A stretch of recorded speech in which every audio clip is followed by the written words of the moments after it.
Good morning, everybody. What's up?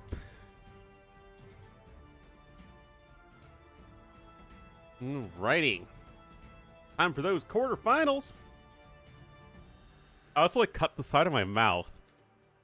And it hurts to talk and eat. Hey, when that happens.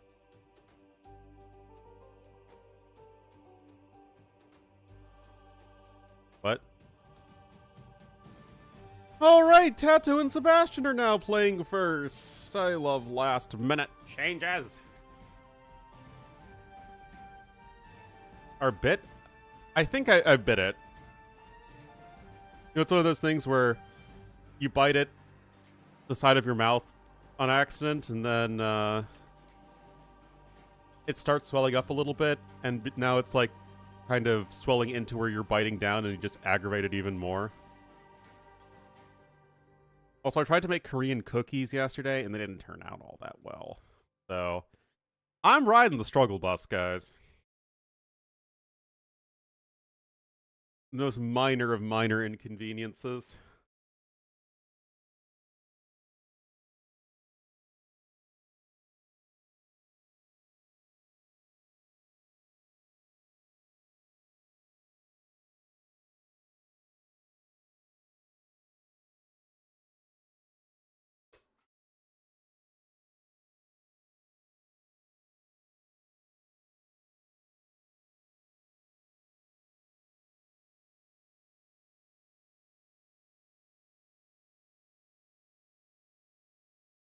All right.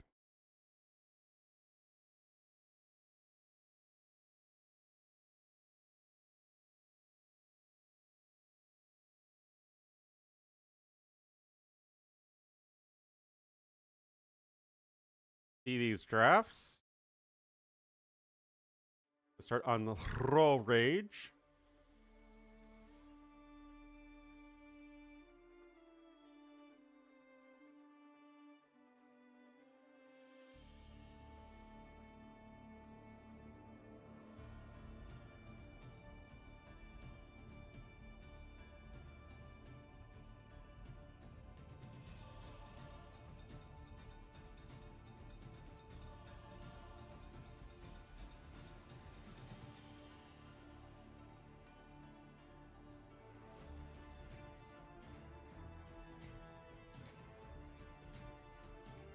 There we go.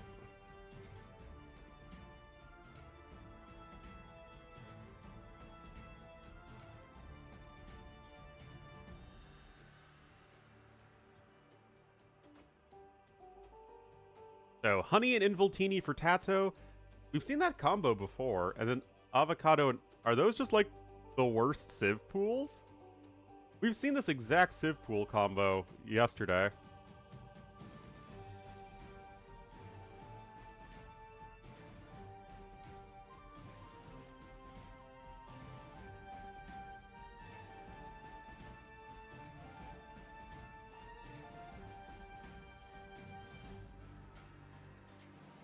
Certainly doesn't look weak.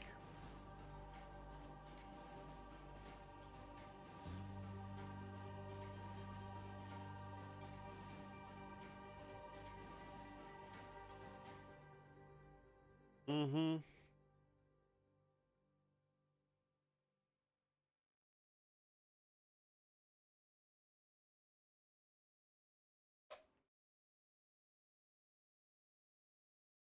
All right, so game number one going to be on Ro8.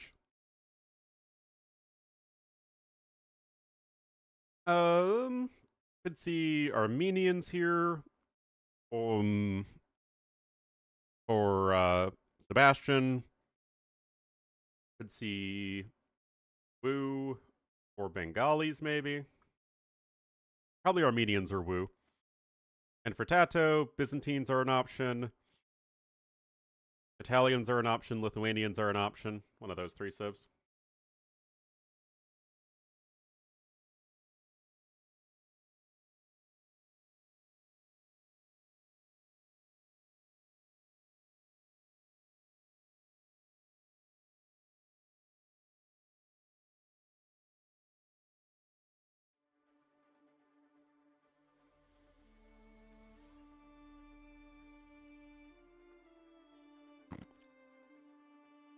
you pick your opponent's food group.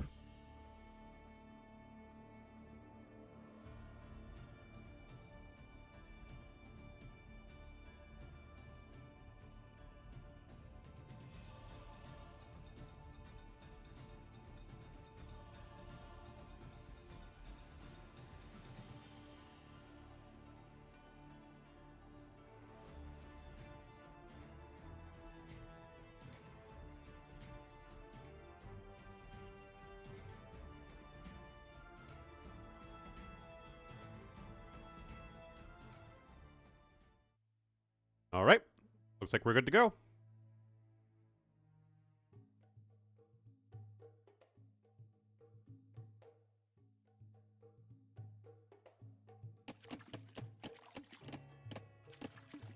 We just set up the scoreboard here.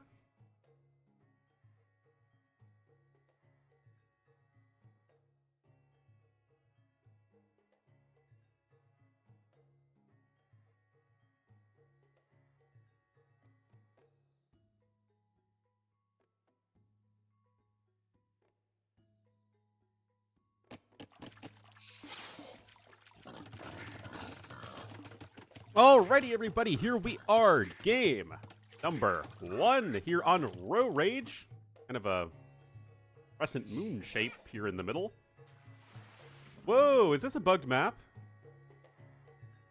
Normally there's like a lot of fish in the middle. Now there's just a single dolphin. And a dolphin pond is apparently... Yeah, that's a bugged map.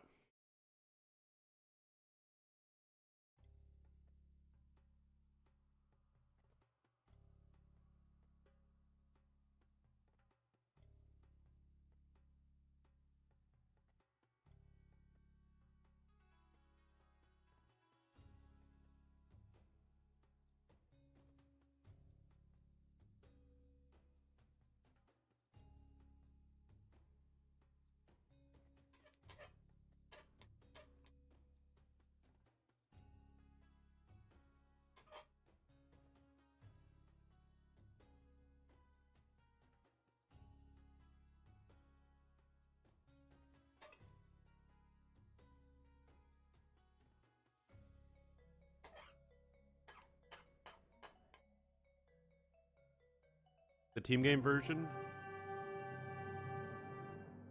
Ah, okay.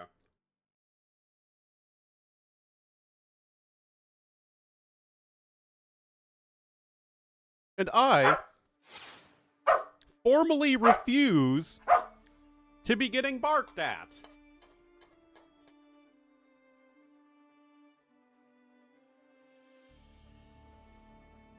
I do not deserve such a fate.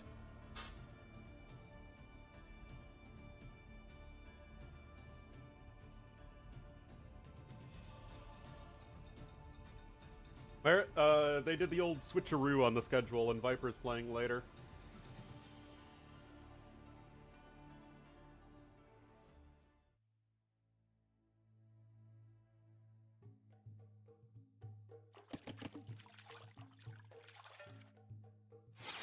I did update the stream title, though.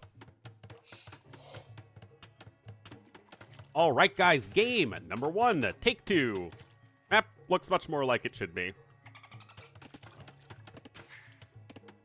I think they're doing Resurrects later.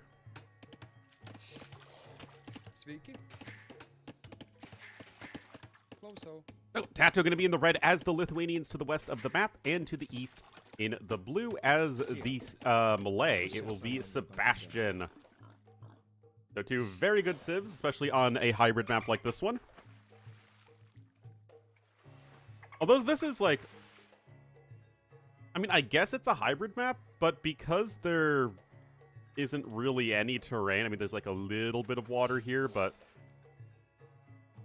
almost all of the terrain is traversable by land units. So it's just a very aggressive map.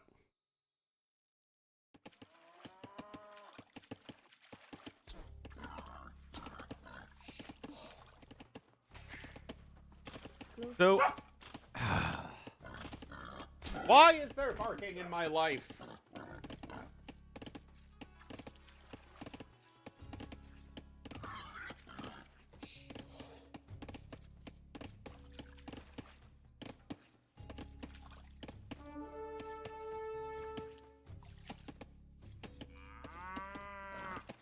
Ugh. Tato seems to like Lithuanians? Certainly. I mean, what isn't there to like about Lithuanians? Do I look like I'm an anti-Lithuanian racist?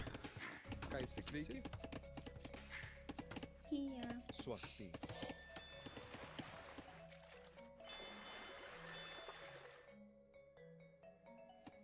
But yeah, guys, sorry, I might have to get up a few times during the stream because both my parents are going to be at work, and we have a plumber coming because our sink died.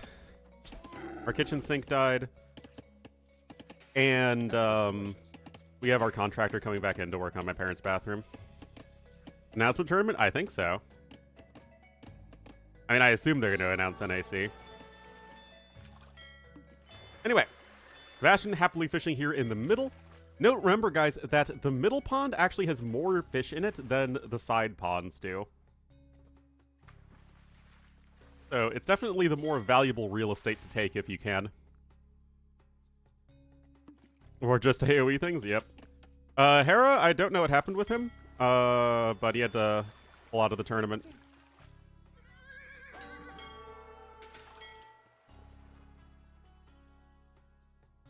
Do not know the details. Anyway, Tato on his way up, 24 population. Of course, looks like Sebastian's going to be clicking up just about now as well. And with the power of Malay, he will be getting there faster.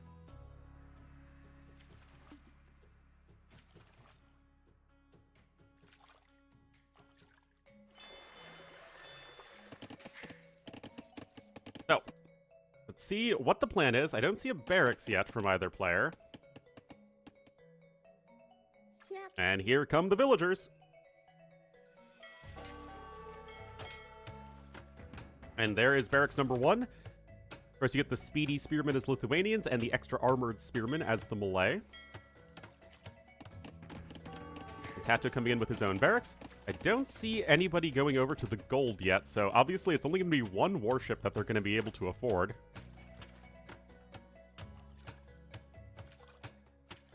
An A-tier Altair. Oh my goodness. So yeah, this tournament features a bunch of very weird maps. Well, not weird, I mean just like, they're Danger Dock maps, they're kind of gimmicky. And you pick a civ pool for your opponent, or rather you pick 2 civ pools for your opponent. Alright, the poking has begun! Just gonna go right after the fishing ships. Tato is making a fire galley. And the repairs are sort of coming in, but with this initiative advantage for Sebastian. Oh, and now the villager is under threat, and the villager herself cannot be repaired. We do not have automaton villagers. And that is gonna be a nice quick kill here for Sebastian. And I guess as far as these two players go, I mean, yes, Tato certainly is historically the stronger player, but Tato seems to be somewhat falling off a bit these days. He might not be devoting as much time to AoE too. And Sebastian himself is also very inconsistent, so it could be interesting. But right now, Sebastian, 5 villagers ahead. Tato's own spearmen are coming in, though, and they should be getting a few counter pokes against these fishing ships. Don't really think there should be much of a way for you to save them. There's a fire galley on the way, but they obviously take a very long time to train. They are the slowest training unit in the game. 65 seconds. But Tato can't take the fight there against the Malay units, and I think that... Oh, is this... Man, terrain layering makes everything so confusing. I guess you can't walk on this terrain. To the poking meta.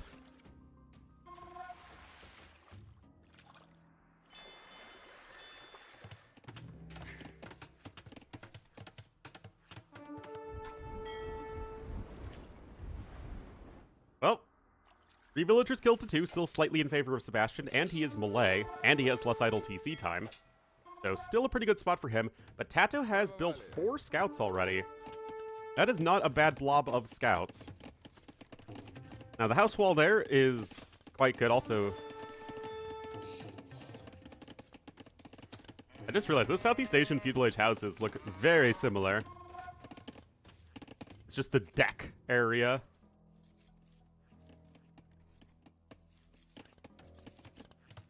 all the same spear, yeah. Spearman, what's the difference? You either throw it or you poke with it. Alright, Spearman coming in over here, and again, that free armor is so nice for the melee.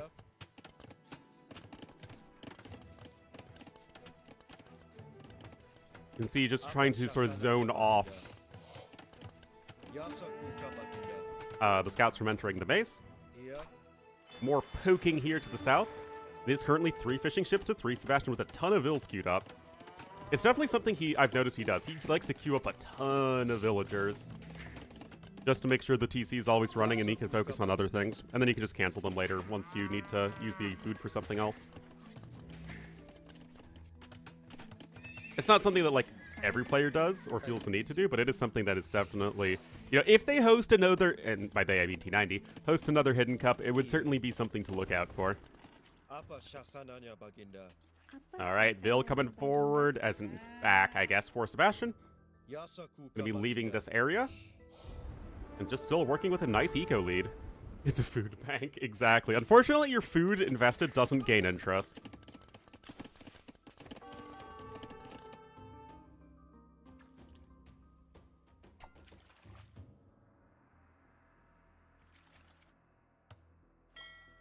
Oh man, all that we need in AoE 2 is the AoE 2 investment bank. That's kind of like the monkey banks from Bloons Tower Defense. You can just start investing your gold into it so that you can get more gold out of it later. I would just sit there and spam banks all day, every day, man. It's a debit account? Yeah. Alright, archery range coming in for Tato. Now, Tato himself is already pretty close to Castle Age, but wants to make sure he isn't getting wrecked by these archers. Basically a Faderia. Yeah, but a Faderia with interest, man. AoE 3 mechanics? I don't think that exists in AoE 3. Also, I was joking. I don't actually want that in AoE 2 at all. Oh. Oh, another nice little snipe there. Timing advantage? I mean, this is just hashtag just melee things. But yeah, the eco difference does seem pretty extreme.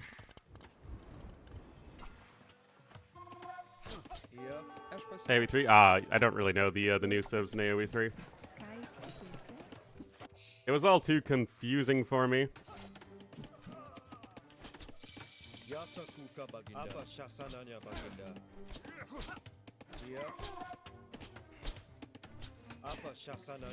Well, Tato is keeping the door shut for now, but he is an entire Castle Age research time behind.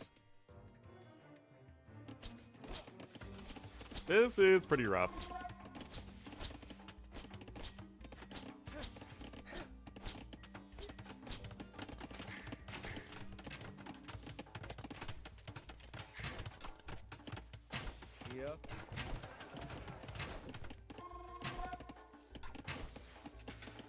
Still, nothing, too catastrophic is happening yet. The issue, though, for Tato is, it's the age-old question of where are you going in this game? Sebastian's still working with an eco lead. Is so strong? Well, he did get some early villager kills, and he had a much more efficient eco, but that's also kind of part of melee. Anyway, Tato gonna try and get some kills here.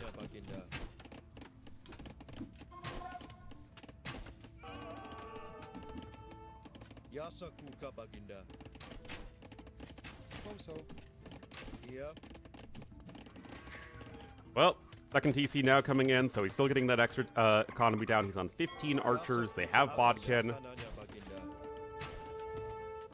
Still able to poke and prod around Tato's base. And again, it just doesn't really feel like Tato's getting very far. He's got no fishing ships left. I mean, Sebastian only has one, but fishing ships are a way that you can try and counteract the inherent eco advantage that melee have over you. Siege Workshop not going to be coming in forward for Sebastian as well. Papal Bombards? Is that like the holy hand grenade of Antioch? Alright, second TC is going to be rushed up here to the south from Tato. Storm's going to try and do what they can to buy some time.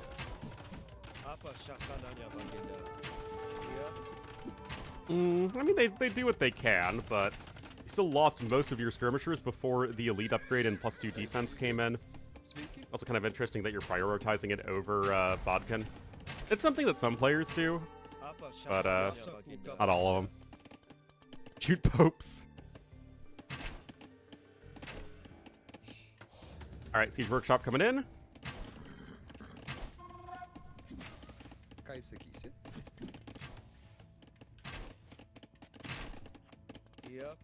And there's Bodkin at least as well for Tato.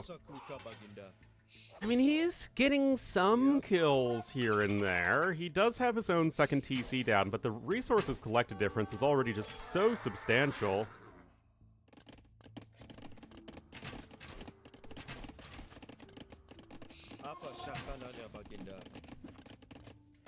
Wheelbarrow coming in for Sebastian. His eco upgrades are already looking better, and this is just going to further that advantage.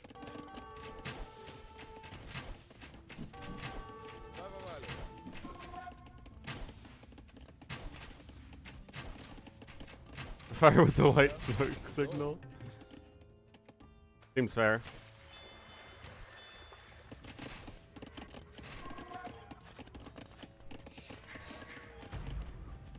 Well, guys, if Tato isn't winning this game making skirmishers, I don't think there's any hope for him.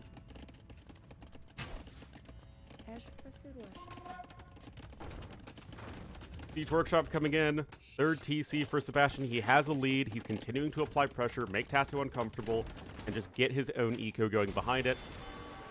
No real major mistakes this game from Sebastian.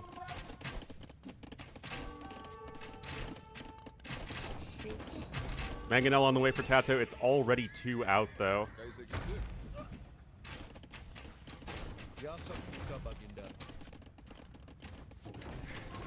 Again, like, Tato isn't dead, but he's going to need to take some exceptionally good fights to try and claw his way back into this one.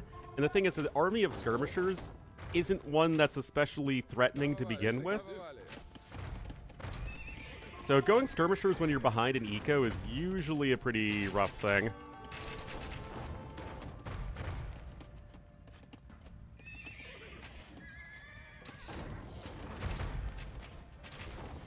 And I was wondering if some elephants would be mixed in, and indeed they are. This isn't bad, though, from Tato. I mean, I'd say skirmishers aren't the most threatening attack unit, and they aren't, but I mean, it's something.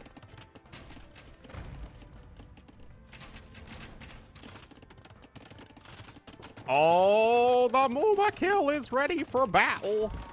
Cute little quick gates there. A little bit of a zoo here with the elephant.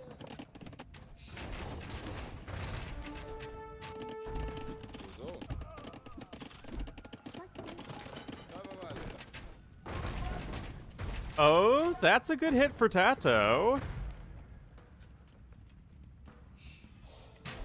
Taking the third age mod? Yeah, it is, but it's more fun to say that way. It's not like we ever get to see war elephants anyway.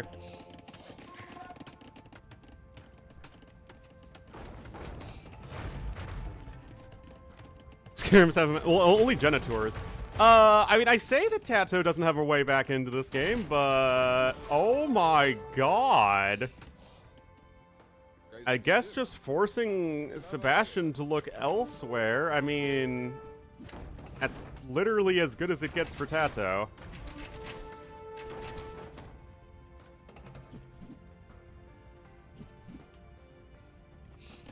I mean, still, the eco upgrades are bad. I mean, I guess you're getting a university. You do have gold at the back of your base, which is really nifty on this map for defensive play. Relics are also going to start to come in here for our blue player.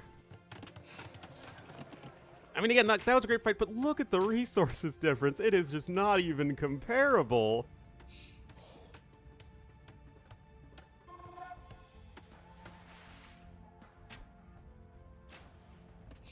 It's just a few skirms. Mangonel.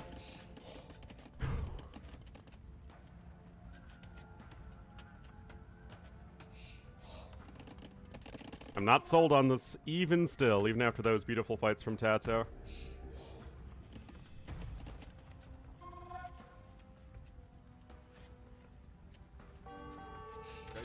Zero infantry? Yeah, the Rohirrim didn't really have the best infantry tech tree.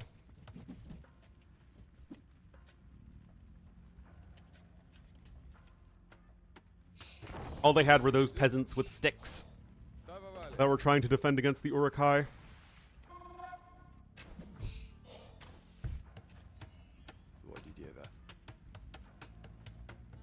Alright, Ballistics is coming in.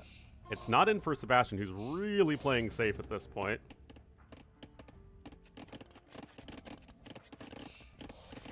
But he still should be able to get to a very good Imperial Age time. Handcart's coming in.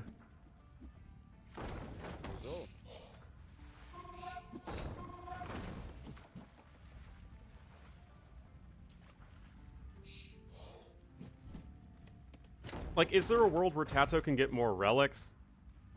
I mean, that is, in theory, a way back into this one, if you can really drag it out. But, I mean, you're looking at, what is that, around a third more resources here for Sebastian?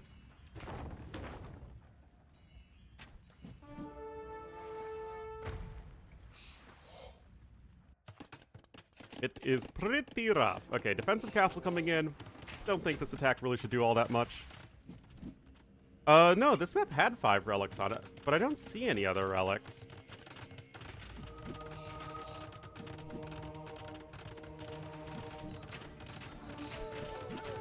Was this a bugged map as well?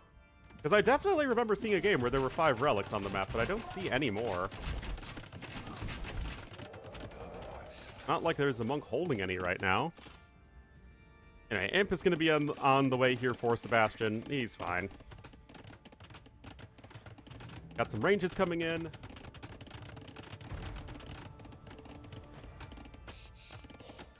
Melee timing should be way too good. Until your pocket booms to 200 pop? Yeah, basically. And the score's 1,000 difference? That would really limit any sort of comeback potential.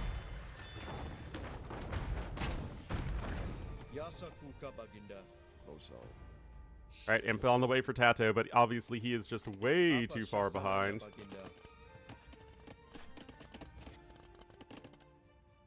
And that's kind of also part of the downside of the skirm meta, is that because your units are just inherently not all that good, it's really hard to ever mount a comeback. Also, look at all these outposts from Sebastian. Holy cow, look at all these outposts. This dude is like playing with spies on, man. Pretty wild.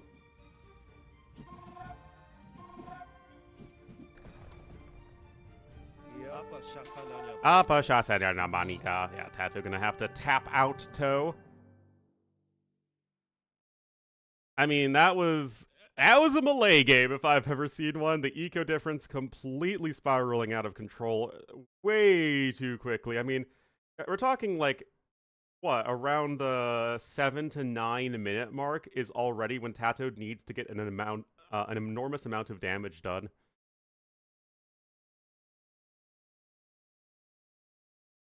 Was not able to do so. I mean, it's hard, though, because Tato is also slower up to Feudal Age. Anyway, good morning, and thank you everyone who's tuning in. Hope you're all ready to enjoy your weekend. I know I am-ish. Although weekends really mean nothing to me. When you work every day, or almost every day, you know, life and death are just a seamless continuum. Whoops, that is not the right player.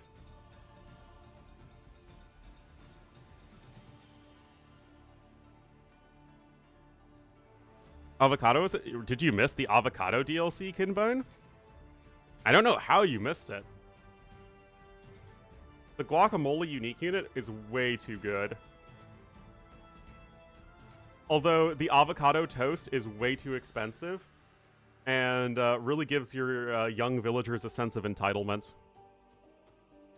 Now, you can see the civ pools rotating in the upper left-hand corner of your screen. So basically, you pick 2 civ pools for your opponent. They each have 5 civs in them, and then you can use those 5 civ, or I guess 10 civs together. And that represents the Civ pool you can use throughout the series. Elite Loom, yeah. The job search is going terribly. I have barely even applied for jobs.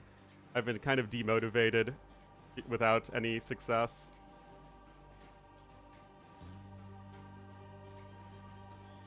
No, the food names are just A, B, C, D, E, F, G, H, I, J. Just tensive. It's just A through J. All right, Canal Clash is going to be the next map. From building houses, exactly. The Light Night House, that seems like a very, very bad job these days. I'm going to get some coffee, guys.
Guys, I made a boo-boo. I went downstairs to get my coffee, and then I put my dishes away, and then I never got my coffee. And it's a bugged map anyway, so guess what? I didn't ruin AoE this time. Oh, oh, oh, oh, oh. Oh, oh, oh, oh.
I didn't know I had saved AoE too.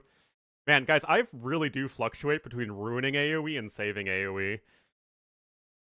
I'm just a tornado in this community, guys.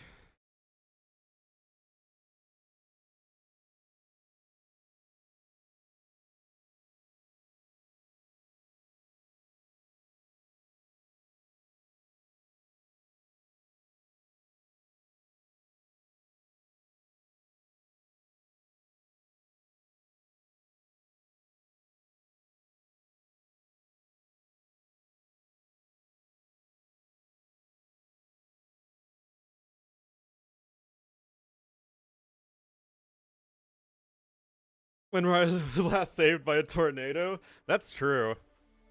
No, seriously, one of the scariest moments of my life. I was at summer camp. I was maybe 11 or 12. Grew up in northern Wisconsin. And a tornado hit the camp we were staying at. And we actually had to take shelter in like the main cabin's basement. And it was like flooded, and it was like an underground bathroom, so like water was up to our ankles. And then like when we, you know, it was all clear finally, like half the camp was destroyed, trees fell on everything, and it was pretty scary. You don't mess with tornadoes.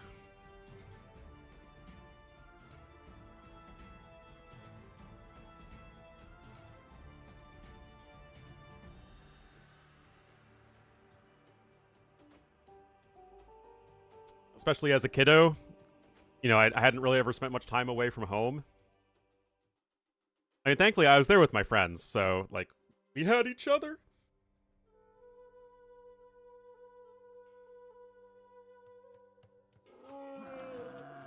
Alright. Here we are, game number 2, the last letter of the last Czechoslovakia president. I did not... Did it say... Please do the laundry. It's in the washer and needs to go into the dryer. And now all the clothes are stiff and wrinkled forever.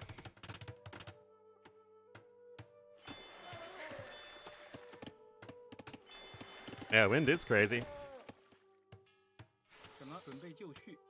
Just amazing that air can destroy as much stuff. I assume said president is dead then, if it's a big deal. Okay, guys, learning moment. I did not know you could push deer with trade carts.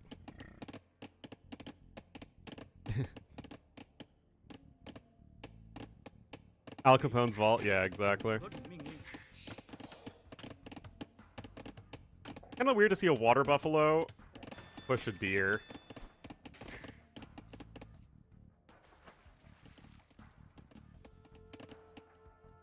I thought they went Oklahoma. So Tornado Alley is just sort of an entire swath of America. Oklahoma is one of the places that is hit the hardest. But there's like an entire section of America. Here, let me show you. Like where I'm at is the sort of the end of it.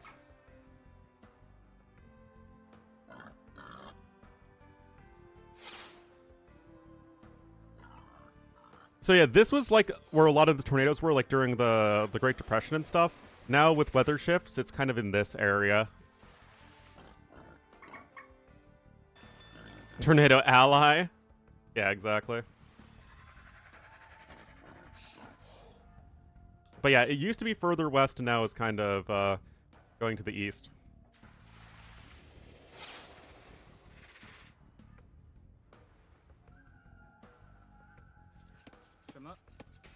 Deers are afraid of trade? I mean, who isn't?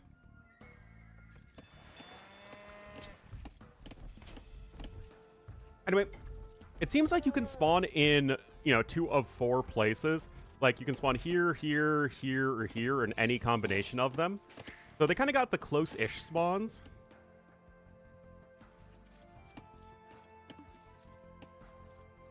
Fight them, lol. Up in the Atlantic, there we go. Those all the porn tabs first? Because I live life on the edge. Yeah, this appears to be grass terrain, as the terrain layer over desert terrain.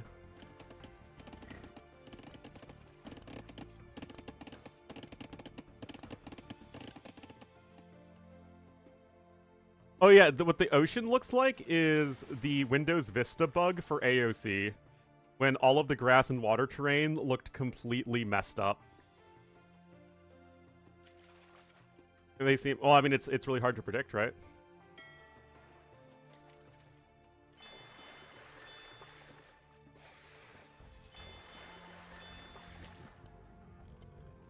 All right, forward dock coming in.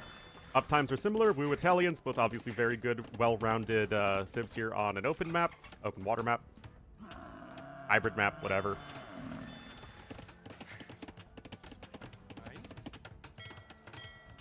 And it's going to be the more terrestrial focus here from Tato.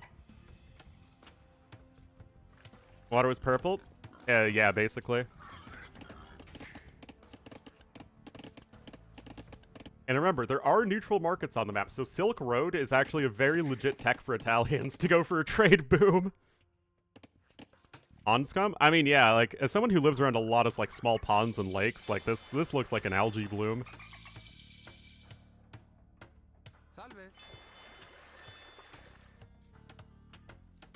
You don't see my stream on Twitch?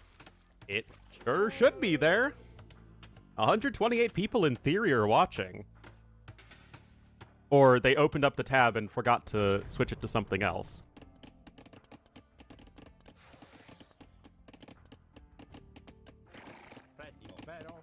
All right, Men-at-Arms coming in. No watching, yeah. I don't believe you. 25 bots and 3 people. Oh, they're the ghost trade carts, too. The ones that can literally, you know, clip through any terrain. Amigo Wars? I don't even know what Amigo Wars is, man. How do I keep track of all these tournaments? There's like 0 downtime.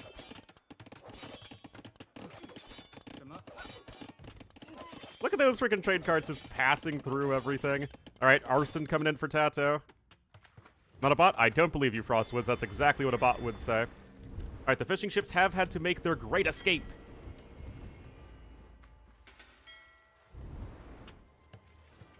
Lead to floating res. Yeah.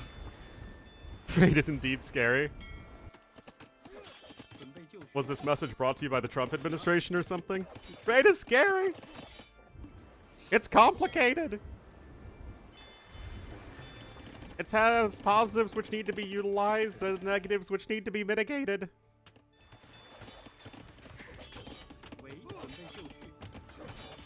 Alright, so Sebastian is coming with his own barracks, but Tato already has a forward archery range rolling out. I will say the third dock feels a little excessive. Created by the Karakitai.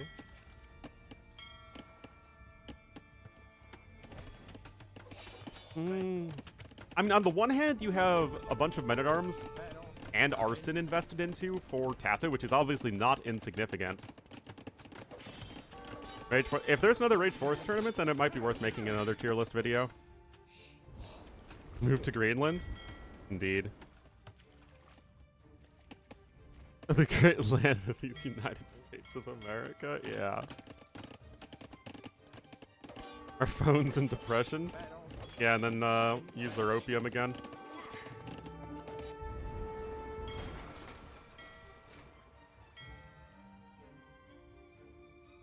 Oh man, at least you guys have a very deep and rational understanding of both foreign and economic policy. Anyway, 1 villager killed on each side. Those fishing ships are going to go down as Tato is looking to go for a counterattack. Actually, he has his own third dock.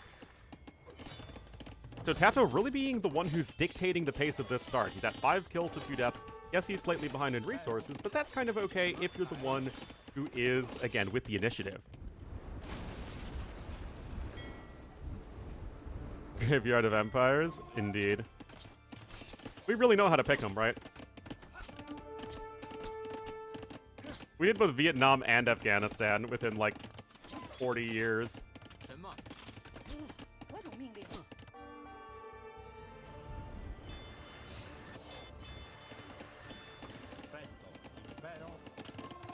Alright, tower coming in.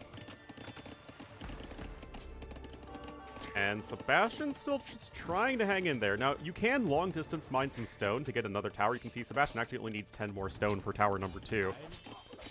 But this does feel like a thoroughly uncomfortable position for him. He is trying to make another dock. Salve. Yeah, Tato still has his 4 fishing ships working. Sebastian has none. I mean, he's lost his entire fishing fleet, and this is after Sebastian was the one who opened 3 docks right next to each other. I mean, Tato is just crushing it here in game number 2. We're deporting people too? Well, yeah, because then they become our problem again.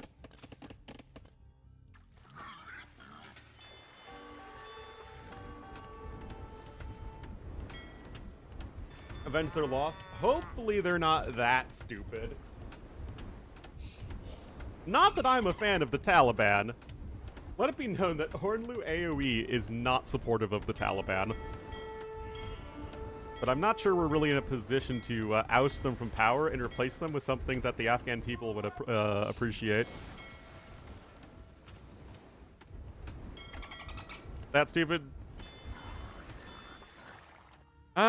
Mostly because I feel like at least all of the military generals around Trump would say that's a bad idea. At least I hope. You know... Afghanistan again.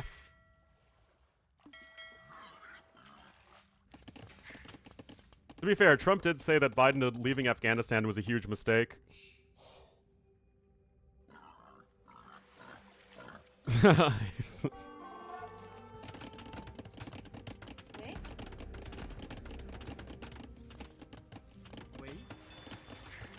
Yeah, this just feels... It's kind of like an opposite situation of game number 1, where Sebastian is just on the back foot. He's got all these towers up in his base. His villagers are having to do a lot of long-distance walking. Kato is going to be taking the resources lead right now.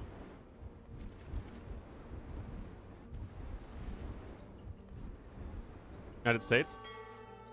Yeah, the thing is, if you invade a country, like, what do you do at that point? I know there's, like, all of this, oh, let's invade Venezuela. And obviously, like, America could easily defeat Venezuela in a war. But, like, to what end? What do you get out of it? Oh my god.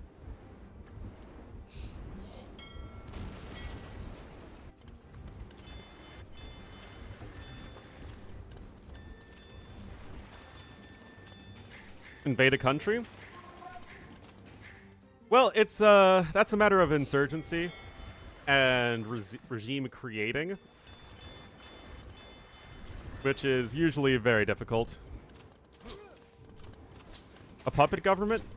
Yeah, those don't generally work out very well for America. I have neither? Oh, no.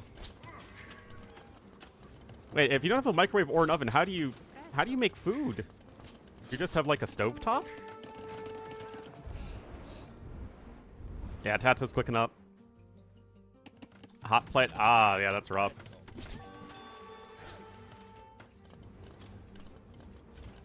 Occupation and transfer of power?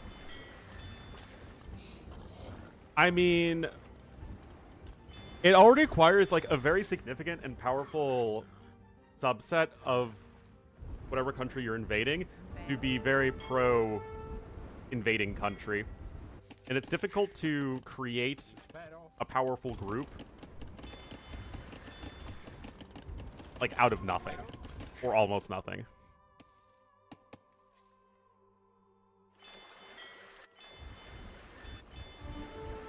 Retained control of its colonies.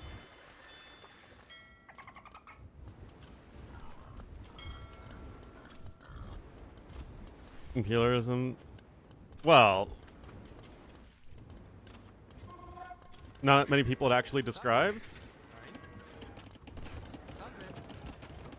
Yeah, I mean, American isolationism has usually just been in reference to the not Western Hemisphere.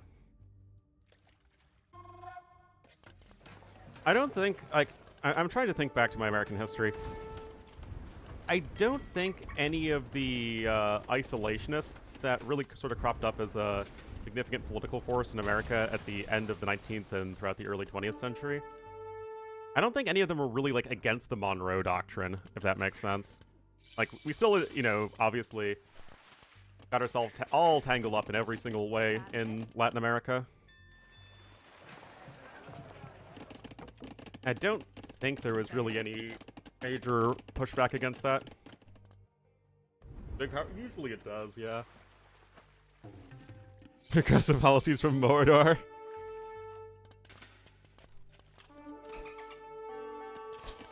Do you support orc rights? I know I support orc rights.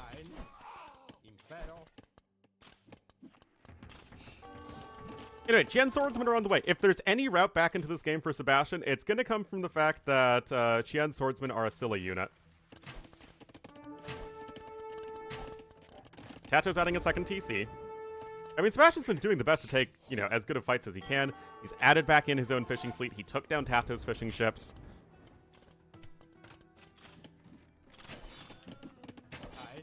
And, I mean... Qian Swordsman, not really the most fun and interactive unit to play against. That's good for Sebastian. Second TC is now on the way for him. Invasion of Mexico? You mean in the Mexican-American War, or afterwards?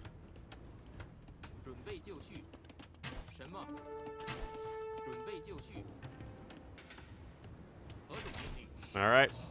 Fires is in.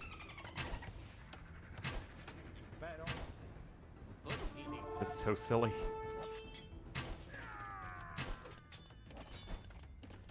Not Urukai rights.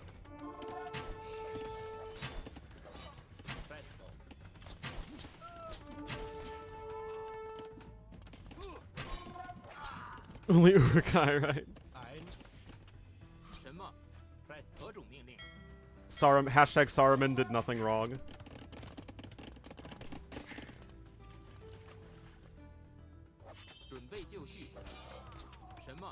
Jeez. Are Qian Swordsmen one of the, like, least enjoyable units in AoE 2 these days? I feel like whenever I see this unit, I always just have, like, a...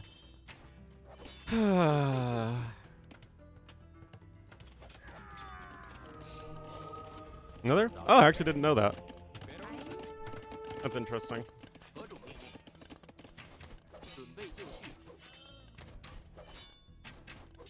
Oh, and 5 against Sebastian. I had no idea.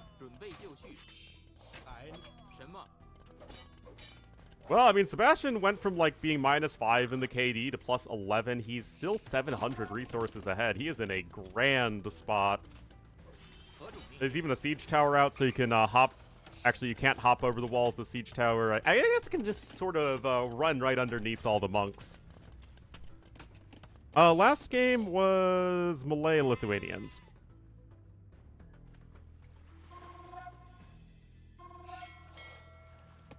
Then Sriracha Riders. Or Sriracha. Well, the thing with the Qian Swordsmen is that they're just Huskarls. There really isn't a significant difference in application between the Qian Swordsman and the Huskarl. Alright, they see me rolling. They hating. Patrolling and trying to catch me riding dirty. Trying to catch me riding dirty. Trying to catch me riding dirty.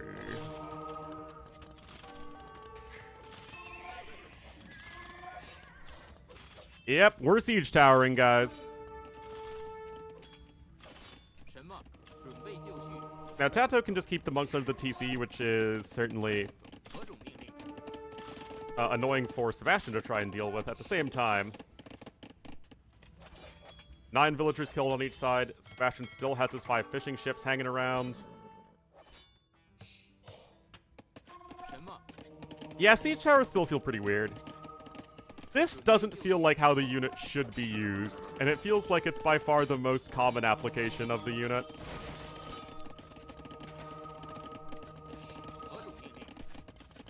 Gamer Legion streaming the Gamer Legion tournament? Well, who would they have streaming it?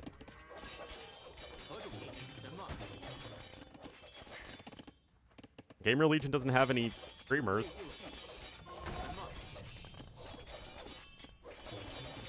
So much faster? It's a little weird.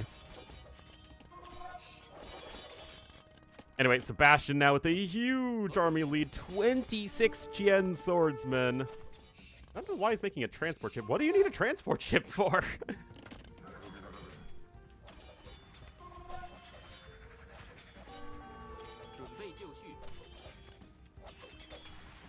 Is Daniela casting with somebody?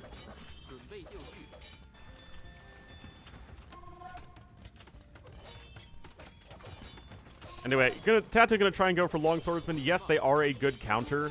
In fact, a very good counter to the Qian swordsman. But it's just a matter of numbers right now.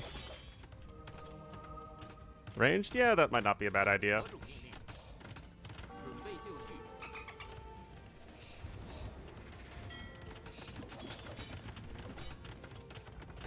I mean, the switch is just happening, as they say, a day late and $1 short. As Sebastian here with his mid-game woo strength.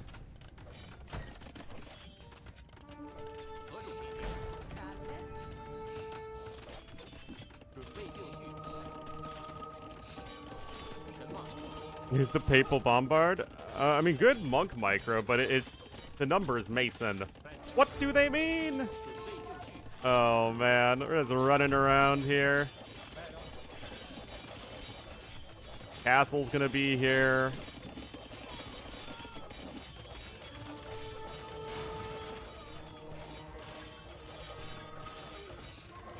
Just like a Power Ranger, yeah.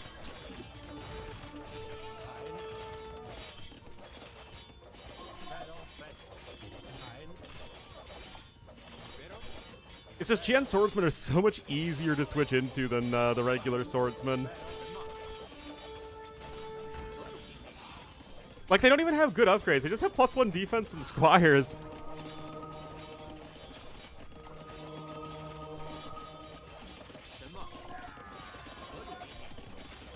I mean, so much eco is going down. So much eco is being idled.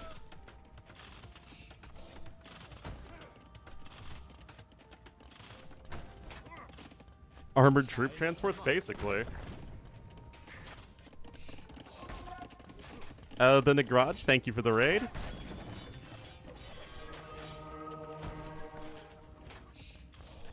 So make him fly, what? Alright. Tato trying to keep his hopes alive in this one, but he's just taking way too much damage here. Thank you, the Nagraj. I appreciate it. Well, not everybody can be the top-tier AoE 2 player that Lewis is.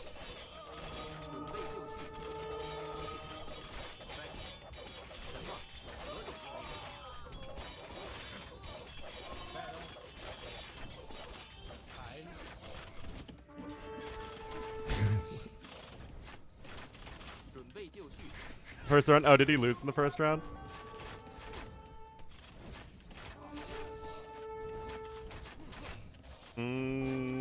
Yep, he got swept by Sora.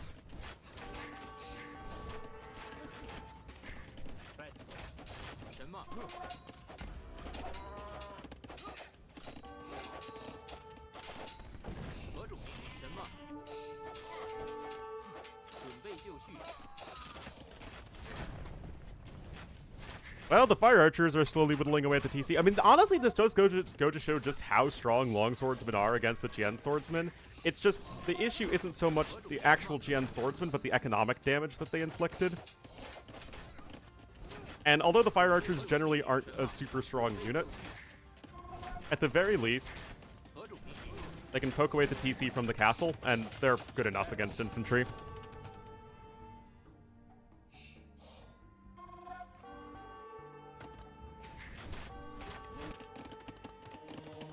Kato trying to go for a counterattack, but unfortunately it's just the eco difference is once again way too crazy. Best overall, yeah.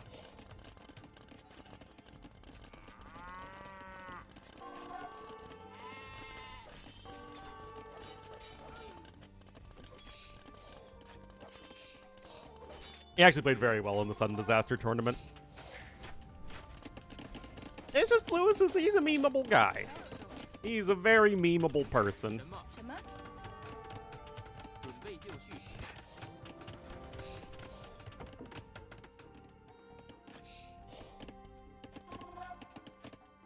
Like me? Lewis is the, you know... I don't know, I feel like I'm way too sardonic.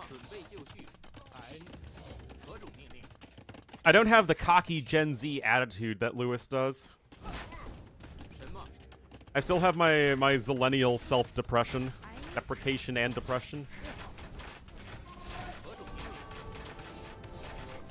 Anyway, looks like a Haguan Cav switch. I mean, there are many ways you can close out this game as Sebastian. That's just one of them. Trailer park? I don't know about that.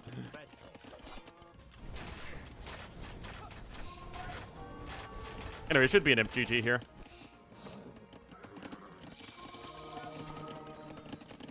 And there we go. Sebastian, one game away from sweeping Tatito. I really think that Tato was just unprepared for the Chien Swordsman switch. Because remember, guys, Tato was up to Castle Age faster. Like, he was a little bit behind in eco hitting Castle Age, but he still had the opportunity to get damage done. But it's just the Chien Swordsman came out, and they just completely wrecked Tato. And then Sebastian, who did a very good job of defending still, was able to add in his own eco behind it. And then Tato just was way too far behind at that point.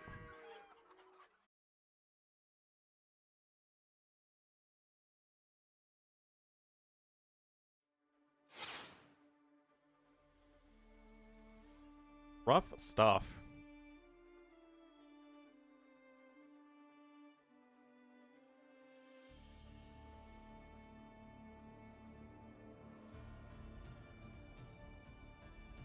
So we have Arena, Arabia, and Kudam. See what the next map choice is going to be. It's so weird that this tournament, though, has like all of these wild Danger Duck maps and then just Arabia, Arena, and Nomad. Just like the most regular maps possible.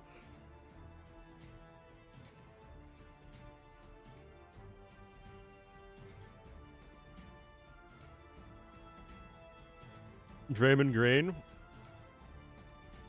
Maybe.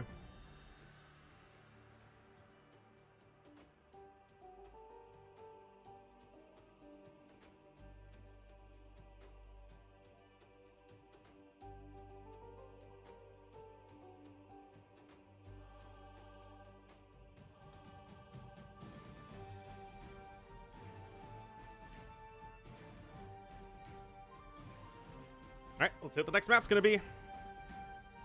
Let us see.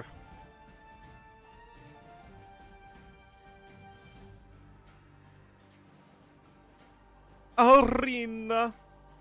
Oh boy, it is Arena. Alright, so... Tato has Honey and Involtini. Byzantine, Sicilian, Slavs, Teutons, Vikings. Teutons, Byzantines, and Slavs are all reasonable choices there, but not ones you're likely to pick. Involtini, Goth, Italian, Lithuanian, Magyar, Ethiopian. Yeah, this feels like Teutons or Byzantines for Tato. Probably not Slavs. How do I rate Chipotle? I really like Chipotle. I love Chipotle, actually. I mean, is it, like, super authentic a Mexican burrito? No, but, like, is it good? Yeah.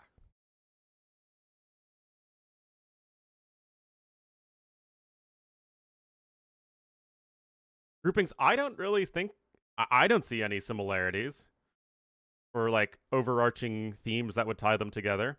I just know that the group names are just A, B, C, D, E, F, G, H, I, J. And just a food item that starts with each letter. Alright, we have the Zizka matchup here. Sebastian gonna be in the blue as the Bohemians to the west of the map. And to the east. In the red, as the Teutons, tournament life on the line. It will be Tato. It's the Ubuntu School of Naming, yeah, basically.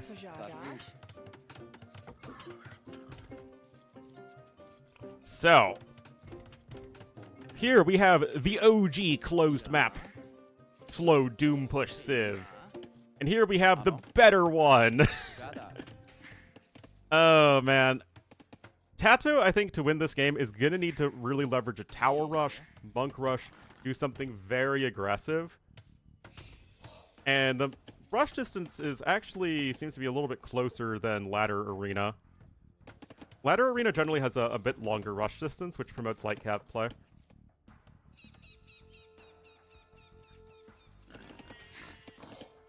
Yeah, I think that Teuton's more or less auto-lose if this goes super late. Yeah, Arena with back walls.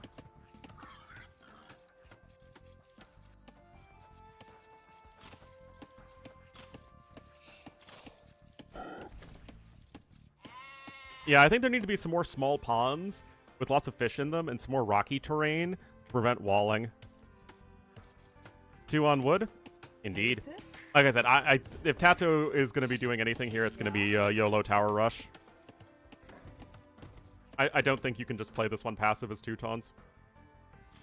I mean, I guess you could try and go for a full Monk Rush, but Bohemians do that really well. I mean, yes, you have the conversion resistance as Teutons, which is really nice, but Bohemians just have so many other bonuses going into their own Monk Rush. With hills in front of him? I don't really see cliffs too often in tournament maps.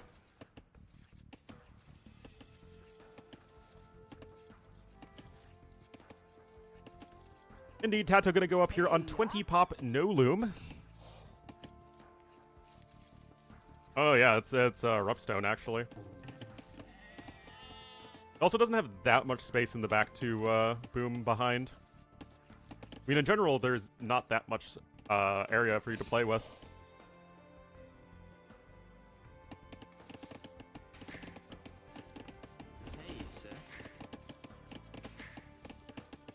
Would it be funny if Tato just didn't even tower rush and he just went for a feudal boom? It would be a terrible idea, but it would freak Sebastian out.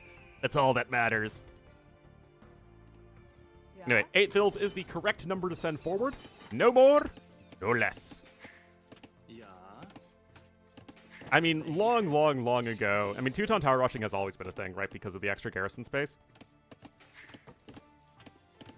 This build was...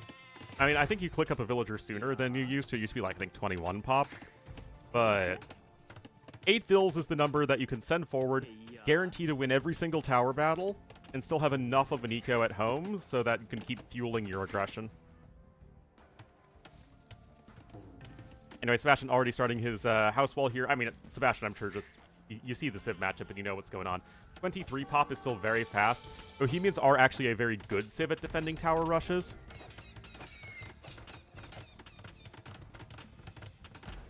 First tower getting rushed up here.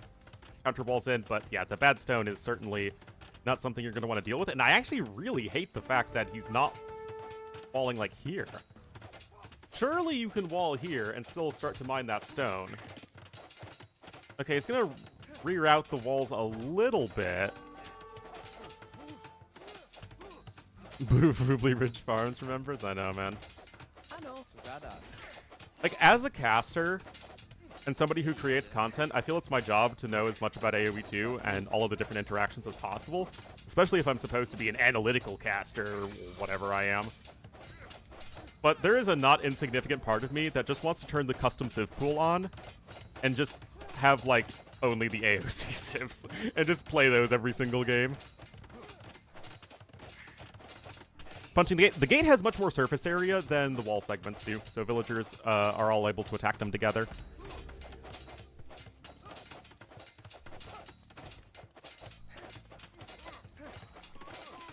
Loom coming in. No way you sell stone, right? That would be crazy talk when getting tower rushed.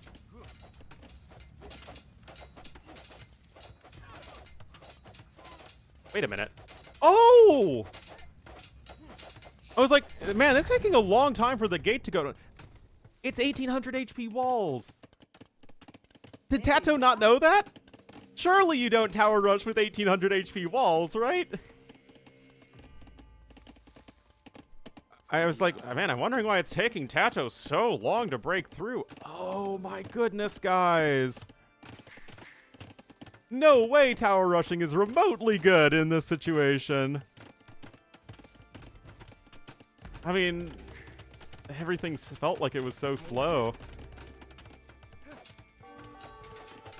But unfortunately for Tato, I don't think he had any civ to deal with Bohemians. I mean, again, Tato's civ options here were Byzantines, Sicilians, Slavs, Teutons, Vikings, Goths, Magyars, Ethiopians. None of those civs deal with Bohemians. Not even Byzantines really feel that great against Bohemians.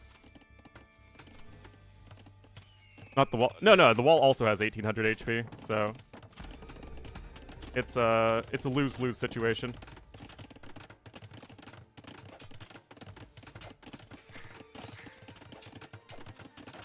Obviously, Sebastian extremely far ahead in the economy, as they say. Die, blacksmith! Die, die! It really doesn't, like, nothing about this game feels that great for Tato. Yes, the stone is in a bad spot for Sebastian, but he does have both of his gold safe, so there's certainly a silver lining there. Siege Workshop immediately coming in. Another couple layers of stone walls. I mean, Sebastian's doing all the right things here. He's even able to pick up Bowsaw.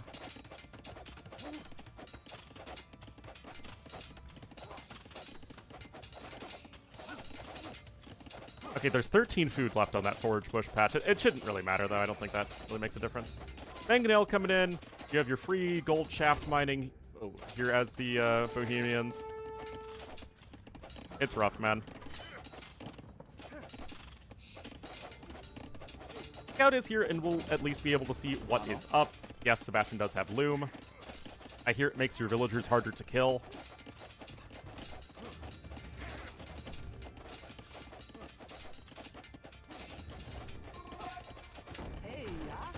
I mean, good reaction from Tato, all things considered, but don't lose the Mangonel. Yeah.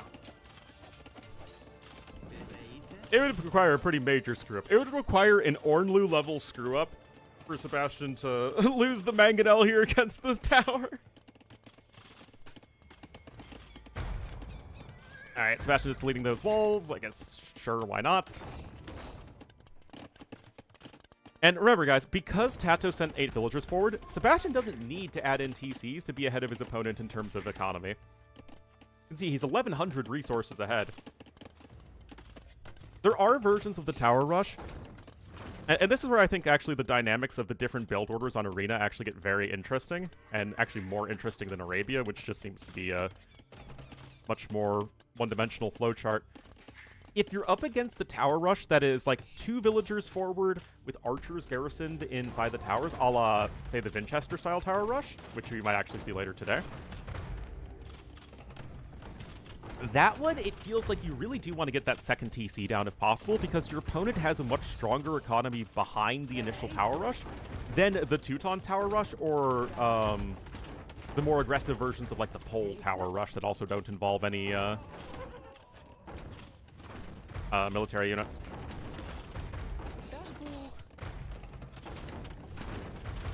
But yeah, here you just 1 TC, you Mangonel away, you wipe out all the towers. He's getting the stone gate behind this. Tato has absolutely no chance here, guys.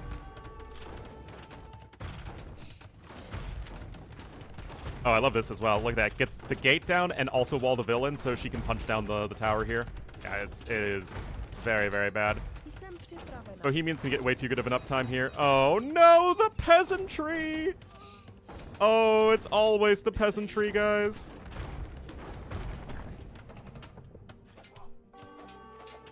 I started watching the show Vikings on Netflix with my family the other day. Again, it's always the peasantry.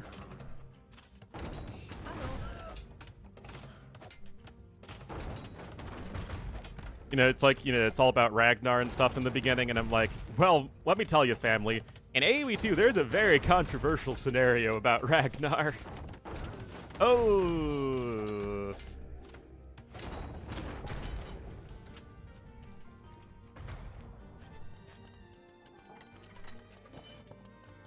Well, Tato still has a scout cavalry alive. You know, that's something, right, guys? Oh my god, this is so bad for Tato, man. He's got, like, nothing. He's way behind in villagers. All of the towers have been cleaned up.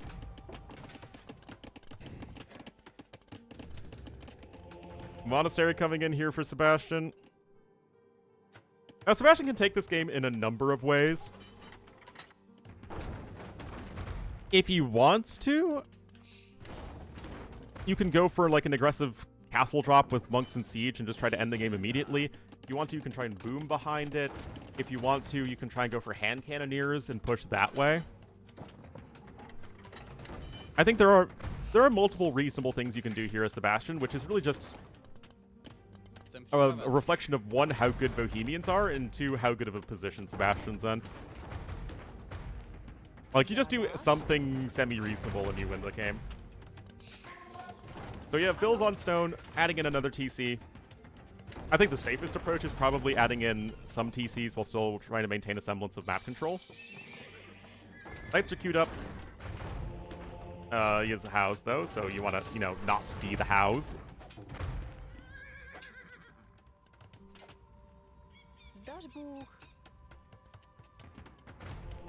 Four monks queued up. That's kind of a lot of monks at one monastery.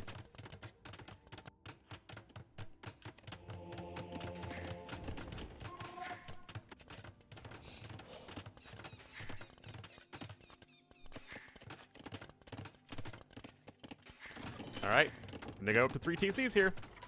Just playing it safe. No reason not to. Unless he wants to just end the game fast and end us of our suffering. I mean, don't we have 4 best of 5s today? Yeah, we do. Holy cow. Come on, Sebastian, finish this up. We got lots of work to do today. And all of this time spent with me working is time I'm not spending playing Borderlands 4. Dodgeball. What does that even mean? What work do I have? This is my work. You know, the job that I do? Oh, it definitely is work. Dealing with you people. Anyway, Tato is going to try and secure some relics. He is adding in the extra TCs, but the numbers are pretty clear.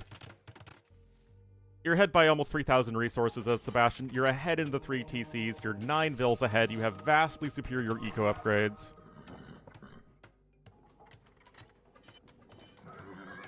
Used ironically. Ah, okay. Scout goes down finally.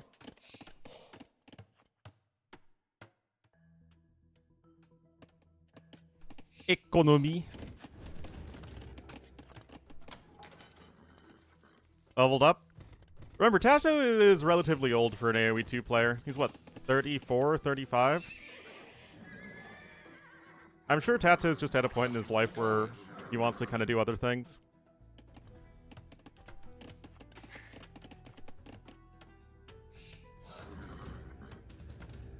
Beach Workshop coming in. I mean, I don't see an out here for Tato. Dead already? Yeah, pretty much. Indeed, I think that's why AoE 2 is in such an odd position right now, whereas you have a lot of the top guys who are starting to age out, and then you have a lot of the up-and-coming players who don't have the experience or the time to invest into AoE 2 to really compete with Hera.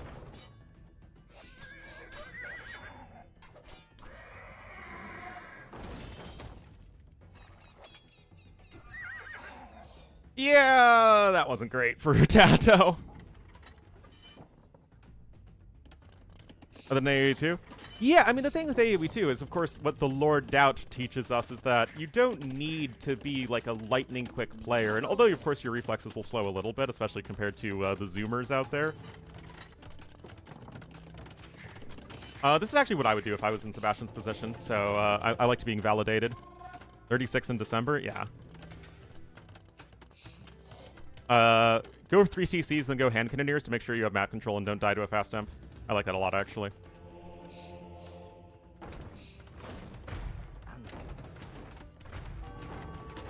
But it's just kind of unfortunate because the AoE scene feels kind of stuck right now.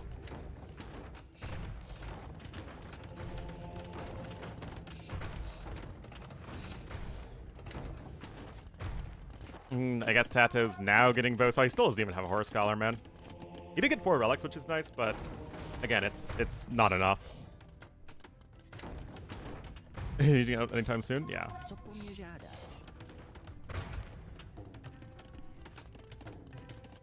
Very cheap country. Tato lives in the Madrid area, I believe. So probably not very cheap.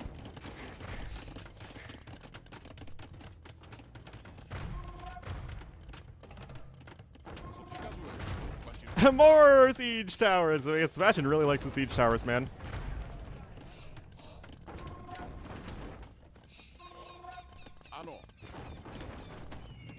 Orange? Oh, okay. I don't know anything about housing in Spain.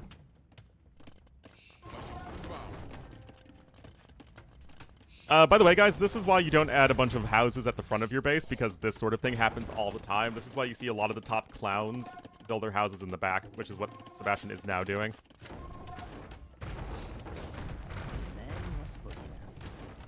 Well, yeah, obviously, for people like Doubt and ACCM, who are, you know, obviously on the older side as far as gamers go, are heavily helped by the fact that they live in very cheap countries. Or at least countries where the dollar goes a long way, and because AoE 2 prize money and Twitch and YouTube money is also paid out in dollars, it's really how far does the dollar get you?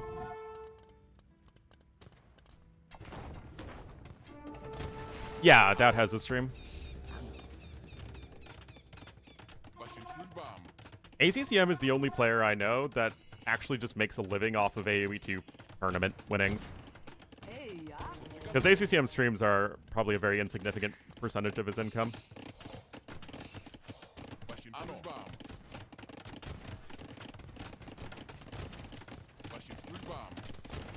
Alright, defensive castle's on the way. I mean, Tato is up to Imperial Age faster, but what I like about this approach from Sebastian is that he still has all the map control. The dollar is dead? Is it? I'm pretty sure the dollar still does extremely well compared to most currencies.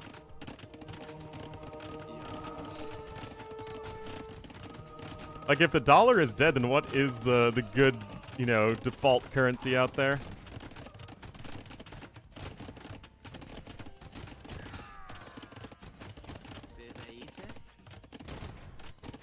You can jump over. Well, remember, he can't jump back. Swiss franc? Yeah, I don't know about that.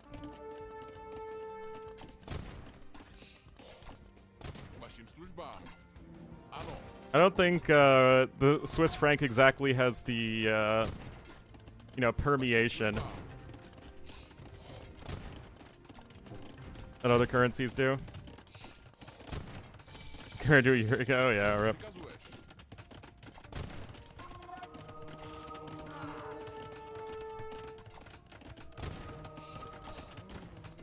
Guard tower! Oh, it's Tato, guys. Tato's making sure he fulfills his contractual obligations to get guard tower.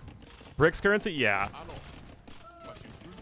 I mean, the euro is, you know, the other, you know, traditional strong currency of the past 20 years, but I don't think the euro's doing all that well either.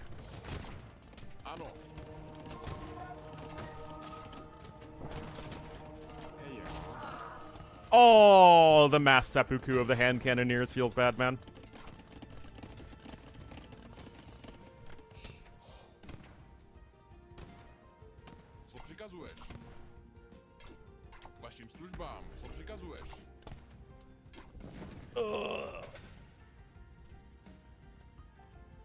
Needs to move all the relics?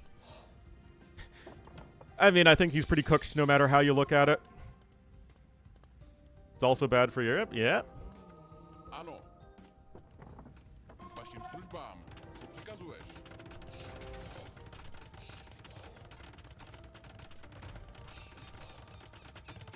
In that currency? Well, yeah, I mean, that's the thing, is like, so much of the world's currency is either held in dollars or against the dollar. And yeah, like, you know, the Swiss franc or the Qatari dinar or whatever. Like, yeah, they're very strong currencies, but they're from very small countries. Oh, Rial, my bad. Not the dinar. Yeah, my bad.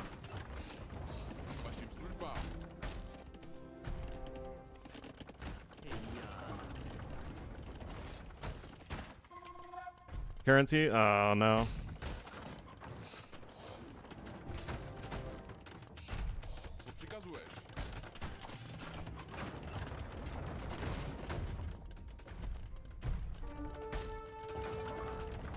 Only dollars? Well, yeah, I mean, that's because America is still the largest economy. Well, I mean, China's, I think, a larger economy now, but... US probably still has the most exports? Not entirely. I mean, I'm no economist. Anyway, Hofnitza's coming in.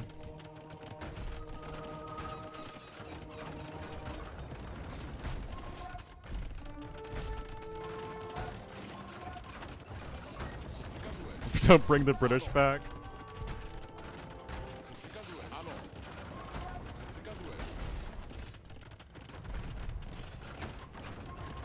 Extremely sloppy. And he's not playing extremely sloppy. I mean, he's playing, I would say, not quite suboptimal. Or, not quite. He's not playing quite optimal, but he's still doing just fine. He's maintaining his treb war advantage. Tato's going to be out of stone. I mean, really, this game was over when Tato went for the tower rush on a map that had 1800 HP stone walls. Use dollars? Exactly. And that's my point, right? Is that the dollar is still the international default currency. Sebastian with a very dominant 3-0 over Tato. Yeah, Tato just not quite as strong as he used to be, unfortunately.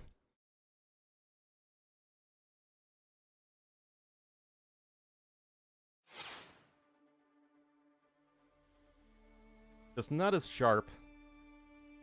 Not quite as prepared. I mean, Tato is always such a preparation-heavy player that if he isn't preparing super heavily, then he doesn't quite have the mechanics of some of these up-and-comers.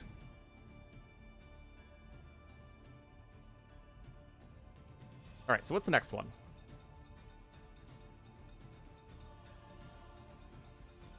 Yo ACCM is the next one.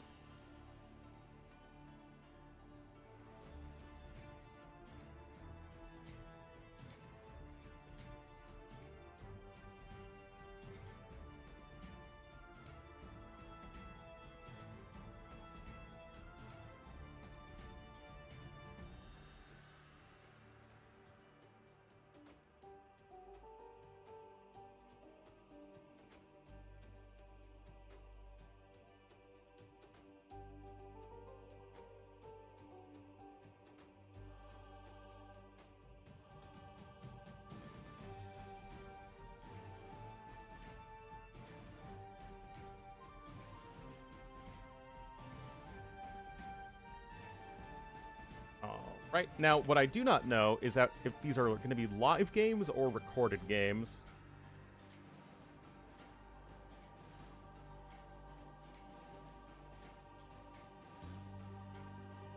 Okay, so the fact that Viper versus Vinch has recorded games in parentheses makes me think that these are going to be live games. And looks like Yo is already in the lobby, which is great for us, because 4 best of 5s is a lot of games. So the less downtime, the better.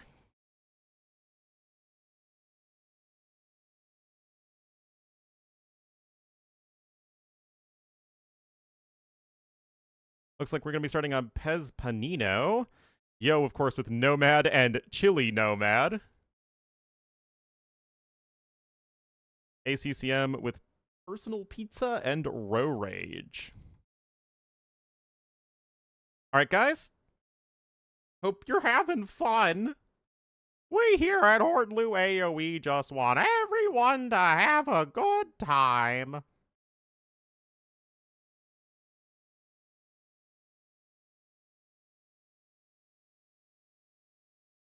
Wait, so who's streaming from the Gamer Legion account? Also, Danielle is doing really well. I'm sure all the midweek madness stuff is paying off.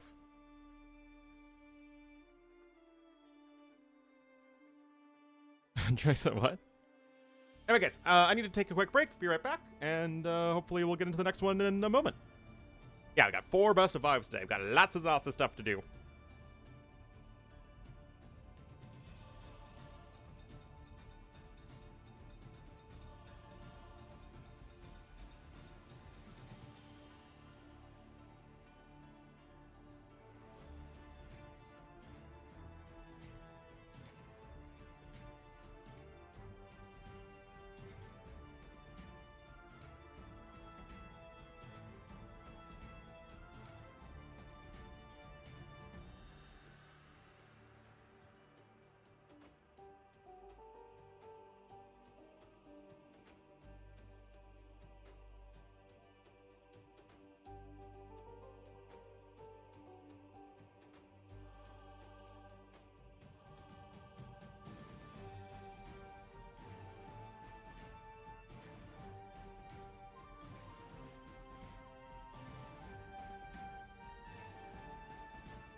All right.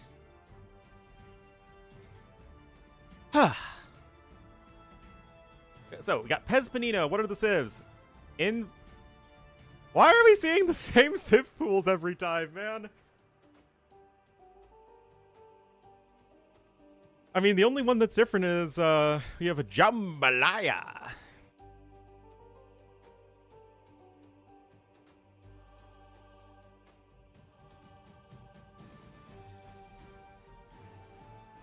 Jambalaya is Mongols, Poles, Romans, Portuguese, Tatars.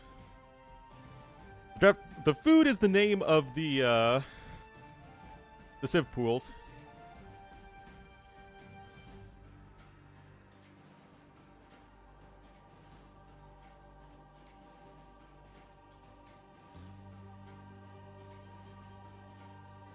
So for Pez Panino, you want a good hybrid civ, as it is a hybrid map. So Involtini and Avocado. Armenians are a good choice. Italians, Lithuanians are a good choice. So yeah, Armenians, Italians, or Lithuanians here for Yo, and for ACCM, who has Honey and Jambalaya. Byzantines are good. Or Aztecs? Oh, I didn't set up the scoreboard ahead of time because I like ruining AoE too.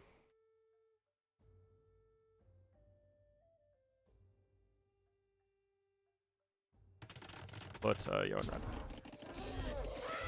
As ACCM is now a full-blown cyan picker.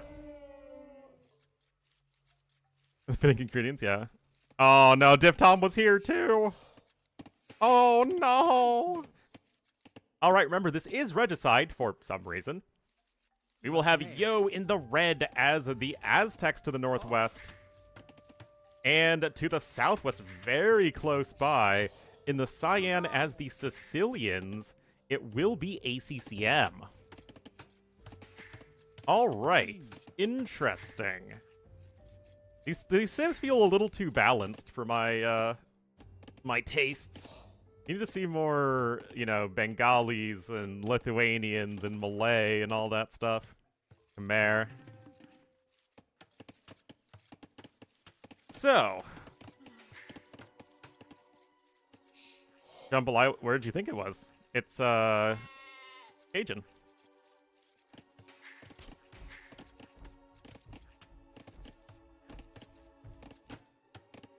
Hans. Yeah, we haven't seen Sicilians on this map, at least not that I remember.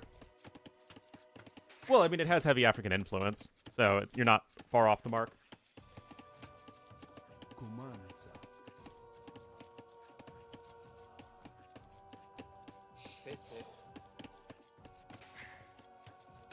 Alright, so Doc's obviously very close. Both of these Civs can play very aggressive. Sicilians don't need to play as aggressive, especially if their Civ doesn't have a super strong eco bonus. Which, these days, the Aztec eco bonus is only decent, not that great. The grass texture, I think most of us agree that we don't like any of the grass textures or overall land textures of these maps. King took a little bit of damage, it really doesn't matter. You don't have a scout cavalry to actually attack the king. Yo does have a tiny bit of idle time, but he does have a fishing ship out faster. Jollof rice is insane. Question is, who has the best jollof rice? The Ghanaians or the Nigerians? Or the Sierra Leoneans? Guys, this is how you start this is the real way you start wars in West Africa. Oh yeah, Senegal as well. They have a lot of claims. Runs a riot in chat, yeah. The various West African countries get very territorial of the jollof rice. It's all great, like, it's just one of those fun things, right?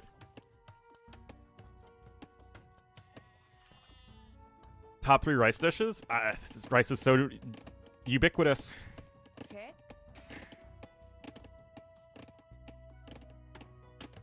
Biryani, fried rice, jollof rice. Probably gets you the most variety possible, right?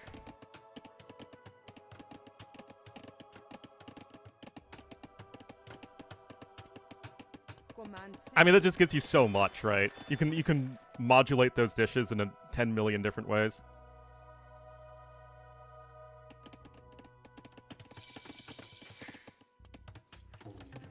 Anyway, the DJ is on the way. Kind of an interesting location. Because you have the lumber camp all the way over here, so this is still technically unprotected. Yeah, exactly. It's like the barbecue wars in the US states.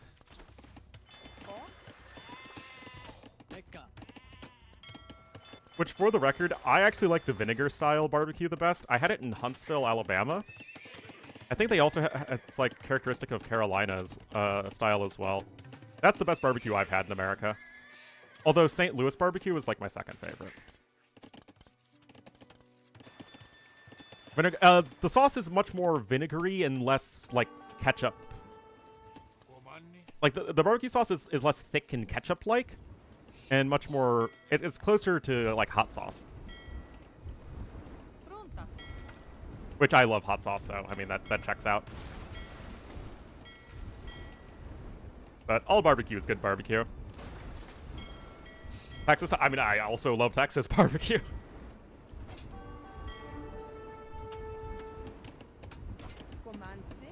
Finally, the fight of the century. I'll never bring a fire ship to a spearman fight. Australia, Argentina?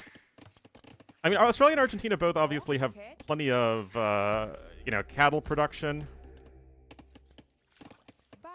But I don't know. Those places don't really do barbecue in the same way that America does barbecue. Because when I think of, like, those types of barbecues, I just think of grilled food. Whereas American barbecue is usually just, like, smoked food. Yeah, the braai in South Africa feels much closer to American-style barbecue.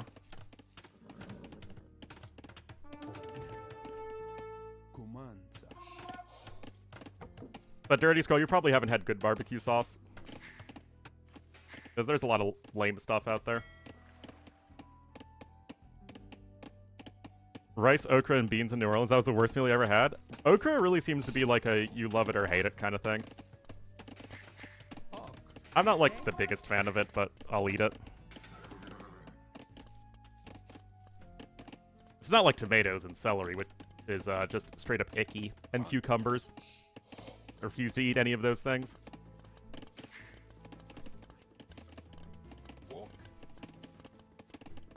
Anyway, as far as this particular game goes, Yo does have the overall lead. He took down his opponent's fishing fleet. Remember, you do actually have faster trading fire galleys as Aztecs, which is really nice. Not very exciting? Well, considering the hallmark of good barbecue sauce is that it's super flavorful, then I would say you probably just didn't have a very good one. Barbecue sauce? Oh yeah, I'm sure.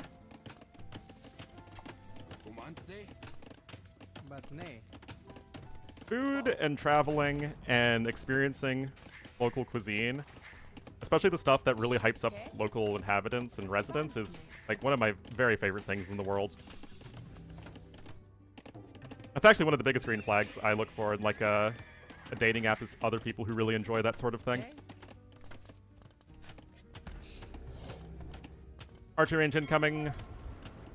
Ooh, double bit axe is actually quite late here for ACCM. Probably isn't helping the eco situation at all. Remember though, your scouts do take 40% less bonus damage from the spearmen, so actually a pretty good full feudal age civ. So it's what, 15 damage, obviously bonus. So whatever 40% of 15 is, so like 6. Take 6 less damage a spearman poke that's not bad at all. I mean, obviously, spearmen are still effective, but, you know, you can be a bit more comfortable in taking fights.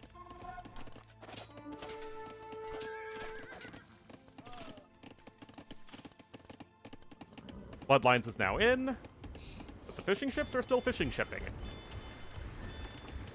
And you're gonna need to do a little... Wait, what? Uh-oh. Uh-oh, spaghetti, Mr. Yo! Oh, no! Oh, no. This is what ACCM was looking for, guys. It's a few more villagers there. And now the archers are out of position. Actually, no. Nicely done there from Yo. Fletching is in. No blacksmith upgrades here for the scouts. Sicilian farms are coming in.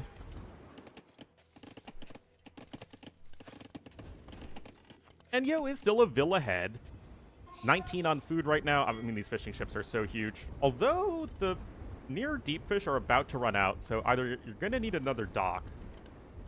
Maybe even one over here to the east. Horseradish whipped cream sauce and chimichurri sauce. I love all three of those things, actually. Ooh. Yeah, I try not to eat too much beef, as it's not a very sustainable form of meat, but, you know, I love a good steak every once in a while. A few times a year.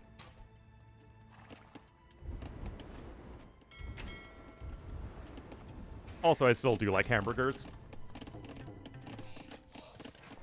Alright, market coming in. Yo is on his way up to Castle Age. ACCM is going to be a little bit slower still. He has almost chopped through to the middle, though, and Yo is very far away from that. Grilling stream? I like to grill.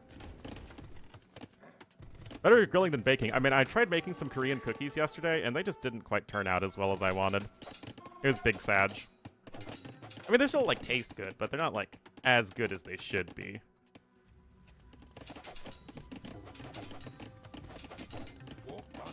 But I'm much more of a, making lunches and dinners kind of guy than making a dessert guy.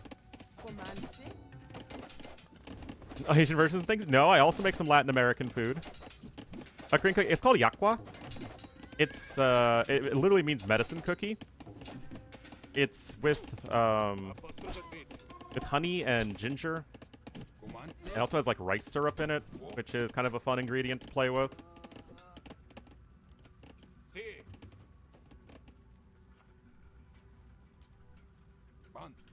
They're very good when made properly and not by me. I mean, again, mine are fine, but not that great. No, I do not have one of those. We just have a grill. Oh, whoa, whoa, whoa, hold on there, yo. Uh-oh. Scouts still don't have those blacksmith upgrades, and they're kind of low HP, though.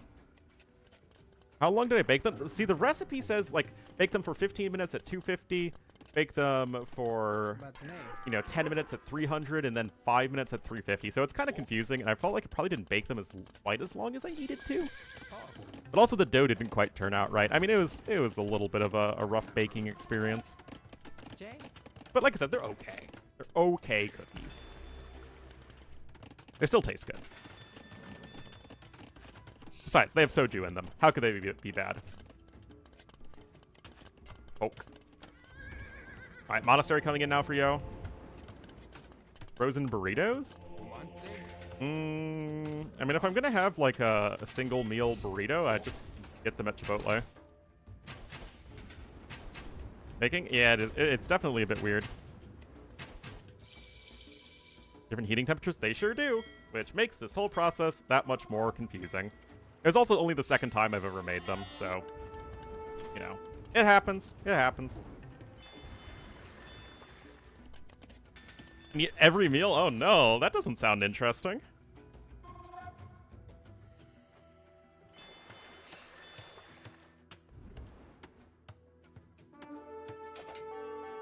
Oh, nice catch here from ACCM. Gonna get the bill. Write your thesis? Oh, okay, that's fair then. Anyway, I mean, as much as there are skirmishes happening back and forth in this game, nothing terribly decisive is happening other than the fact that Yo just has that very noticeable eco lead, 1,100 more resources. Yes, the villager numbers are still comparable. The eco upgrades are now starting to come in better for ACCM. But Yo is still just working with a bit of a comfortable advantage. Caramelize of it? Yeah, I guess that's just how that would work with your particular oven.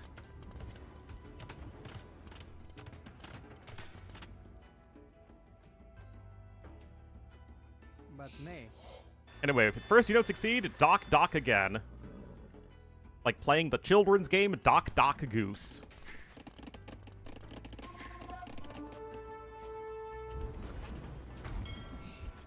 Still though, ACCM does have his TC here in his little southern clearing area, has access to lots of gold. Remember that most of the stone on this map is in the center area, and Sicilians especially are a civ that love having access to stone.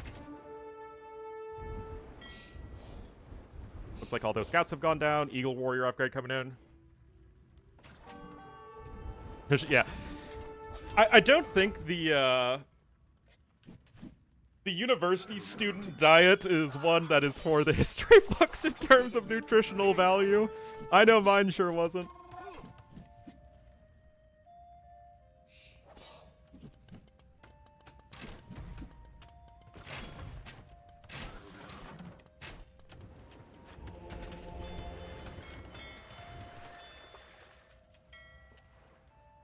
Well, just kind of some skirms here for ACCM and a few knights. Yo, with kind of a hodgepodge of different Aztec units, but still primarily focusing on the Eagles at this stage.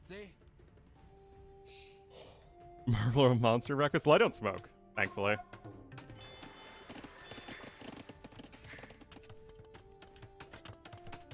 Black bean and cheese only.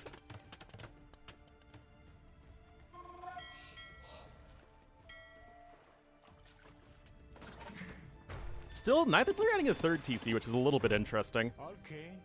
But now, Yo really is starting to develop a pretty good army. ACCM is going to try and keep Yo at home, of course, as best he can. Smoking is vegan. And there's another great example of something being vegan, not necessarily being healthy. Bean and cheese? Yeah, I guess there is.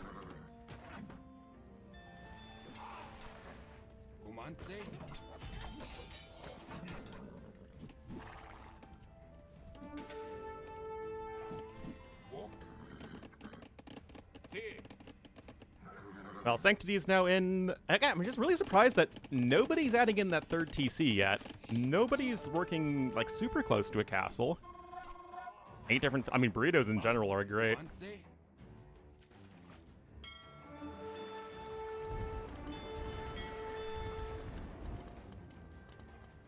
Is horrible? Well, I mean, Europe has some of the best Middle Eastern food. And America has some of the best Mexican and Central American food, so, you know.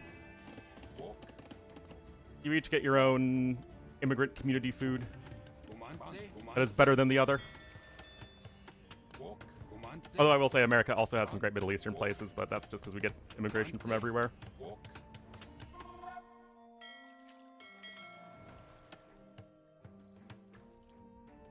Kickpeas? Oh, what's a kickpea? Is that like a chickpea that you kick? It kicks people? Pretty OP. Yeah, I mean, Yo is still maintaining that decisive resources advantage. He's now getting in his own eco upgrades, more farms coming in.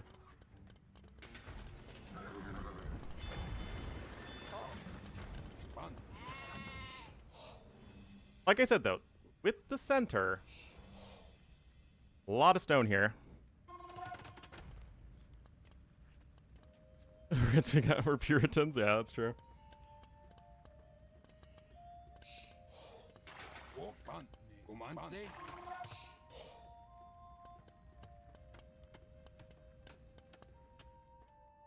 Taco discussion?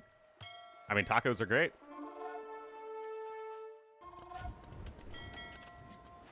I don't know what a white people taco is. But we're very pro taco on this stream.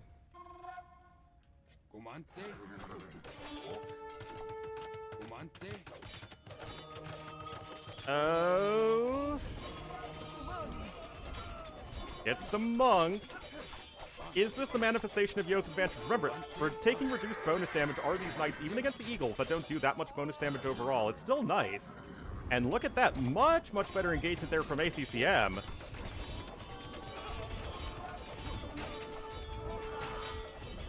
Some crossbowmen are here to help out. The knights have good upgrades, though. Finally, a big, potentially decisive fight happening. The fire ships are even going to try and come in to help. And of course, that Aztec production is super good, and the army is cheap, it trains quickly, and Yo has the better eco, so ACCM does need to take an exceptional fight here, and I just feel like the fight isn't exceptional, it's only, like, okay.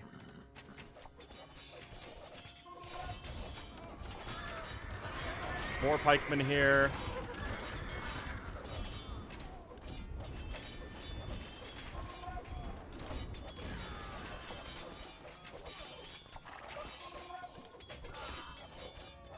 Assal's becoming back, built back further at home than ACCM, or rather that Yo would have liked. On the 1985 Nissan Pathfinder, I'm afraid I don't know cars at all. For someone who does a fair amount of driving, cars are just sort of, you know, a way to get from point A to point B. And if the car is more comfortable, then that's all the better. And we can see that Yo's macro has actually been better than ACCM's. It's the reason he's still actually nicely ahead in resources. That and, of course, having the fishing ships, although the fish is about to run out. Yo could also probably use more barracks. He's on the 3 right now. Could probably use 4 or even 5. To learn what you think. Need to get the Top Gear opinion on it.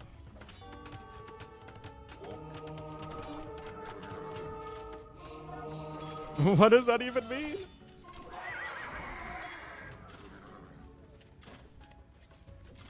Listen, man, our family's cars are a Toyota RAV4 and the Toyota Corolla. That's it. Basic utility cars. Although the Rev is actually a very nice Rev. Wearing a baseball bat backward. Oh, man. Anyway, TC coming in here in the middle, and Yo is creeping closer and closer to the Imperial Age. Pikemen there are going to clean up the raiding units. From my car. I do not plan on selling ice cream from my car, in fact. Oh, we got some Jags. Oh, the Jags are on the way. So the Jaguars are still going to be a good general-purpose unit, and the Pikemen are the good counter cavalry unit. Sentinel, well, that would be a truly American thing to do now. The Aztec Knight patrolling the far reaches of the map. All right, Castle coming in for the Sicilians player. Demo ship is here. Is this going to be enough?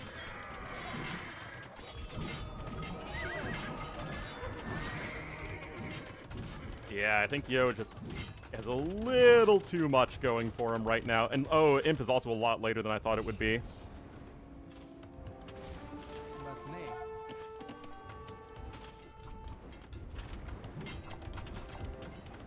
That said, Yo has no more stone.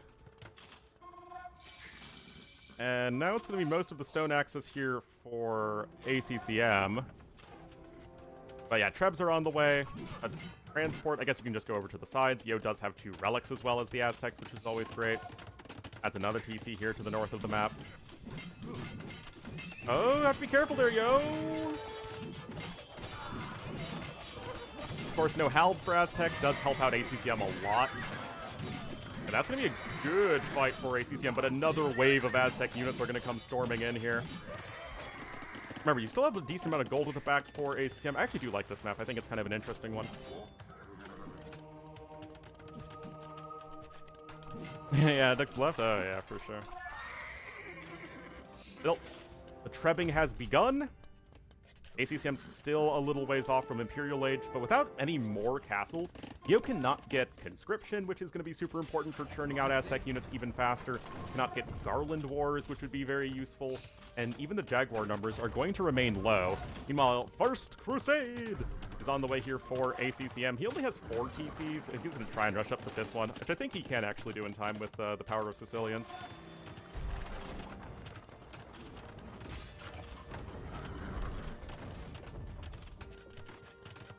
And those sergeants are obviously going to clobber pikemen.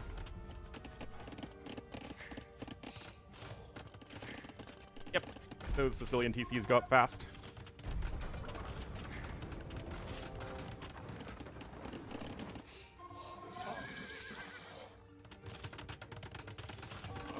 Oh, what? Why'd he only get 4? I thought it's... Oh! I thought he had a TC here. My bad. Yeah, it was only 4 TCs. Well, the issue is that Yo only has 1 castle, and has been needing to produce trebuchets for the Treb War, and therefore is unable to produce many Jaguars. He is going ahead and getting the conscription upgrade now, which is going to be nice. But ACCM could be clawing his way back into this one. The res collected are now even. The demos are pretty cute. No heavy demo for Aztecs for what it's worth. And Yo is actually taking the island. So he's going to be getting these extra resources, and that stone that he's going to get on the island is absolutely critical because, again, Aztecs aren't a civ that generally need a ton of castles, but in this particular case, you do need some Sicilian crop rotation coming on in. And the sergeants are now going to start to cross the map as well. That's where the Jags come in. Of course, the Jags are going to obliterate the sergeants.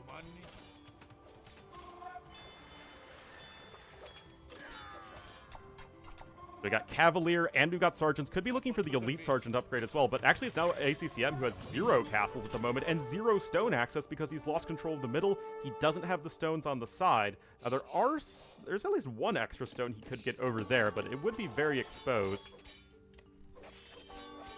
And I feel like as long as Yo just brings his troops together here back at home, he should be probably fine. The Donjons are coming in, but like I said, Sicilians are a very stone-heavy civilization. Yo is actually going to be building a TC here way in the back.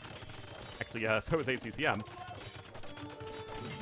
But yeah, you do have at least all of your blacksmith upgrades in, and it's absolutely not the case here for ACCM. But that is a beautiful fight. The sergeants are just there attacking the pikemen. But as soon as those jags get on top of them, it is just all she wrote.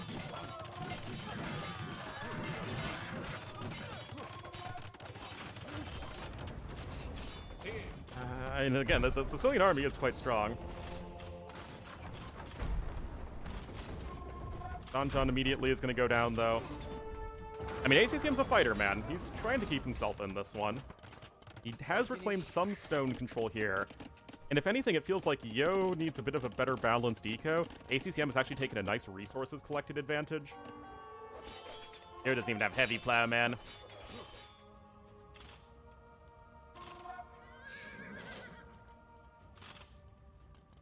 Oh.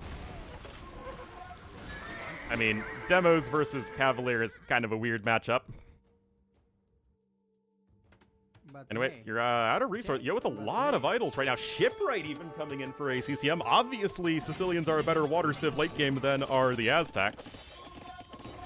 Elite Jag is on its way, though. Gonna try and rush up some stone walls here.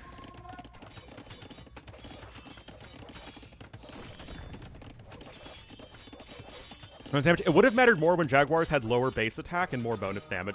But now it's the opposite, so Jaguars have much higher base attack, but only half the bonus damage. So you do like 2 less damage instead of, 4 less damage, essentially. Castle coming back up here in the middle. Was ACCM ever able to get conscription? Yes, he was. No Hoburg yet, though. Although he could get it in just a moment. I mean, considering in my mind that these are probably 2 of the 3 best late game players in the world right now, this could be a really fun one here in game number 1. The other, of course, being Hera.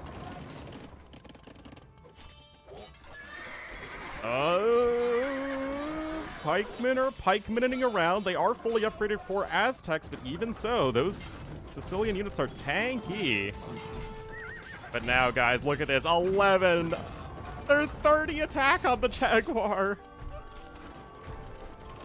That is wild.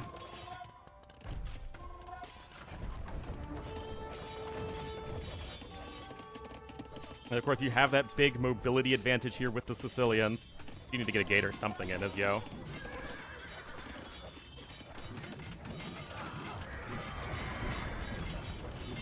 And now Yo gonna try and establish a castle here. The scores are pretty close. Yo has so much more gold to play with, though. And remember, Yo is also making trash units, whereas ACCM isn't making any. Now, we do have the fire ships coming online here. Sergeants? Oh, it's not going to be that much. So probably going to be a 3-hit. I mean, the army value is really climbing here for our Sicilians player. Castle is in, though. Yeah, I like this map a lot. This feels like a good hybrid map. Plus 10, they only get half the bonus damage, so it's only plus 6, which is mitigated, by, what, 2.5 or so. So it's, what, like 34.5 damage? Minus armor. Yeah. Herbal medicine, dude! Galleon numbers are going to start climbing. Things are going to be getting better for ACCM, who has taken the score lead. One-shot Elite Karambit? No, I don't think so.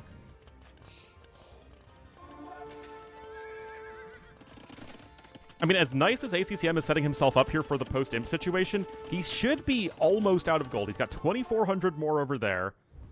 Yo still has this... I guess ACCM is going to be taking water control now at this point, and those vills are all going to die to the Galleons. Yo's got his own fast-fire ships he can make, of course. And populations are semi-comparable, but Yo actually has the value advantage right now, which is a little surprising. And this is just such a scary army. You have demos, though, as ACCM now. Crabs are going to try and cross the whole area. Oh, that's a pretty good demo. Now, Yo gonna try and start sieging up, but this feels like it might be too good of an army as it's just so hard to cross the middle. We have reinforcements coming in, but you have that big mobility advantage with the Sicilian cavalry. Big fight unfolding here. I mean, this is probably about as good as it's going to get for ACCM, and it is just not enough. Yo reclaiming the score lead here. The Treb still stands, and even without the Treb, the Aztec infantry is going to knock down the buildings pretty fast anyway. And look at this, Yo has 4,000 gold. You have some donjons coming in. And this is looking really good for him. ACCM behind by 50 pop. The fast fire ships are helping take back the water as well. And I think that part of the issue for ACCM is he's just never found a trash unit to mix into his army. So he is just running out of gold at an alarming rate. Oh yeah, Jags and Tarkins have like the best attack sounds. I mean, the donjons are nice here, as you do have some stone income again here as Cyan, but it really just does not feel like quite enough. Also, Hoburg was never researched, which is a bummer. Okay, this is a pretty good kill zone for ACCM, but I just don't think it's quite enough, guys. Really, really good game number one, though. I mean, these are two top 5 players right now, in my opinion, for a reason. Repairs are coming in. Obviously unfortunate, honestly, that they had to meet in the round of 8. Shipwright coming in for Yo. Look at the king, Stonewall there to the north. Yo's played enough of Regicide Rumble to know he's got to keep his king safe. But yeah, I do think Yo is likely still going to be the one to take this game number 1 here. Little bit more gold there from ACCM. Yo has the 3 relics as Aztecs as well. You can see 3,000 more gold, 1,200 more stone.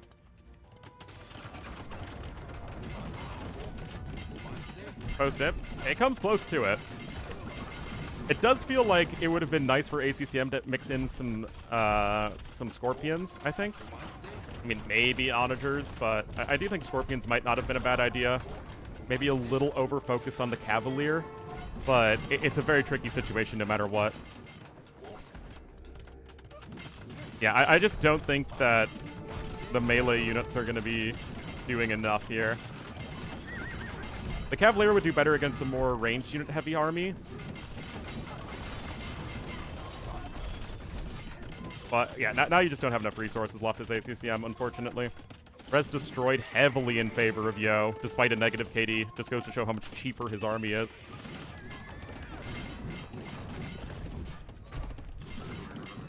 Tackle craze for the Jags, yeah, basically. Remember, Jags actually have 2 melee armor on top of it. Elephants, I think some of the units like Arumi Swordsman also might still trade well against them.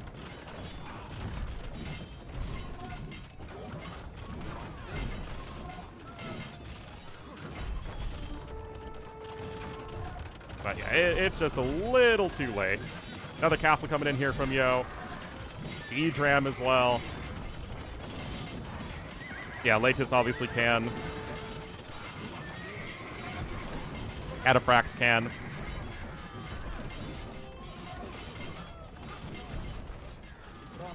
Non-gold units, yep. For sure. GG. I guess ACCM's king was also in danger. Not that it really mattered at that point. Yo takes game number 1. But honestly, guys, real talk, guys. Real talk. This felt like 2 very good players, but are not hamsters. It felt like 2 civilizations that had their own strengths, but also weaknesses. It didn't just feel like, you know, OP snowbally civs. On a map that was just a good, well-balanced map. It's amazing! It's wild! Yeah, I do think Scorpion would have been the best solution there.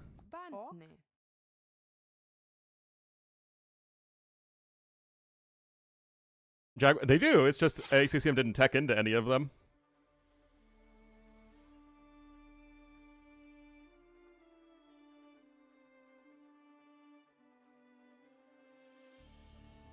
Onager? Yeah, but you don't necessarily have the Onagers on hand, and because you have the better mobility, you're in a pretty good situation to snipe Onagers.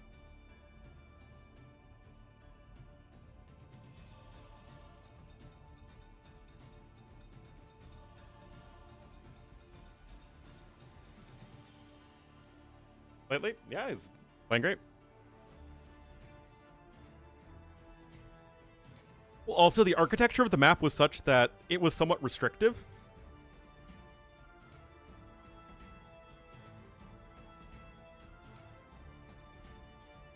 Easy to mass? Well, I mean, but that's less of a, oh, you can't deal with it civ-wise, but that's just a yo has all of the gold.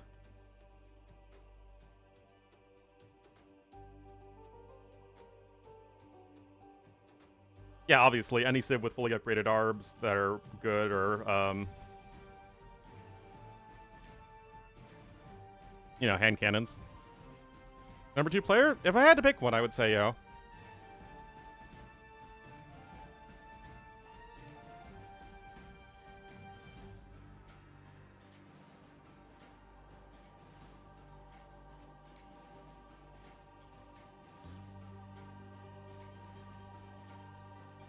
Oh, hold on.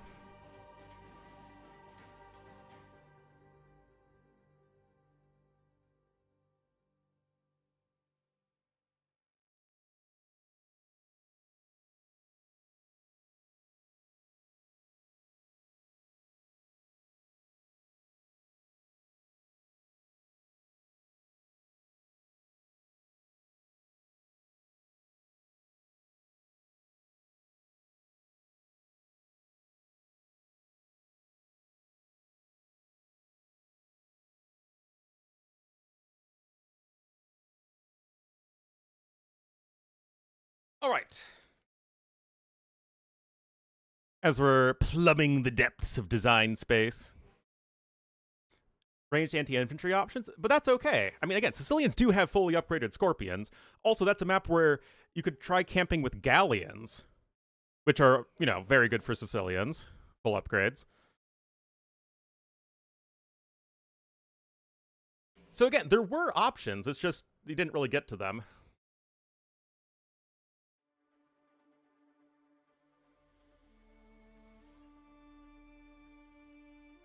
For pizza, and you need to freeze it. What are you talking about? Leftover pizza?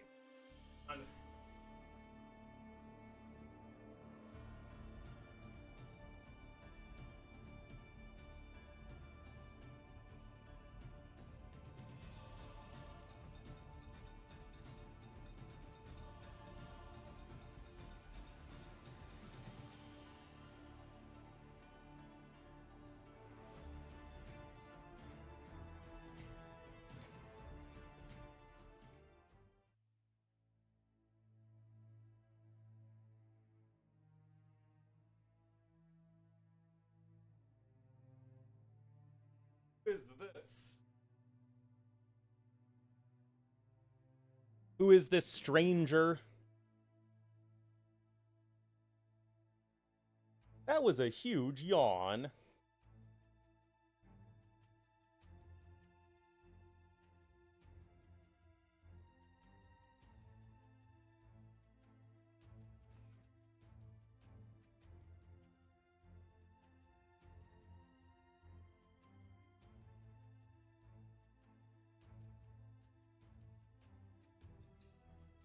All right. Failed to download match content. Awesome. Freaking great.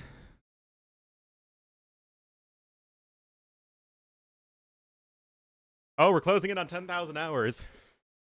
9,669. Oh, wow, just updated. 9,672 hours. Probably a few more weeks, and we'll be hitting that 10K. Streaming? Nah, I mean, I would say maybe 2/3 to 3/4. Yeah, maybe around 70% of my time in AoE has been related to either streaming or YouTubing.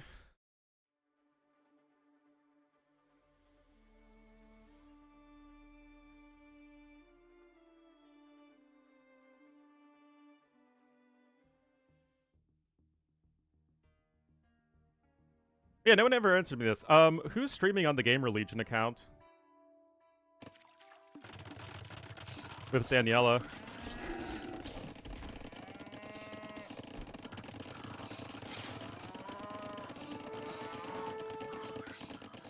Alrighty, we are here on Ro8 for game number 2.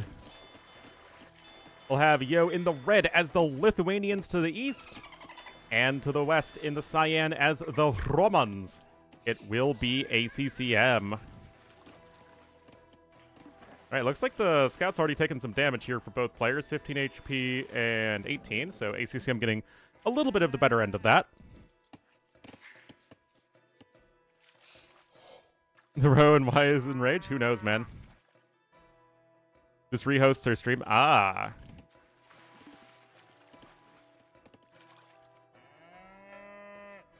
I guess Daniela's just probably able to do that for cheap. If she gets paid. I hope she gets paid.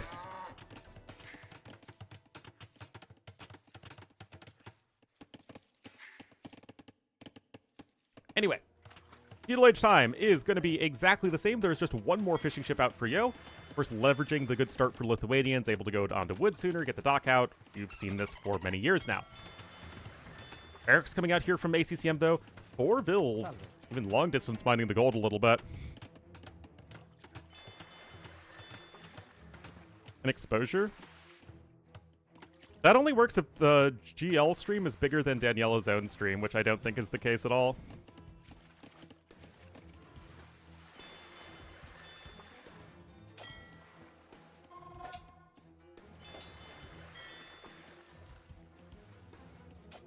Oh boy, I mean, ACCM is going for it, man. These vills are sick and tired of being sick and tired.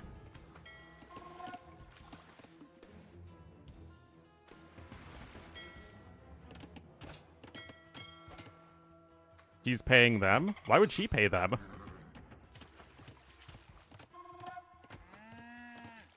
Volunteered. That wasn't like something that ever crossed my mind.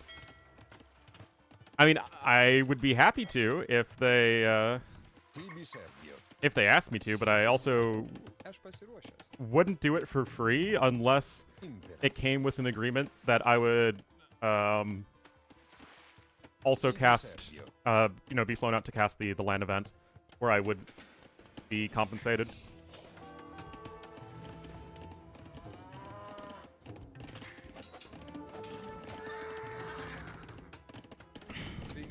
Anyway, Men-at-Arms coming in here from ACCM. Oh, rip the scout, getting torched. Need to know what's in it for Ornlu? I mean, I don't think it's unreasonable to want to be compensated for doing work, right?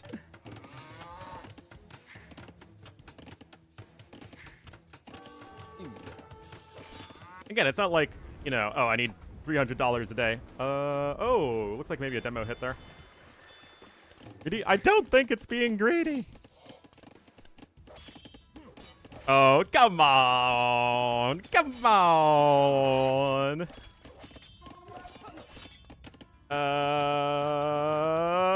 Why do you just trap the vill in there with you, man?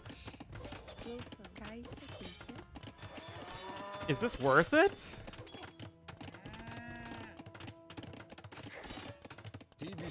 Passionate about that? I mean, I think that the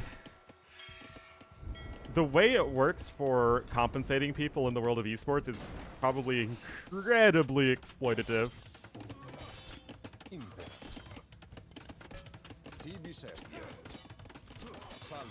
Well, I mean, you do lose a vill, and this is obviously a lot of vill time and resources, too.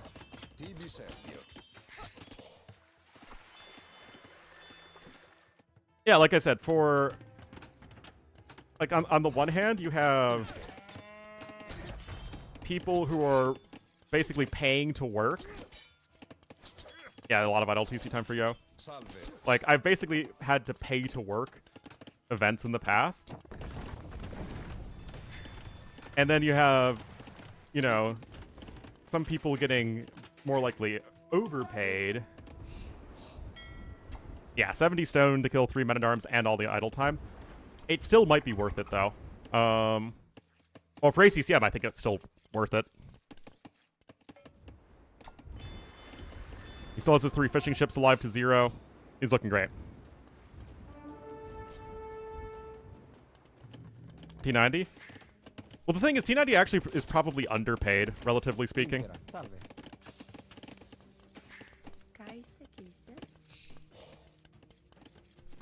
Excludes people who don't have a private source of income.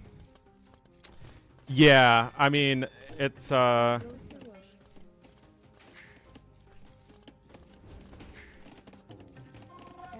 it would be much easier for me to go to LAN events if I could consistently pay my own way there, right? How much does T90 earn? Probably much more than he gets for doing events.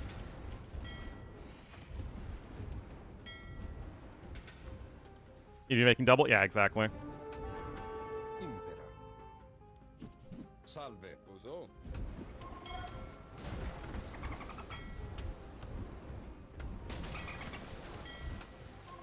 If T90 was just looking to min-max his income, I'm sure he wouldn't be going to most events. Easier to grow your brand? Yeah, it's a little bit weird like that. Success you need? But also, once you achieve that success, it's, you can sort of coast along, not really doing all that much. Doesn't stream parallel? Well, also T90 brings in viewers. T90 and, to an extent, T90 plus Dave are the only casters, in my opinion, that actually bring in viewership that wouldn't watch otherwise.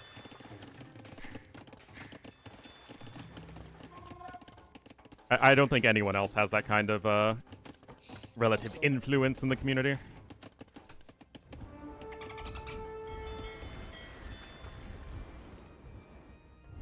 Anyway, there sure are fire shipping around. Hardcore mem fans. I don't think that's a monetarily significant population. I mean, as far as Hera, for players, Hera and Viper both absolutely have that power, and I don't really think many other people does. A good NIL deal, yeah.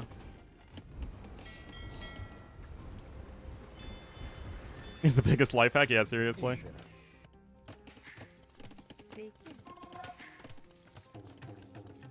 Which again, like, I essentially paid to myself to cast DreamHack.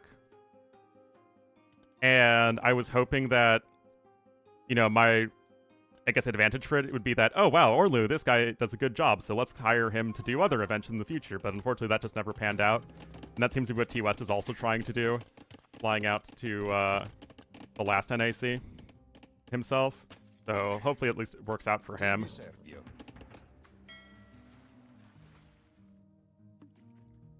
Because I guess it's like trying to invest into your own success, right? Ignoring doubt. I think doubt generates a lot of excitement, maybe from people who are already there. And doubt getting far in a tournament would also generate a lot of excitement, but I don't think doubt just showing up is actually enough to really bring in casuals. Don't think so, at least. For a job interview? Yep. Except it's much more expensive.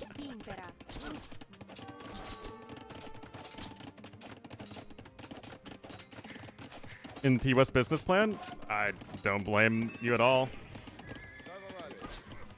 I don't even know. I've never even had a good business plan, so to say. Except the calendar thing. Don't know if that's the best business plan, Kappa.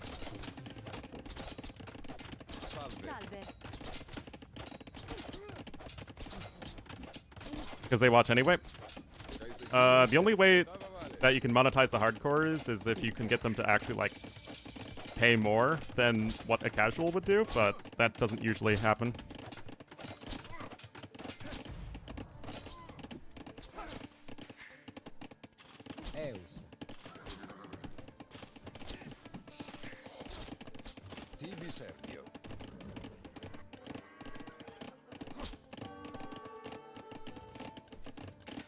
All about the top 1,000 streamers?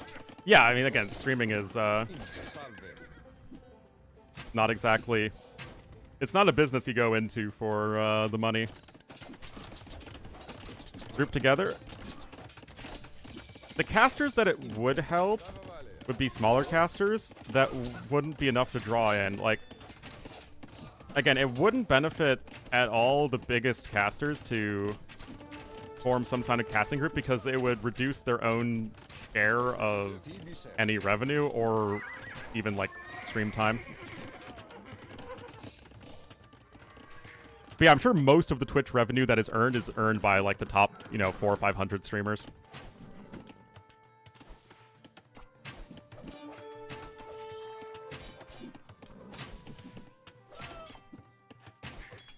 It's not the greatest. I mean, ACCM has just dominated all game long. Yo's been falling super far behind in economy.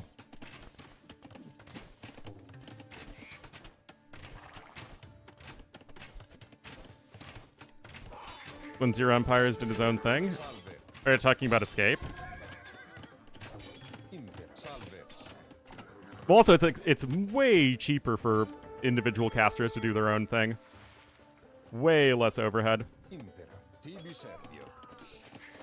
But also, the casting scene back then was... even back then, the casting scene was way more balanced than it is now.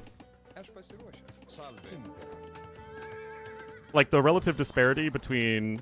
the biggest casters who at that time were Zero Empires and T90 and Resonance.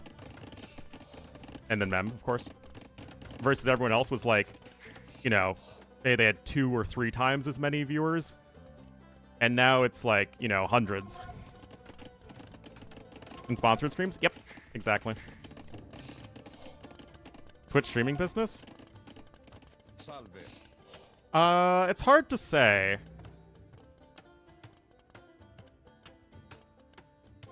His own thing, and there's a... Oh, yeah, you're talking about the Voobly official stuff. Yeah.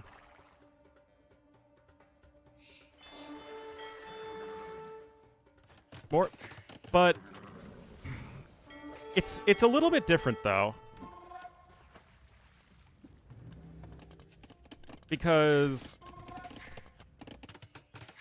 Do women make more than men streaming when... part of the streaming experience is interacting with the streamer? I think the better question is, do women streaming with webcams on outperform women streaming without webcams on versus men streaming with webcams on versus women without streaming with webcams on? You know what I mean? And yes, streaming itself is a very, very male-dominated field because gamers themselves are a male-dominated field. Although that is getting less so over time. Everybody else? Yeah, but like that's not... You're appealing to a different demographic that... Like, when I think of the gender pay gap, I'm thinking, okay, women generally, historically speaking, getting paid less for doing the same amount of work as a man. Which has absolutely been the case throughout history. But in this world, you're not doing the same thing as a man because attractive women especially provide another layer of entertainment, or I don't even know what the word is. But you have an entire different angle of appeal that is not one-to-one replicable.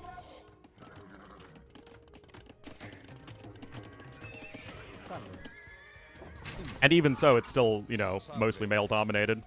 So it just doesn't really feel like a good one-to-one comparison.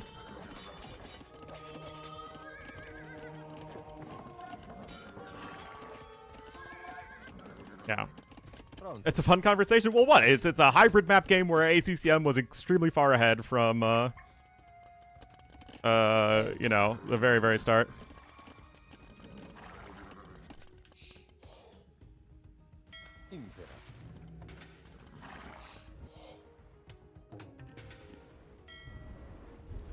But yeah, it's tricky, it's nuanced.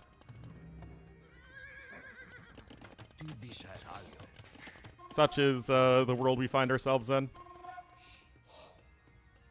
And of course, compared to most jobs, anybody who does this online content creation stuff has zero long-term guarantees of success or benefits, so everyone needs to sort of get going while the going is good.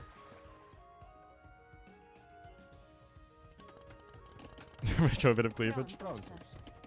Yep. Tibi Servio.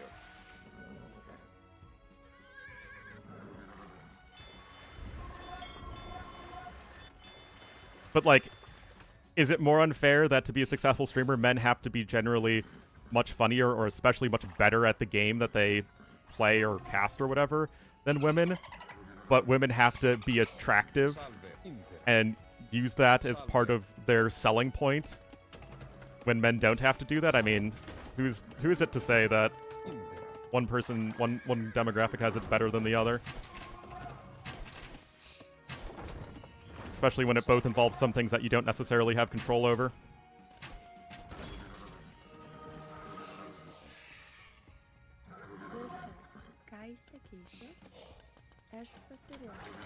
Yep.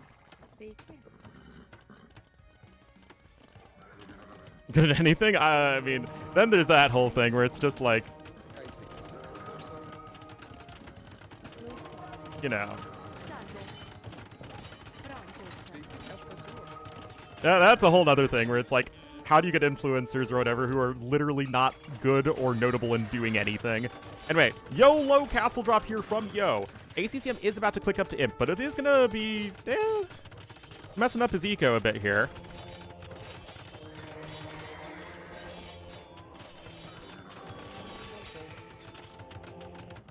You see, well, I'm both. I am both incredibly attractive and have a soothing, melodious voice. And I'm extremely entertaining and also amazing at the video game that I cast. So, I mean, personally, I have the best of every world. Alright, guys, this could be it for Yo. Does take some damage on the other side. ACCM is still ahead in Vill's killed.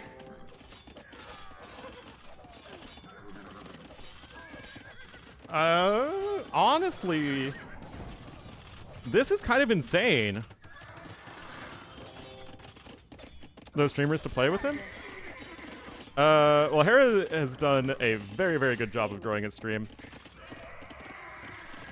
He had a huge opportunity with Viper and T90 going to Facebook, and he absolutely maximized it as best he could.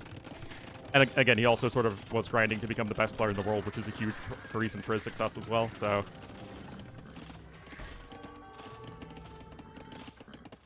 I mean, again, in this world, you need to be both good and lucky, so to say, to be successful. Unless, again, you're one of those random influencer people that have no obvious talent at all, which I will never understand. Anyway, Imp is still almost in. Great attempt from Yo. Like, again, you are trying to find your win condition. You're trying to thread the needle, so to say.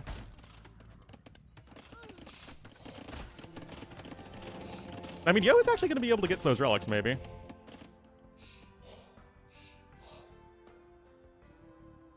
Not stomping a... What do you mean?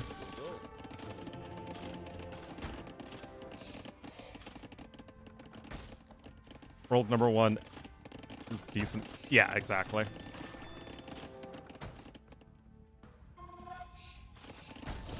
But I don't know anything about other streamers, honestly. Alright, trebuchets are coming out, though. I mean, Yo is going to have these supercharged Lechai.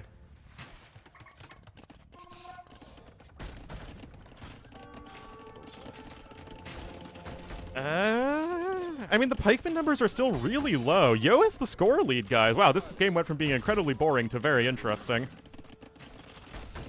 Yeah, getting the relics there is huge.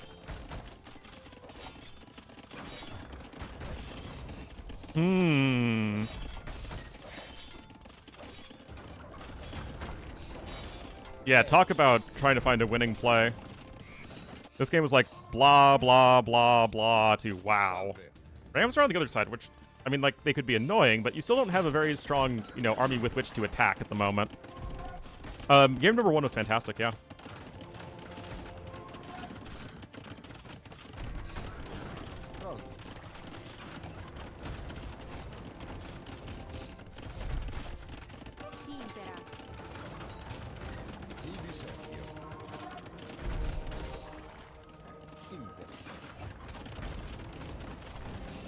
What defends you more? Probably Qian Swordsman.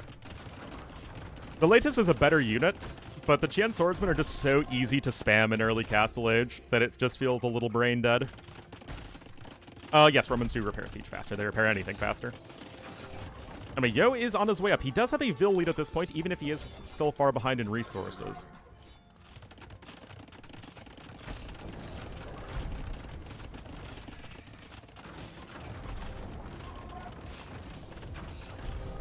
Castle is down, though, and obviously no castle, no Lei Chai. All those rams are going to go down. Yeah. Ooh. Halb is also on the way, so we also have the classic Roman Cav Archer. Wow, the Roman Cav Archer actually snipes the monk who's trying to escape with the relic. That is awesome. Salve.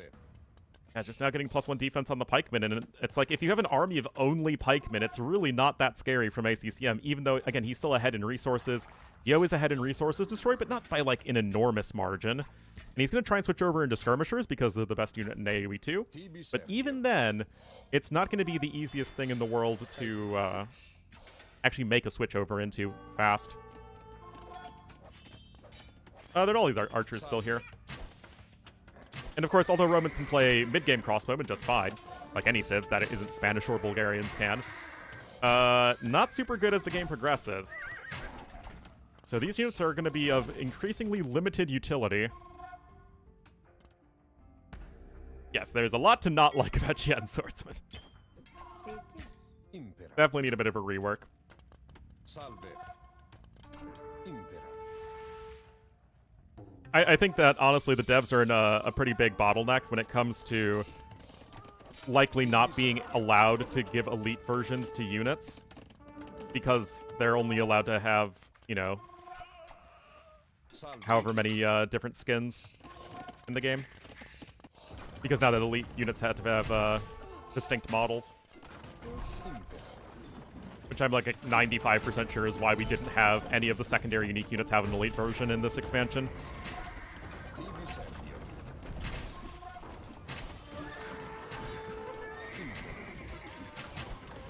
Anyway, TC goes down. ACCM is pushing this one back. Oh, but the units are out of position here from ACCM.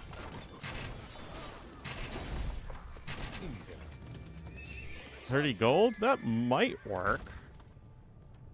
I mean, Yo is back down to 0 relics. And now ACCM can actually go for the Roman infantry.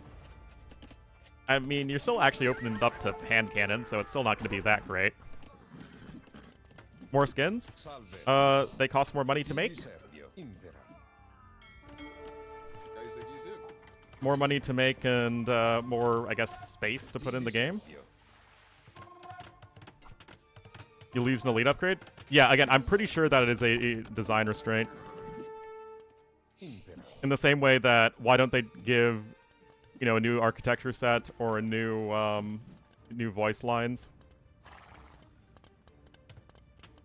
I mean, obviously everything about an AoE 2 expansion these days screams like, do this as cheaply as possible. We don't have new soundtracks anymore. Alright, ACCM's gonna go for some heavy scorps here.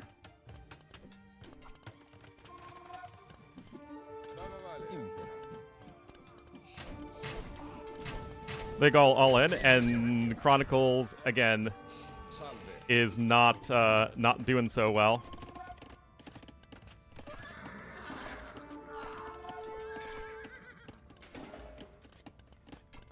Okay, this Chronicles expansion might be basically the same as the last one, but I think the real test will come if there is another Chronicles expansion. And Marginal? I would think so, but I don't know enough about the cost to doing these things.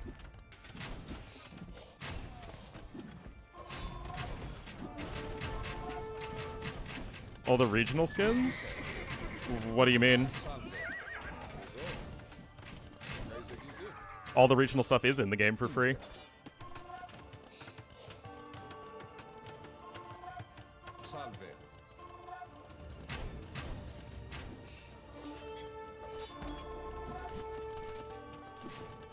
Well, Scorpion numbers are climbing. Yo is trying to steal more relics. The Chronicles assets? None of the Chronicles assets would make sense in actual AoE 2. Yeah, losing the Trebs was rough. Now you have the random Centurion coming. Winged Hussar. I mean, this game went from, like, one-sided slaughter to Yo making a crazy comeback to now Yo's back to being in a really lousy position. I mean, I don't really think we need skins for every single unit. That feels a little excessive. Readability is super important. You need to know with, like, at a glance on low graphics setting what a unit is.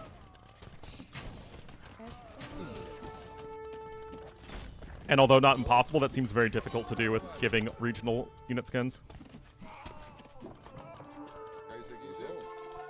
Yeah, again, my guess is that this Chronicles was already very far along when they did the layoffs at Capture Age, so they're able to finish this one up without too much issue.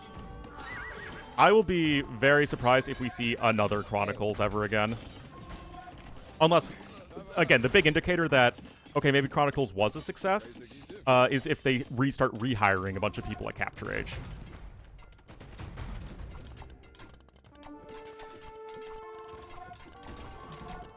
Anyway, Winged Hussars are out, Bombard Cannons are coming in. Roman's not really a late-game powerhouse.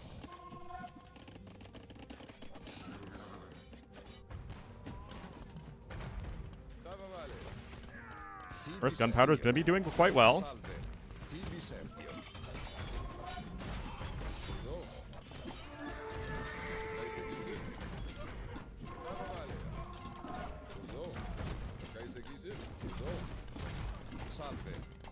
Splat.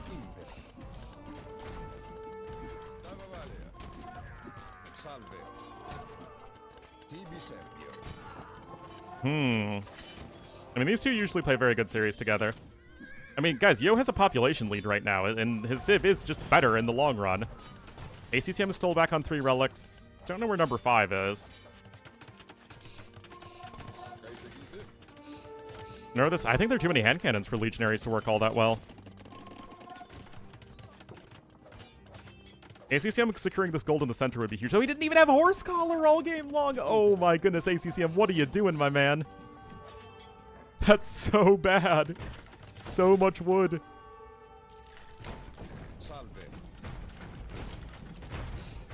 Oh, the Spirit of Nikov has cursed this game.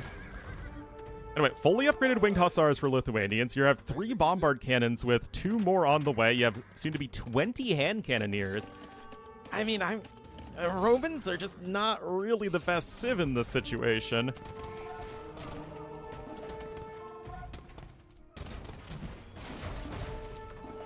I think, yeah, Ballistas is in.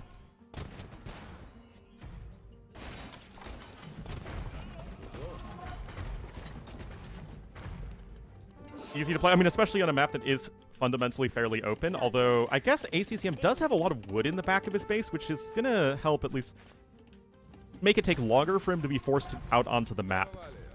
Note that Yo also still has some gold income, as there's just a lot of resources here in the middle. You do have Legionary coming in.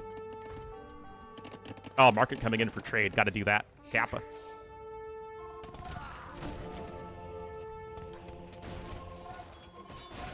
And yeah, the Winged Hussars are starting to run over stuff. Skirmishers randomly here in the middle of the map as well.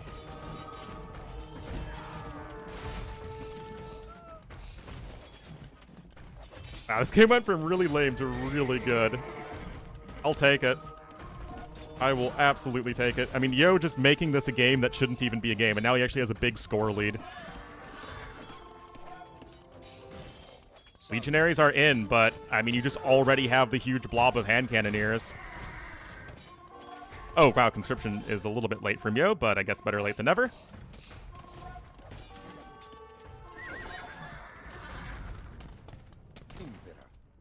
I mean, the Legionaries are at least going to be, like, a good all-around unit. But, yeah, it's tough playing Romans into a Gunpowder Civ. That said, Scorpions are really good for Romans.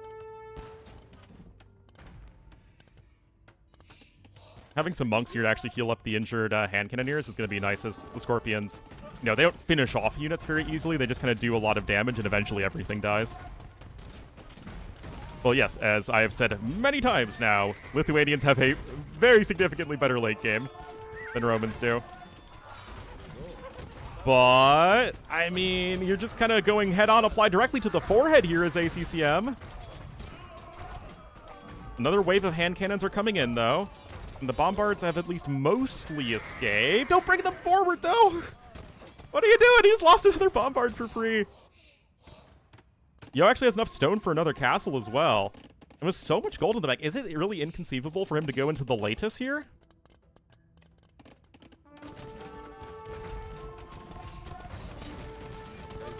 Oh, man. Scorpions are so insane for Romans.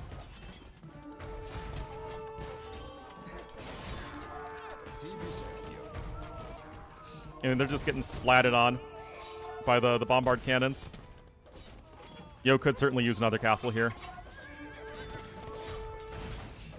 Hey, I really don't like the idea of AoE 2 having units that take up multiple pop space. The game is designed around population efficiency in a way that no other RTS is that I know of. I just think that Romans aren't a very good late game civ. They're much more of an aggressive civ.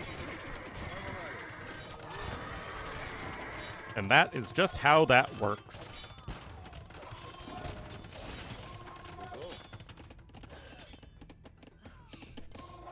Yeah, I mean, if you can get to Elite Latus, which it does not feel inconceivable, even with only one relic, that might just be way too good. Don't know what that last relic is, though. Oh, we got lots of buildings coming up here in the north.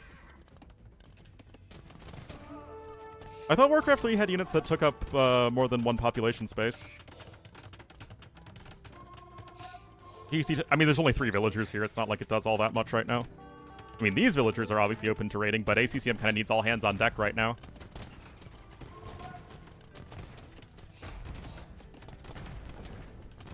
Heavy counters. Again, it's just AoE's a bit of a different game. Romans are Vikings, but that's counteracted by the fact that Romans and, in theory, Vikings are very strong early game civs.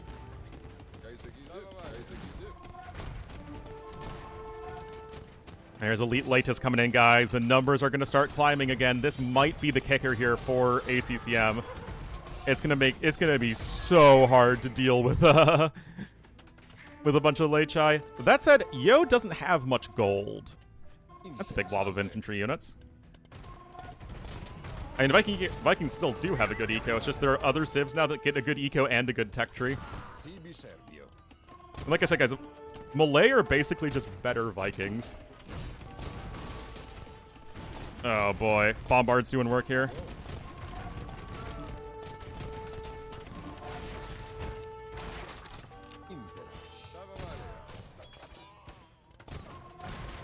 By decreasing your income?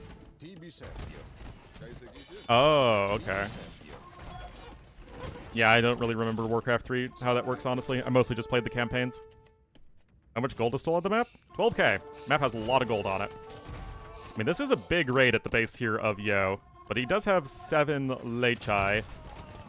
But still, only 1 relic is actually a big breakpoint, because it's only with 2 relics do you get to that 20 attack for the latest, which means they 3-shot halbs instead of 4-shotting them. So obviously, giving more time for the halb to do their big damage. Oh, but look at this! Yo is gonna go right after the monastery again.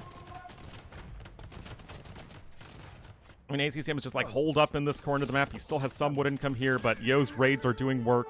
I mean, so are ACCM's, but Yo is just, again, it's a matter of degrees more.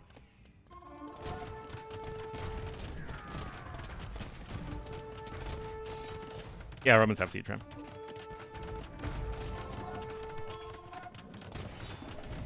Scorpions as well are going to go down in 4 hits instead of 3, so if you get even 1 more relic as Yo, you'll kill both Scorpions and halbs in 1 fewer hit.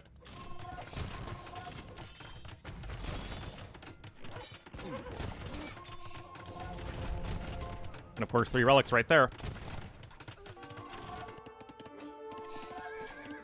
Lechai seem to be doing just fine. Mass Nori Literally 100% of the seaweed. Be faster? And do Romans really need a scorpion buff? Their scorpions are insane.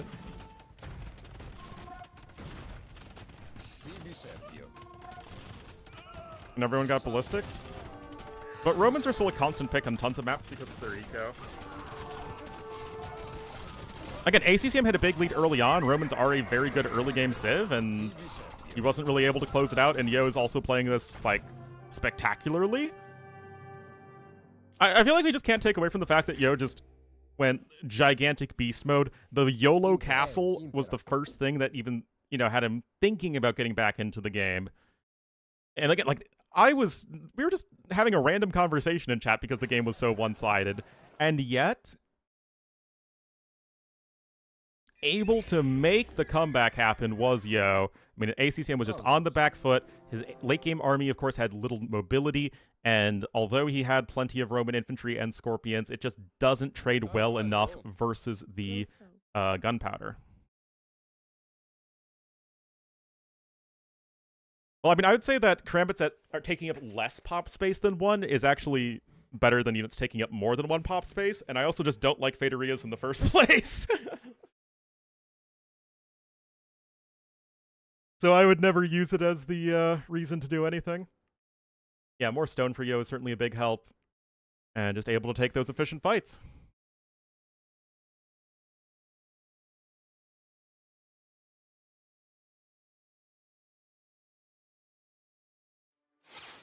Good stuff. Remember, this is only our second series. We could have a long day today.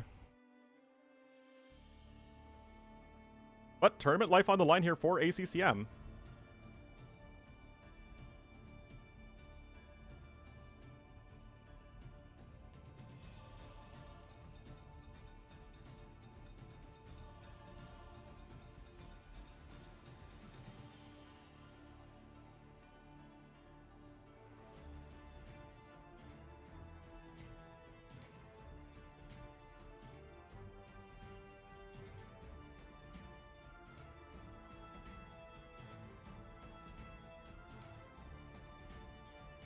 If they ran out like farms? No idea. Yeah, I just don't think all civs need to be good on all maps.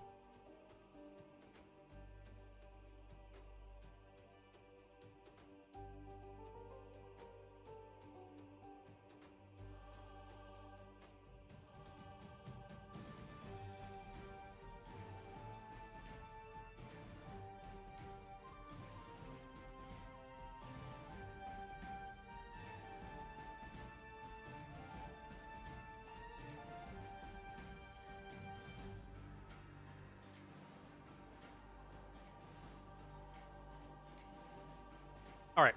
Let's have to see what the next map is going to be.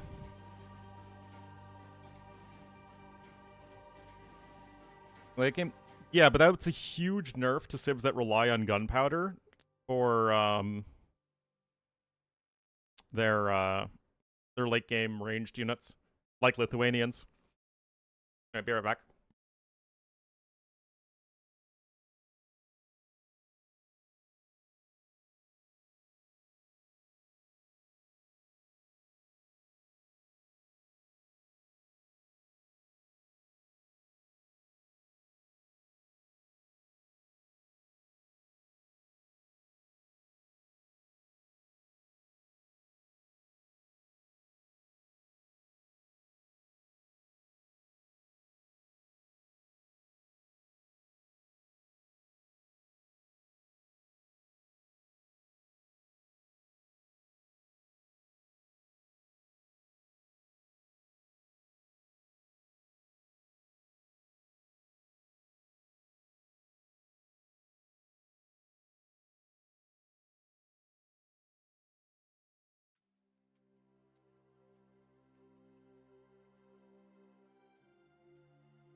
All right.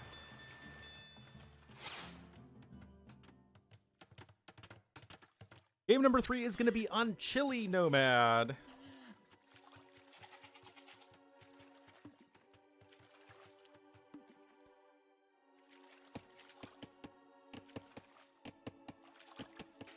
Big chillying on the Chili Nomad.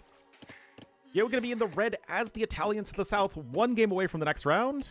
And to the north in the cyan as the Mongols, it will be ACCM.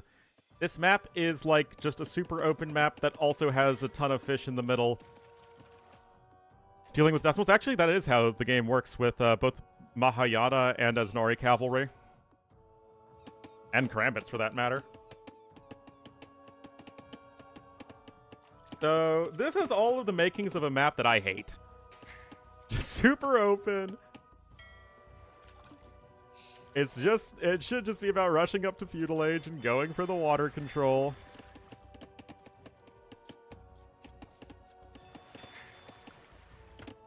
I mean, we do have 2 very fast civs here. The kids call slop. And yet kids love the AI stuff, right?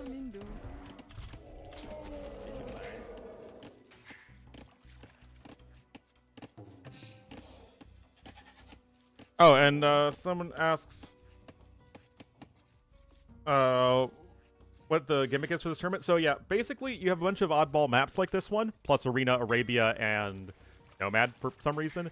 And also you have the whole Civ Pools thing where you essentially get to pick 2 groups of 5 civilizations for your opponent. AI stuff, and why do I see it constantly?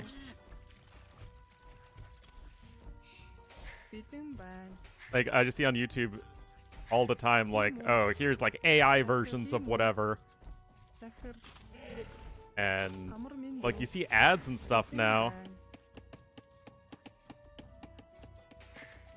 Where it's, like, clearly using AI. We got that stupid thing. I don't know why, like, you have subtitles popping up constantly for, like, videos and whatnot. It's really weird.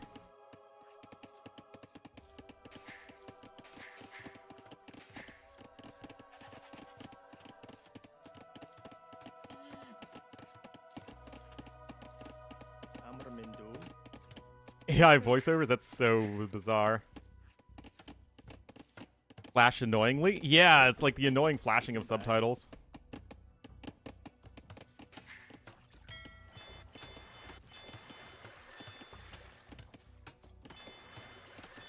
And yeah, there's like AI voiceovers on videos too as well.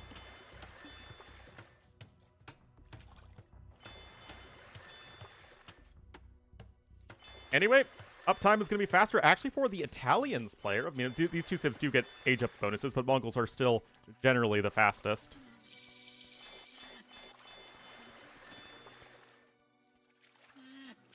Oh,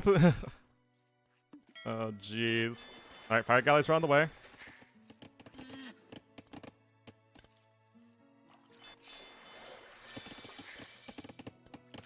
Double bit axe coming in for both players, but this is just all about the speed. The need for speed.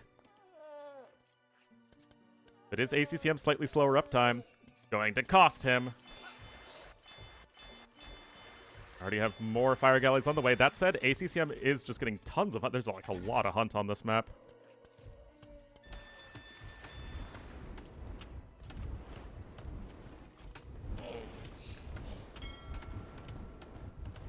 Alright, fire galleys starting to do work. The repairs are being...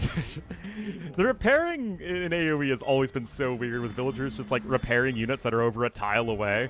That said, the fire galleys are out, but Yo is going to need to just hang back a little bit here. Oh, yeah, I think he should have switched target over into the villager there for a second. Because obviously the villager is the one thing here that can't get repaired.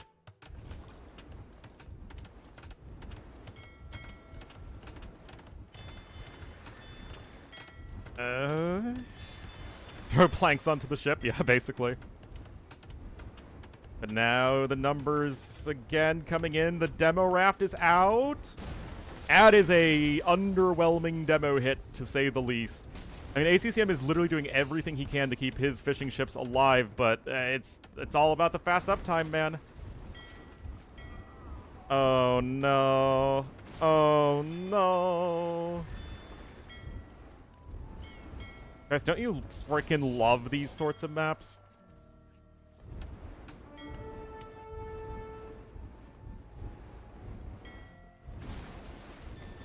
Freaking love it.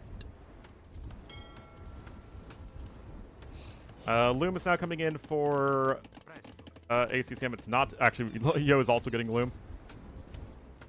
But yeah. Yeah. There isn't even that much food left in the middle. It's wild.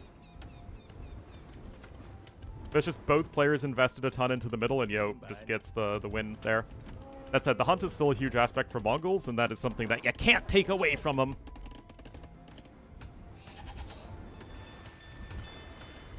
Like, is it even worth still making fire ships?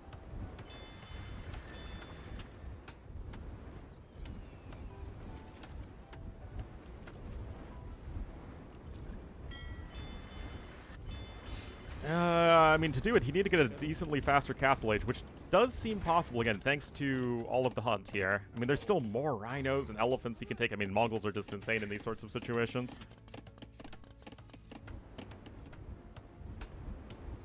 There is 780 food left. And because of the shallow area here, which is like always the case, it feels like on small map pond in the middle maps, is that there's like shallow areas for all the repairing stuff and units to traverse.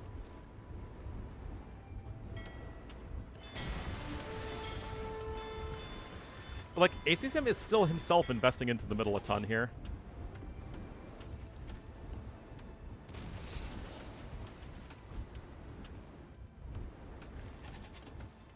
Like for this, yes. I don't know if he scouted it though. Looks like he might have not. Although, he could perhaps just know about it.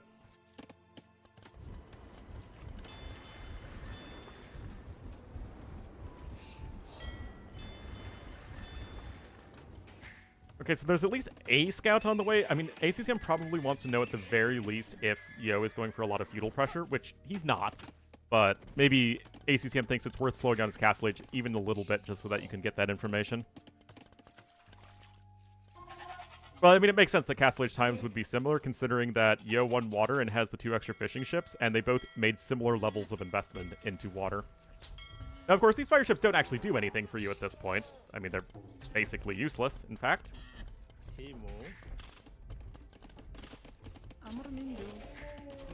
So it's like, yeah, Yo has won water, but you're only getting a little bit more food out of it. A spearman? They didn't have the barracks up initially. So the spearmen weren't really an option. Anyway, the fact that Yo is up faster while also winning water is probably going to be a backbreaker.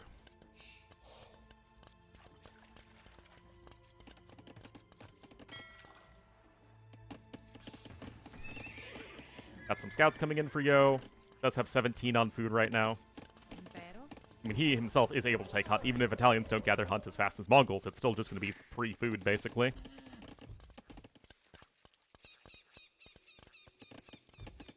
Anyway, Yo is going to be up 40 seconds faster. There is another stable coming in. Mongols are a better early castle age civ, though, because of the steppe lancers.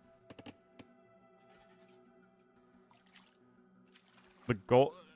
Food is much more valuable than gold early on. So, that, I mean... You need food to click up to the next stage. You need food to sustain villager production. Units trained? It should be pretty similar. Yeah. 11 to 10.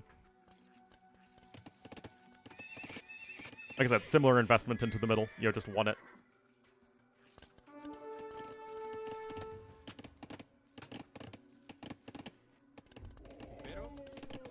Oh, wait, double range is here for Yo. For the love of our Lord and Savior Doubt, please don't tell me we're going to go Italian cav archers here. Is that really what we're doing? Oh my god. Every day we stray further away from the Lord's light. Of course, referencing Doubt. Which is ironic considering that Doubt loves his Cav Archer play.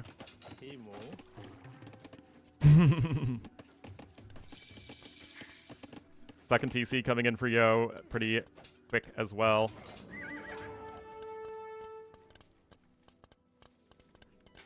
Instead of mining, we have seen that on Arena, but boxes aren't consistently used on any other map.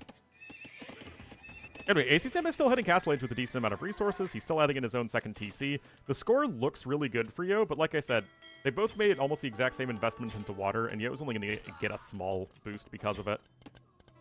A notable one, for sure. Oh, hold on. That's not good, though. That's not what you need there as ACCM. Powerful in the past. Doubt is basically an AoE2 Eldritch God. Especially back when he used to stream in like a super dark room. You could only see him in the depths, lurking through the shadows and smoke of the shisha. Oh man, guys.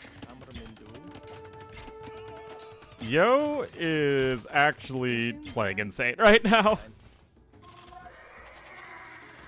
Yep.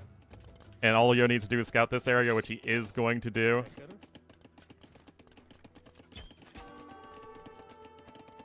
Oh boy.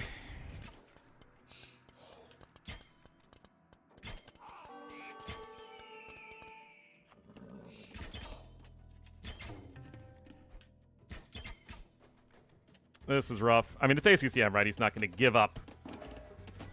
Forward Siege Workshop here.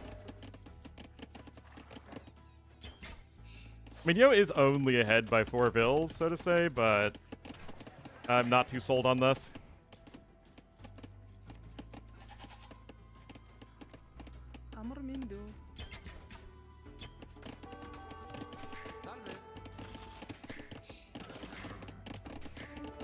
I don't think Doubt's coming back to the very tippy top. Relatively speaking, there were far few players back then who were, you know, trying to do AoE2 stuff, and Doubt just, I don't think, has the grind in him anymore. Which, again, he doesn't need to. Doubt has nothing left to prove in AoE2. I think he's just here to have fun at this point. And he can still get decent results. Like, Doubt is still a top 20 player. But I don't see him winning any tournaments anytime soon. To be fair, I don't see anyone other than Hera winning major tournaments anytime soon either.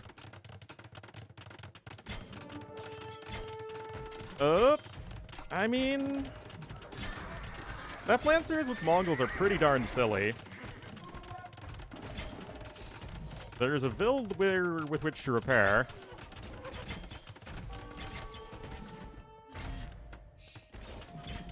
Is it in the tourneys? Well, again, I don't think a tournament really means that much to Hera unless it's a big one, right? Hera doesn't need to prove himself, so to say, by winning smaller tournaments, nor do they financially matter that much for him either.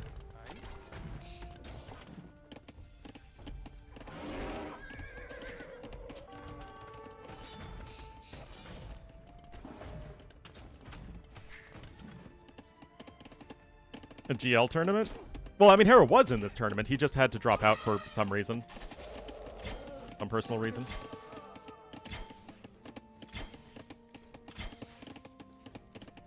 Well, A-Less dead? I mean, I think he's still in a pretty bad spot. But like I said, remember, both players committed similarly to the middle, and there's only a little bit of food left over for Yo. That said, I still think Yo has probably an insurmountable lead. I mean, yeah, Yo had a huge comeback in the last game, but it's going to be tough for ACCM to replicate that. Well, yeah, I mean, Yo's been struggling to maintain his food income.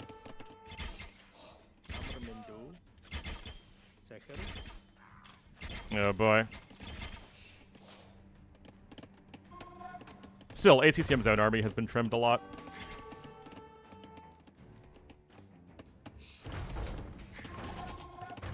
Alright. Mangonel starting to go after the TC here. There's the monastery. Monk number 1 is, or I guess number 2 is on its way. There's the monk. He was hiding behind the rock column.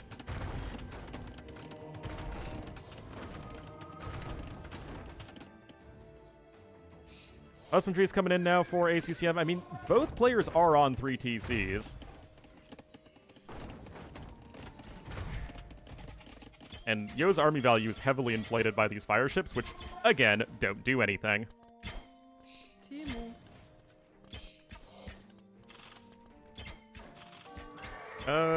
Don't run under the TC like that.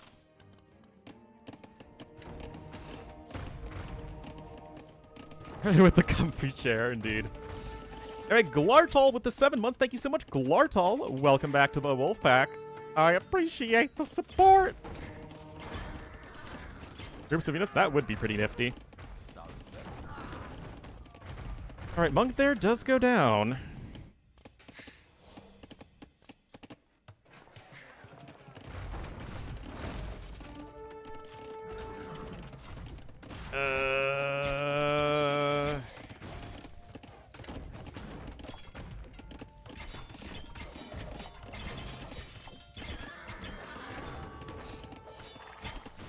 Well,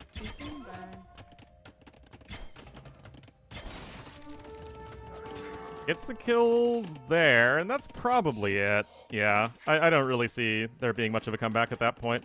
You're just waiting until he has enough army, takes a good fight. Should be totally fine. Now gonna start going on over to stone. Yep. Yo is dotting his I's and crossing his T's, so to say. I mean, a good effort from ACCM, right? I mean, the game just looked like it was a disaster early on, because it was. ACCM tried to find us out, but, Yo, it's simply too good here to let ACCM back into the game.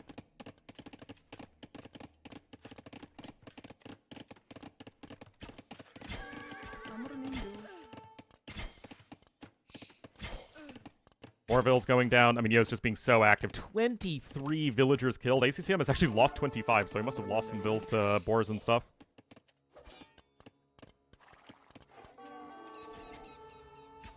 Monastery there is being denied right now. Yeah, I mean, the vill count is close, but the army count is not. Even discounting the 7 fire galleys here, it's still heavily in favor of Yo. I mean, ballistics, the upgrade that Mr. Yo is getting right now.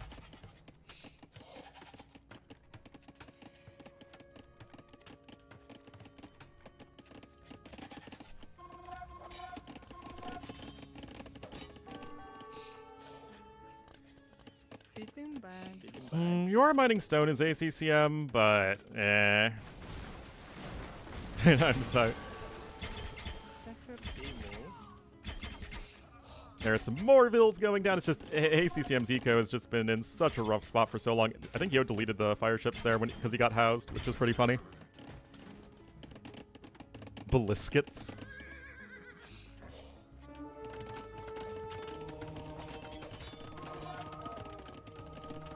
Oh, gonna be a conversion there. Yeah, you can snipe the monk, but you're probably gonna lose another camel in the process, especially again with ballistics in. Able to get out there.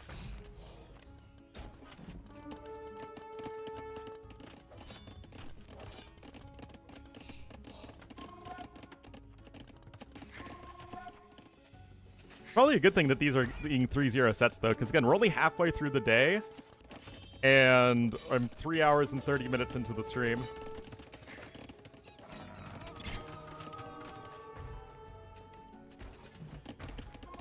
%5 score lead? Yep.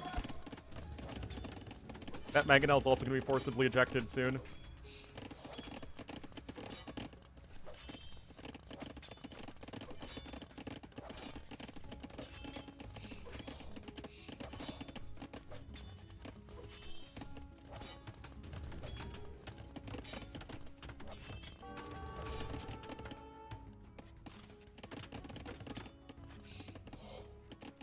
I mean, ACCM does have a castle here. He can start Mangodai production, but it's just going to be so low.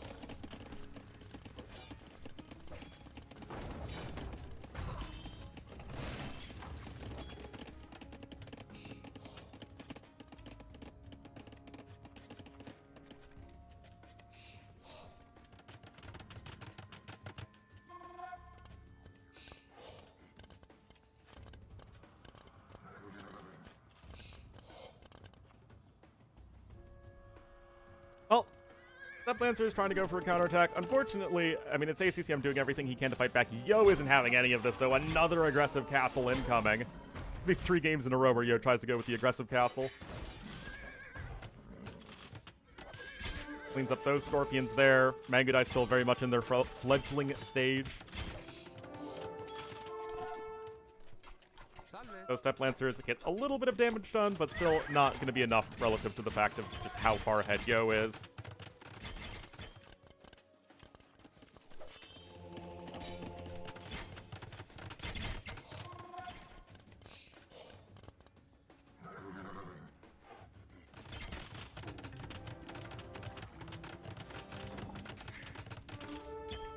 And there is the chateau.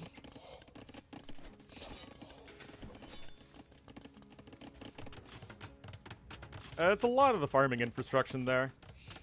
Yo is getting closer to Imperial Age. Obviously, I guess not necessarily. Obviously, Italians don't have heavy cav archer for what it's worth.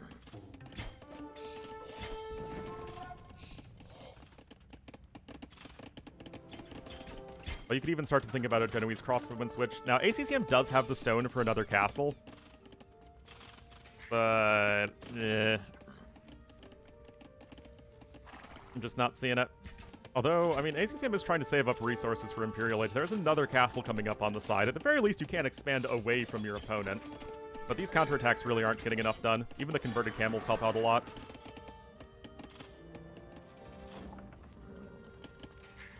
Yo just needs a little bit more gold. It is 850 food and 680 gold to click up to the Imperial Age as the Italians.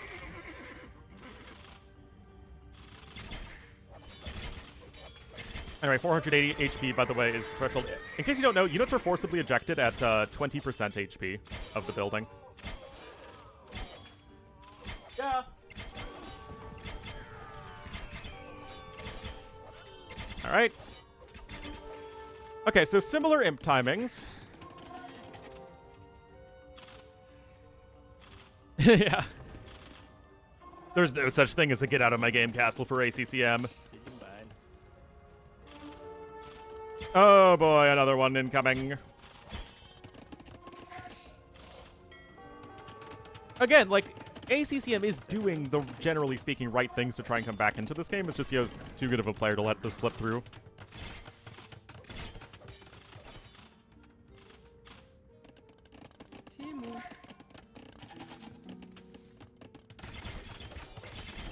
Uh-oh.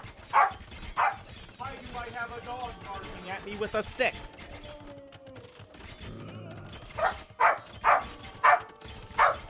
Why is he so happy?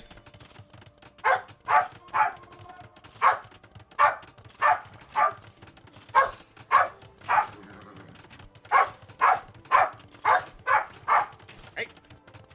Go.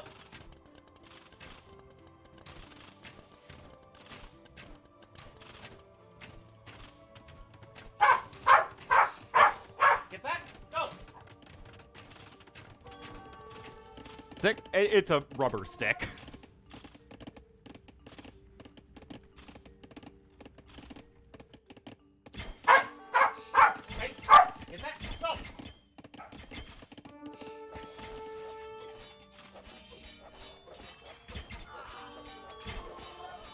Angudai losing to Italian CA is quite the thing.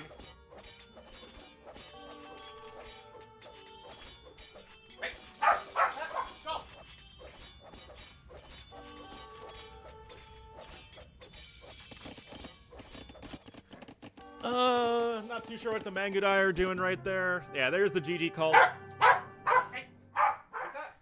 Oh. And I'd just like to underscore that ACCM didn't play poorly that set. Yo just kinda crushed it. I mean, Yo's level of play right there, I think, wins decisively against every player in the world not named Hera right there.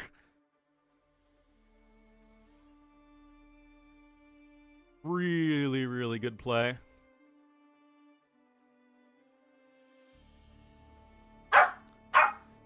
Anyway, Sorakuma versus Barles is the next set.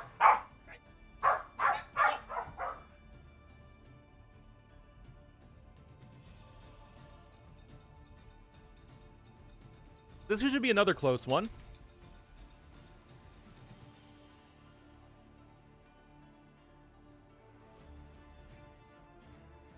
Lots of people watching on YouTube today. Thanks, everybody.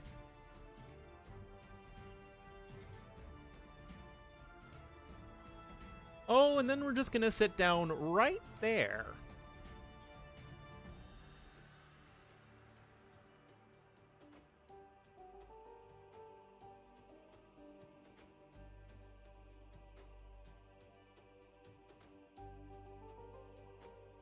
Very happy.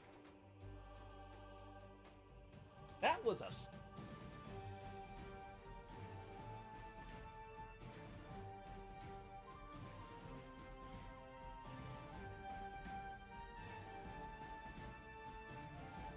Yeah, the poll gender pay gap has been closed. New legislation was introduced. Food theme? It's all the Danger Duck tournaments.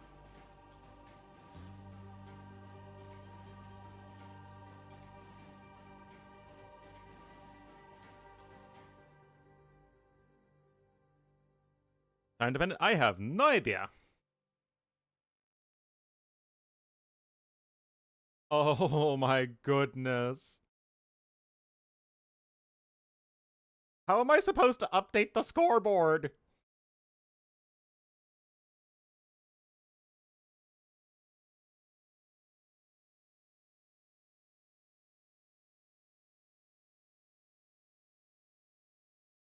Guys, I'm stuck.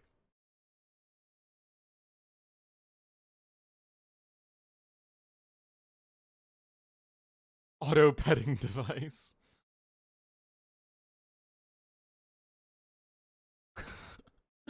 Look at this dog.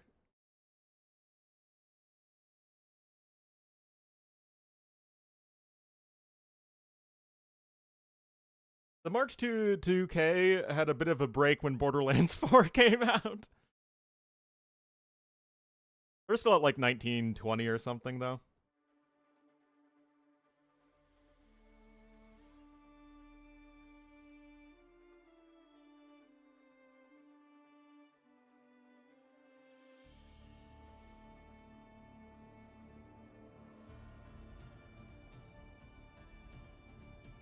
All right.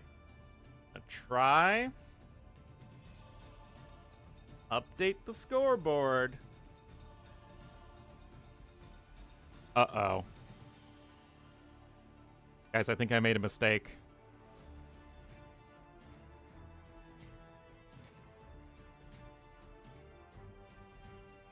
Indicator? You bet it would be.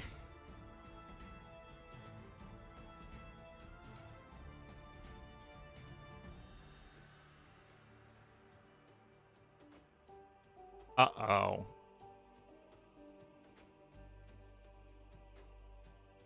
Oh, but we have another itch. Ready? It's that. Oh.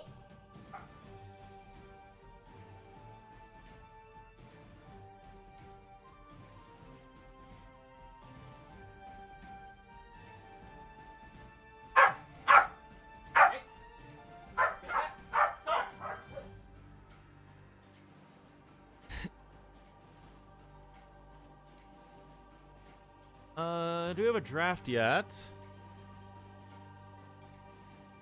Yes we do. Try and get that set up for you guys. Studied history instead of STEM? Well, it's not like, oh, I'm going to study history or I'm going to study STEM. It's like I was never going to study STEM. It never would have even crossed my mind.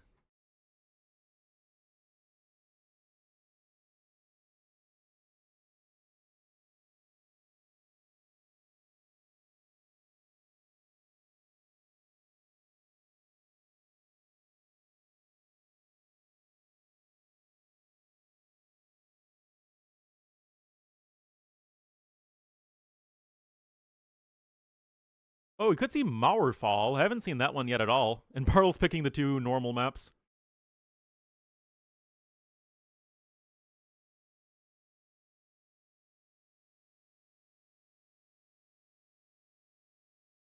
And it go how this time. But we really are seeing the same map, or the same civ pools over and over again. Kind of weird.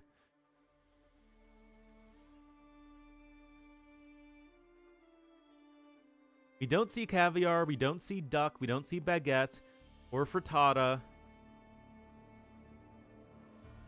It's almost always avocado and honey and voltini, and then like one other one.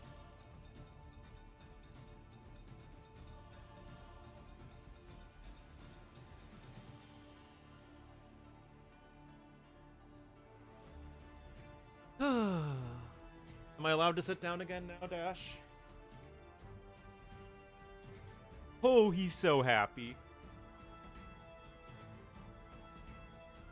Oh, how can I complain about a happy dog?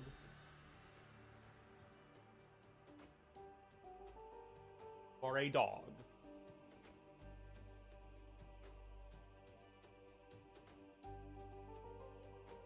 Well, I mean, we have the lobby, so we should be all ready to go here in just a moment.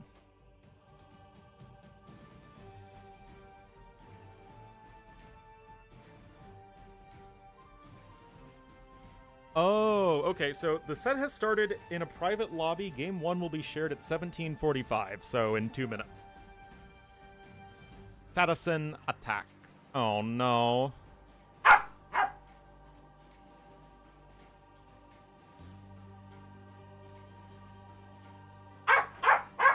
Oh, get a good look at my leg. Ready? Go.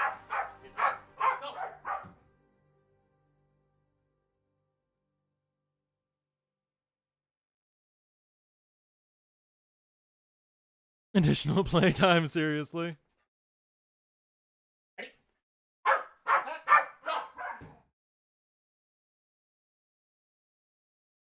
Oh, to be a single corgi parent.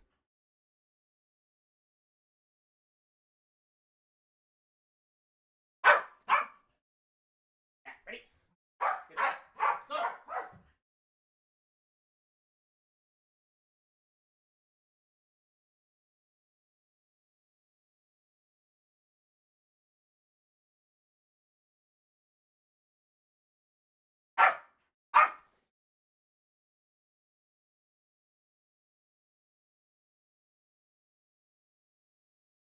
Ready?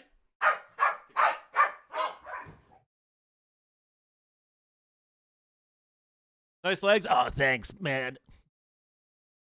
That's the real reason I put the webcam on.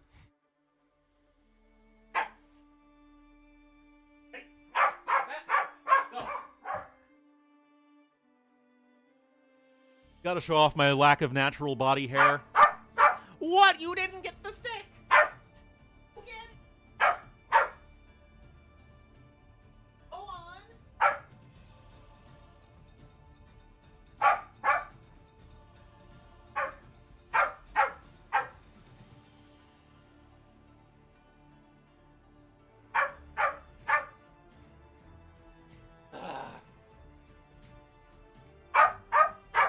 Not even paying for this.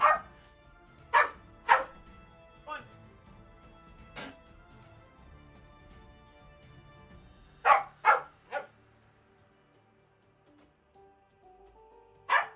Dash. Out. Out.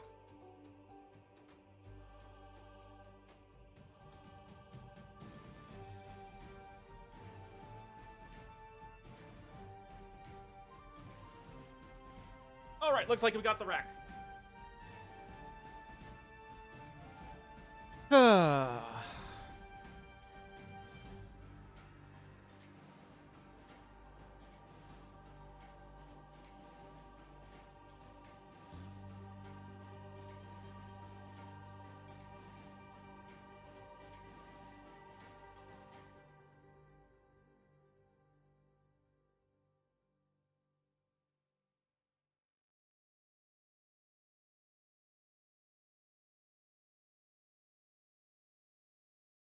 Toy in the weights?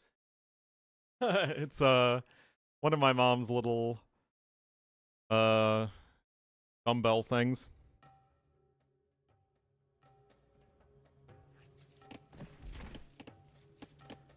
All right, let me set up the scoreboard here. The Sky Bear.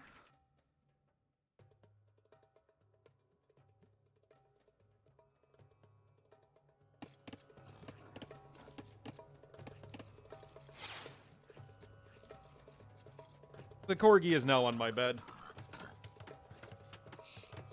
All right, everybody. Oh, jeez. Got the webcam still on. What's up? Also, I'm getting a haircut today. I'm literally looking forward to that. And boop. All right, so we are starting things off here on good old normal Arabia. Sora's going to be here in the green as the Hindustanis to the southwest, and to the northeast in the purple as the Magyars. It will be Barls. So definitely two of the new school standards for modern Arabia gameplay. Arabia-based AoE 2 gameplay. So, got a bar coming in over here. And this, I mean, again, this is the GL version of Arabia right now. Looks like larger wood lines that are further away than typical Arabia. And yeah, you just have a lot of empty space around your starting base. Also, it's very flat in your starting area, and then there are like big, big, big hills towards the middle. So kind of a bit more like traditional Arabia. Out the window, I definitely did.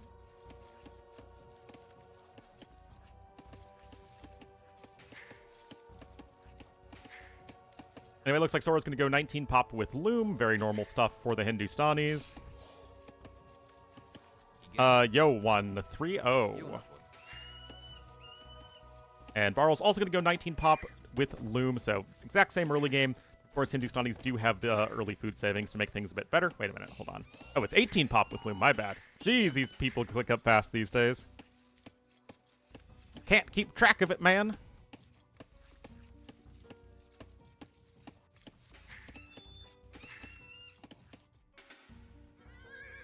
Just pushing in some of the deer. Namaste. But as far as like the Civ matchup goes, I still like Hindustanis more. I mean, yes, it is a Camel Civ versus a Cav Civ, so there's always that option as Hindustanis, which is nice. But in general, unless it's a Civ that can really, you know, overwhelm or get overwhelmed by Cav Archers, I kind of like good eco Civs versus Magyars anyway. As long as they're like a fast Civ, and Hindustanis are still a very fast Civ, and it'll have a much better eco over time. I mean, that said, it's not like Magyars are a Civ loss or anything. I just kind of like Hindustanis more. Barracks coming on in. And this is still going to be a nice and quick opening here for Barls. Actually, you might not even have enough wood for the stable right away. And the barracks actually is not quite in time either.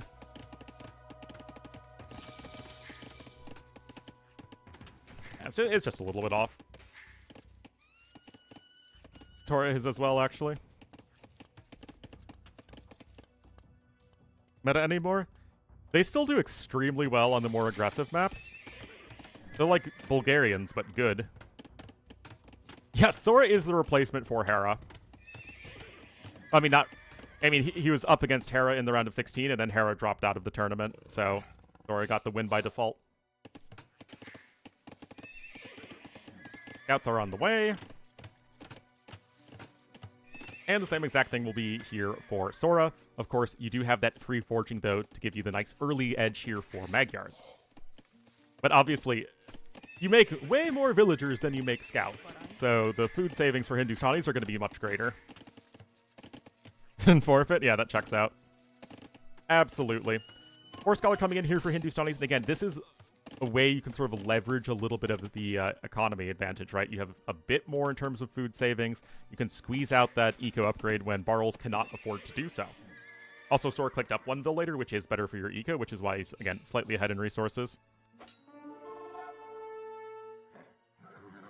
Yeah, I mean, Sora and Barles are obviously very good players, but, like, Yo ACCM is, like, that should be at least the semifinals for any given tournament.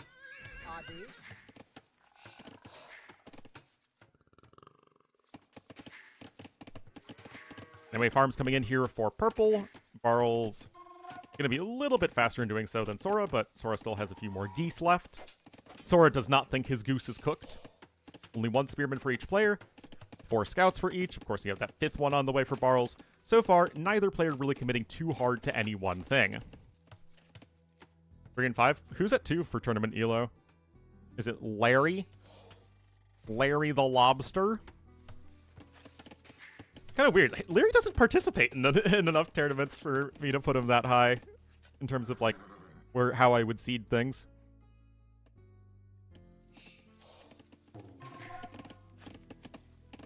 Larry participates in, like, no A-tier tournaments.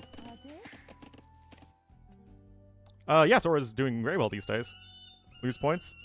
Oh, you don't just decay over time?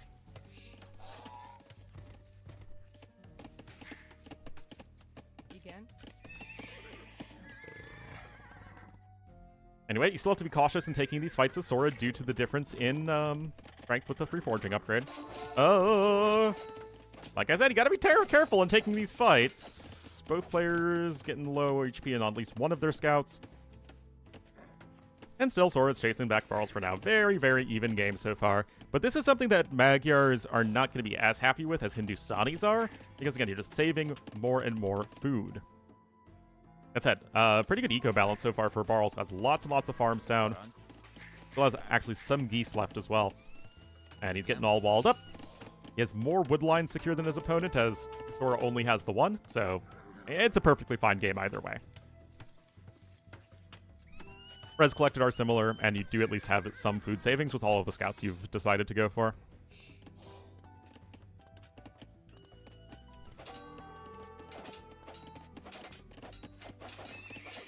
Oh. Smack, smack, smack, smack, smack, smack, smack. Yeah, really good job with the early food income here. Yeah, look, 200 more food collected for Barles, and that's just all efficiency. Although he doesn't have horse collar. There is a downside. Looks like first blood is for Sora. What am I? Are you like my grand uncle puppy saturation?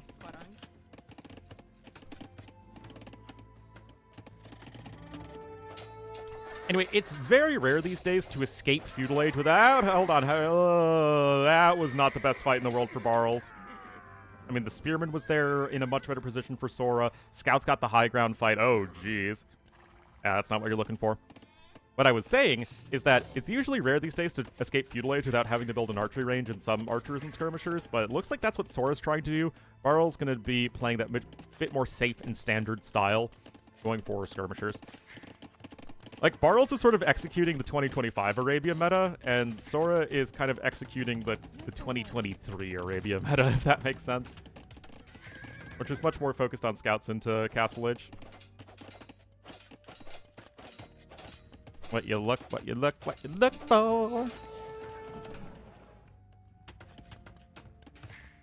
Anyway, ooh, actually a little bit off with the gold timing there from Barles, so there's a bit of eco inefficiency.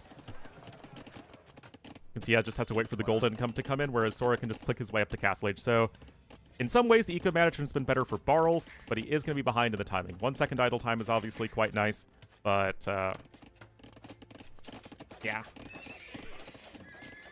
Like Gwen Stefani? Because I don't really sound much like Gwen Stefani. My voice is way too flat and monotonous.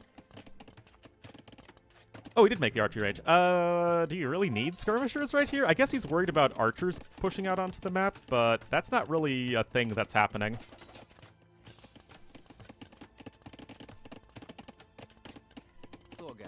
With all the map control you have as Sora from taking the good fights, I don't see why you don't just pop down some TCs once you hit Castle Age. Barles can probably just switch into Cav archers. I don't look like Gwen Stefani. I don't sound like Gwen Stefani. I don't dress like Gwen Stefani.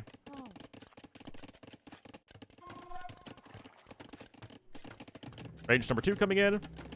Watch this just turn into Skirm v Skirm. Even though it feels like neither civ right now would actually want to go for skirmishers.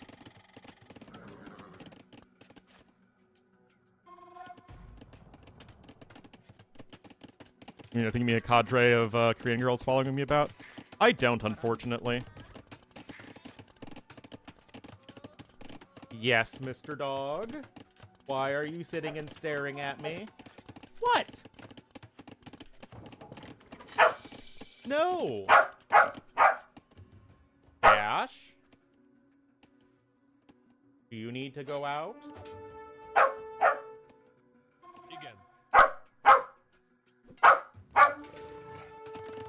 Second TC coming in here for Sora. He's getting his eco upgrades. Camel as well. Ah! Dash!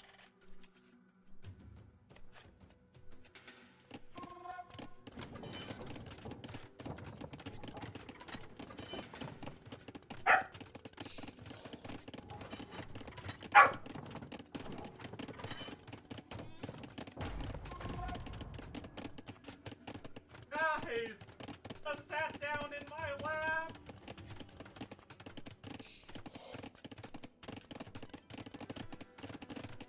Just on my lap! Doesn't need to go outside.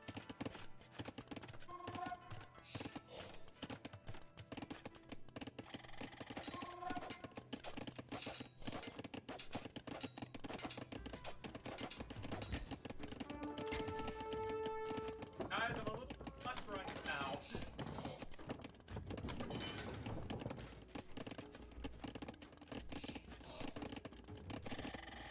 Can't really bear. So if you guys can hear.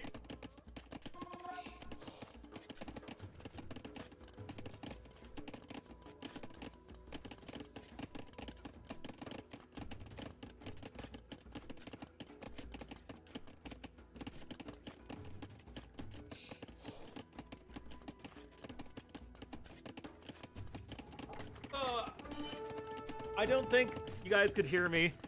Dash just plopped down on my lap. And I kind of couldn't get up. Oh, okay.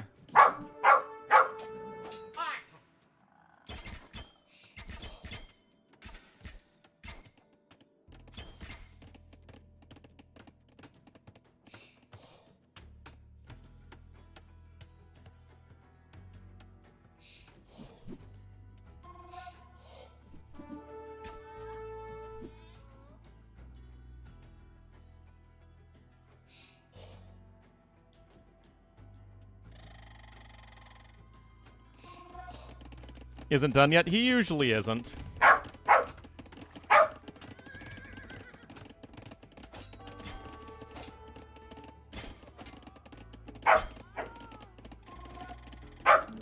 University's being denied. Oh, Barles is only on 2 TCs.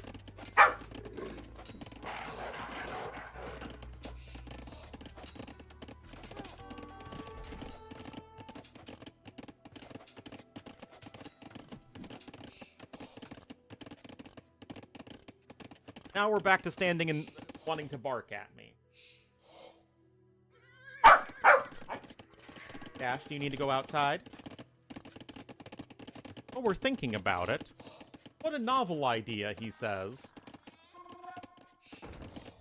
Oh, now we're gonna point outside. Here, this is my life right now.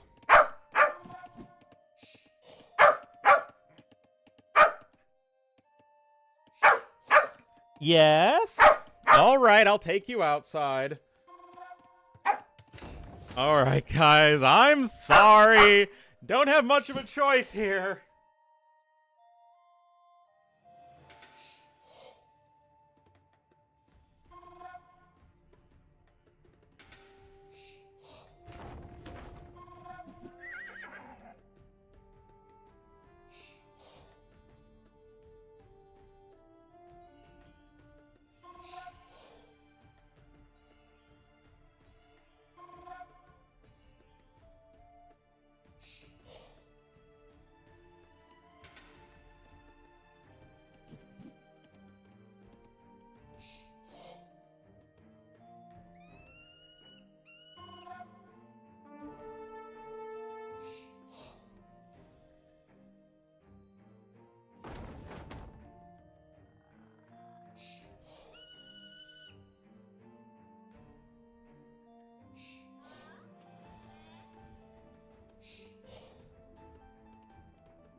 Alrighty. I'm back.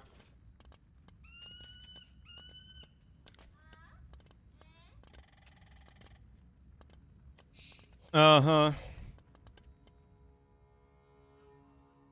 They lived? Did they all just die immediately? Yep, the corgi needed to go outside and get fed.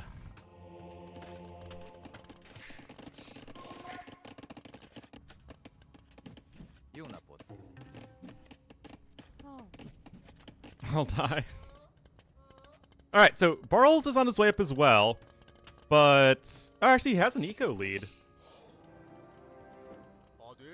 Still, Camel Skirm should be a very strong army composition. Like, if you get to Camel Hand Cannoneer, then, yeah, it's real bad for Magyars. But that's obviously the double gold army composition. More camels are on the way. Relic situation 4 for Sora as well. Obviously, that is quite good. And Magyar's missing both Squires and the final armor upgrade is a really rough combo.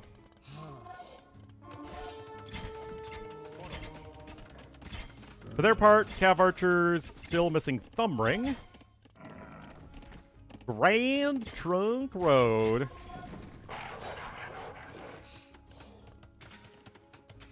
Because the dog wants to go outside. Yeah.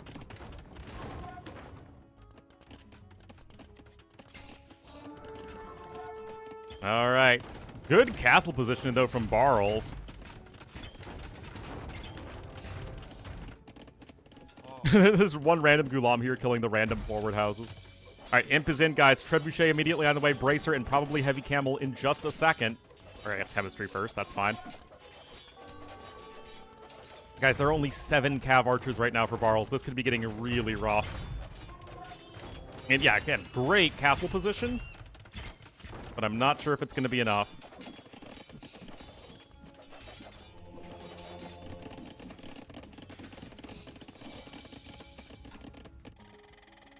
Racer and Chemistry coming in as well here for Barles. More Skirm upgrade. I kind of thought he'd prioritize more of the Camel upgrades, as the Camels are really sort of his power unit right now. No, Shiitake Hand Cannoneers are still not good against Cav Archers, especially Magyar Cav Archers, but what they are very good against is the Halbs that you need to counter the Camels. HCA is coming in.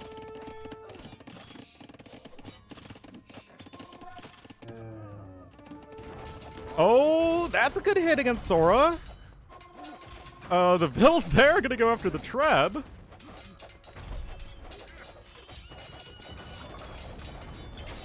They're going to get it, too. That's not bad for Barles. Okay, there's Heavy Camel, and there's a forward castle from Sora as well.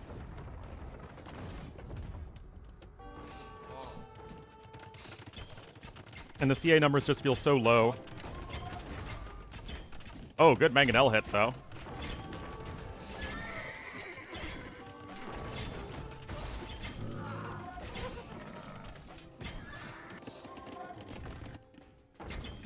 Well, back to Trebbing. There's only one out right now for Barles, and it's going to be difficult to keep alive with the camels running around. Mangonels are starting to fall as well for Barles, and this is looking pretty darn good here in game number 1 for the Sky Bear.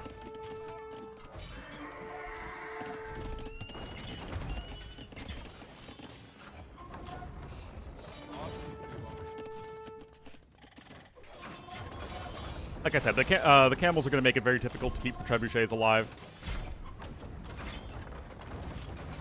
And there's Heavy Camel going to be here in, or be in here.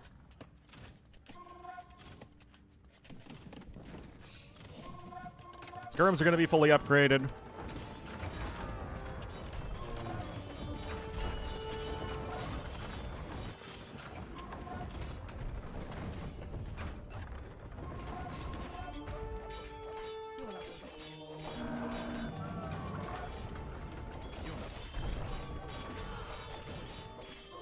Yeah, I'm not too sold on this one here for Barles.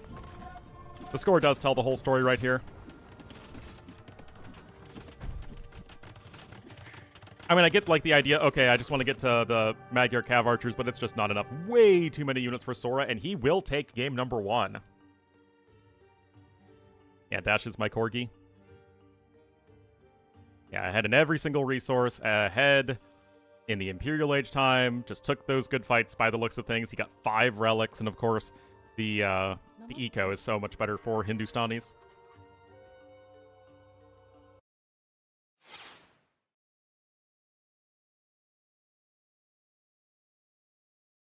Never even update the scoreboard, man.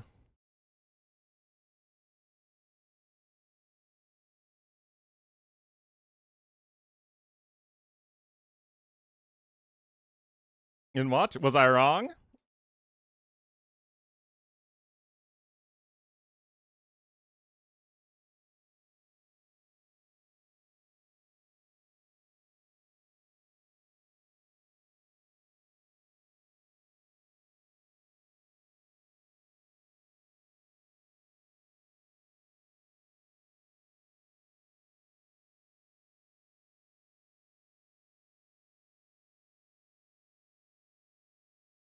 Precision? Oh, I'm so sorry.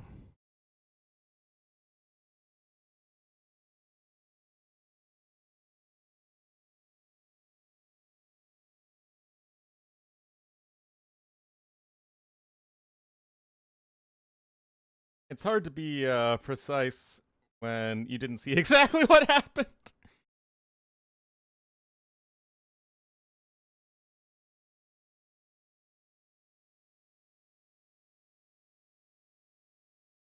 Well, I'd say with AoE2 analysis, it's better to be accurate but not precise than precise and not accurate, if that makes sense.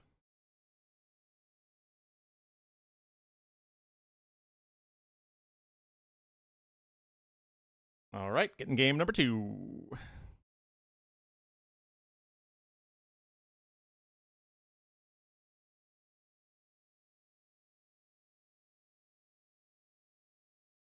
Back precision? No, I'm saying that it's, you know, better to give a bit of a more vague general overview of a game than to give a very detailed overview of a game that was not accurate.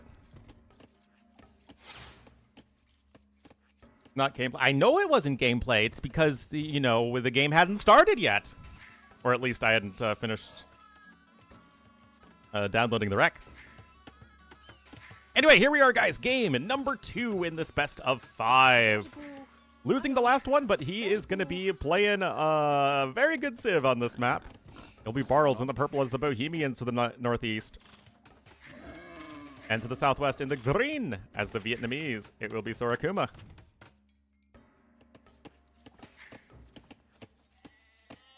Where all the CA died? Well, yeah, of course, that would be the ideal situation.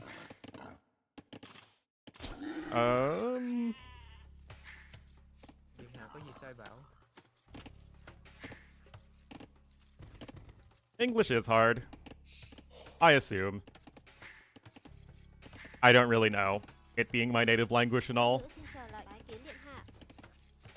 All I know is that being a native English speaker sets you up very poorly to learn like any other language. What can Vietnamese do here? The thing with Vietnamese is they are a good all-around Civ. And there is a world in which you can hit an early Imperial Age with a good skirm timing. But yeah, I mean, they get clobbered by Bohemians in late game. And they don't really love dealing with the Bohemian monk rush either. Or like a castle drop as well. So Barles could take this game in any number of directions. If it becomes a passive game, then it does feel like there is a chance for Vietnamese to get a nice timing before you get to Hofnitsa.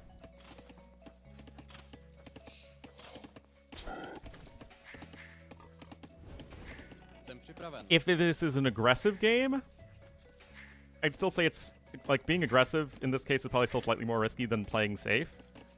But the options for Sora feel even more restricted due to missing good monks. Oh yeah, it is Foxless Arena. Didn't even think about that.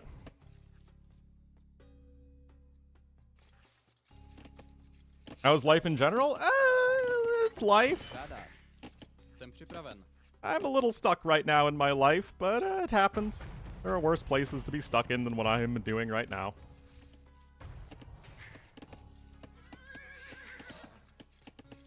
Anyway, 4 vills on wood with a 5th on the way. No trust shenanigans here whatsoever, which we should not see because they're 1800 HP walls. Oh my god, Dato, what were you thinking? I'm a billionaire? Jeez. Yeah, it's old arena.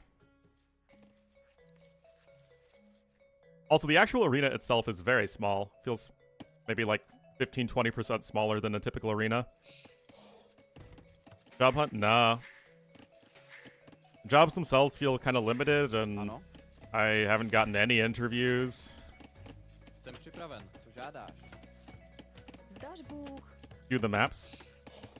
No. Tato played the right version of the map. The issue is that he went for a Teuton tower rush on 1800 HP walls arena. And it did not work. Trumpustan? Yes, I am. It's a very bad time to be trying to find work right now. Yeah, it's all good. Alright, so Barles is going to be going with the aggressive approach. Like I said, Vietnamese are going to be inherently less happy dealing with a 1TC approach from Bohemians, because, again, no redemption for your monks. What type of work am I looking for? International affairs work, so going into research and consulting with, you know, especially Asia, you know, doing analysis sort of thing. All right, barracks coming in, sword just going up on 25 pop. Very, very standard looking build, probably going to go like Cav.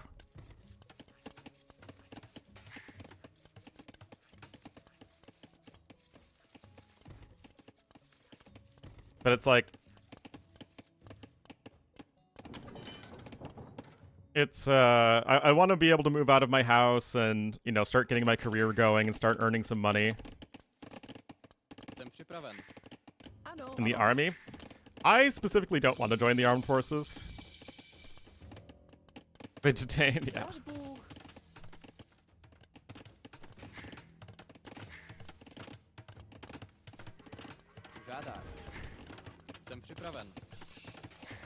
I'm not really the sort that is a big fan of going into the military.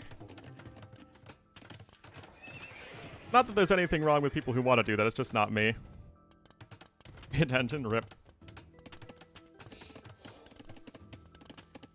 For the oh my. I have applied to the NSA, I have applied even to the CIA, but I got rejected.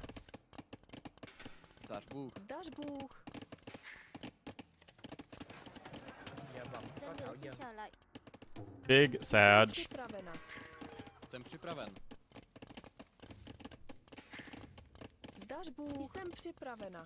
I'm just in a really weird spot right now. Because I have a lot of experience. I mean, I have 7.5 years of experience doing this, but it's not the sort of thing they typically look for. Even though I think it's actually a very good resume. I'm proud of all the work I've done, and I think it's a lot of transferable skills. But it's like, I think a lot of you guys know that it seems like everybody wants you to have a very specific skill set instead of experiences.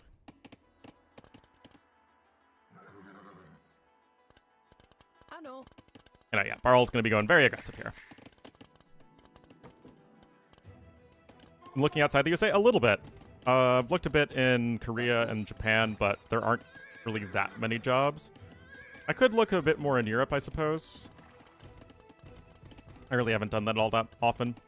But it's kind of hard because I have to, like, look in specific countries. I can't... I wish there was, like, a way to, like, job search in the EU or something like that.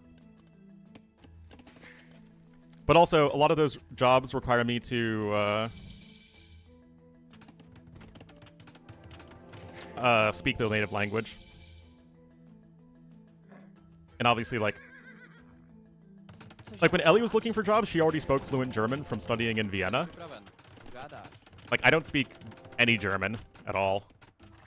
Or any other language that would be helpful. Except English.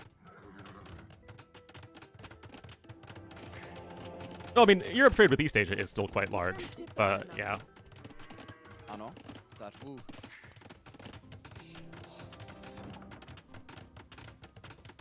Except English? I could. But honestly, like, I haven't even really been looking at job hunting that much in the last month or so. I've just been, honestly, like, really disheartened. Also, the castle at home is really weird for Barles. Usually it's an aggressive castle, but I guess he saw the scout rush and decided against it. But now the clock is really ticking to get something done. It's hard to be motivated when you do 100 job applications and don't get a single interview. If you move there? I mean, I'm willing to learn the language of wherever I live, although I'm not very good at it. But it's most of these places you want to, you know, they want you to know it already. You know what I mean?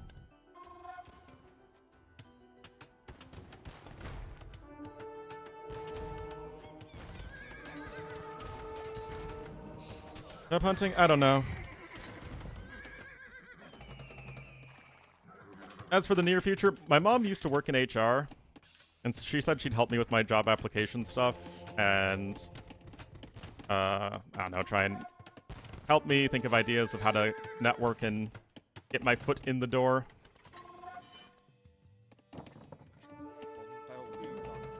So hopefully that'll be something we can do soon. She's just been busy with our whole house being remodeled and all that.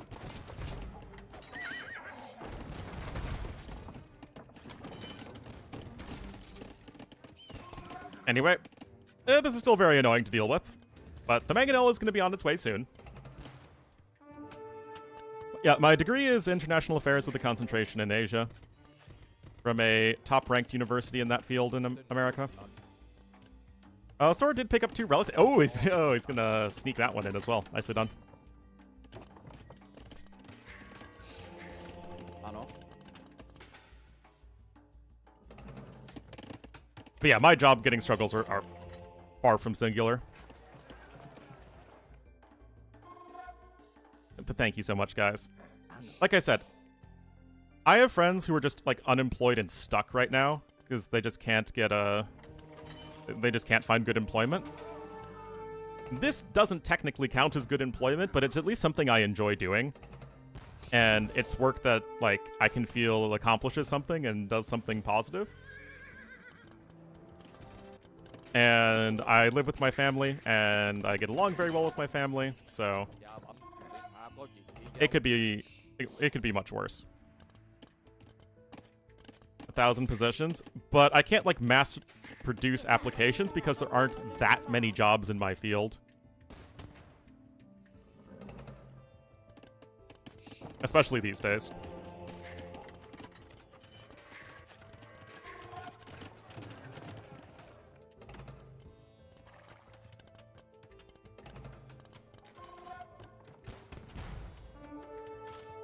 How's my Spanish? C. I took 2 quarters of Spanish in middle school. University coming in. Still, I'm not, like, super impressed by the aggression so far from Barl. Actually, he's ahead in resources, but that's the power of Bohemians and the free mining upgrades.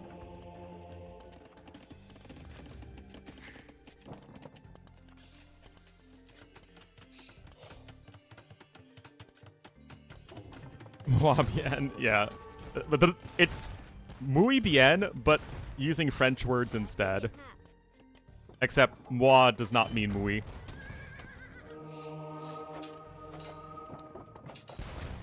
Yeah, a bit of an odd game so far, but the scouts are going right after the monks. Just trying to convert the villagers, but redemption is now in. Oh, the mangonels weren't able to actually get both shots off, and of course you can't one-shot the monks with the mangonel if they have sanctity, which they do. Oh, jeez.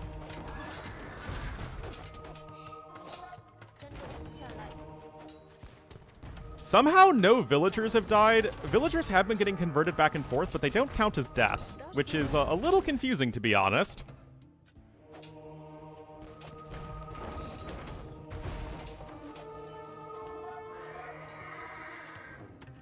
I guess that kind of works out for Sora. He didn't even have Loom. Huh. Yeah, Lycat feels like something you really want to pick up, for sure. You have Husbandry in. That's going to be another monk kill, and Sora's pushing this back, guys. That said, the eco's a lot better for Barles. Sora invested a lot into the defense, and it delayed his second TC. Because he thought Barles was going for a 1 TC all-in. Because I also thought he was going for a 1 TC all-in, but Barles just adding 1 TC behind it, so it's like pressure, but not all-in pressure. Another deletion of the wall there. Forward castle coming in. Oh, there was a conversion on the Mangonel. And this means that the Mangonels have to stay back so that they can try and stay within the minimum range of the other one, but this is probably good enough for the Sora.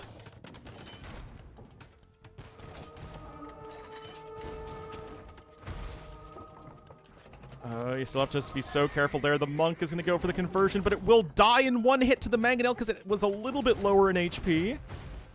That castle sure ain't happening yet. Great micro here from Sora.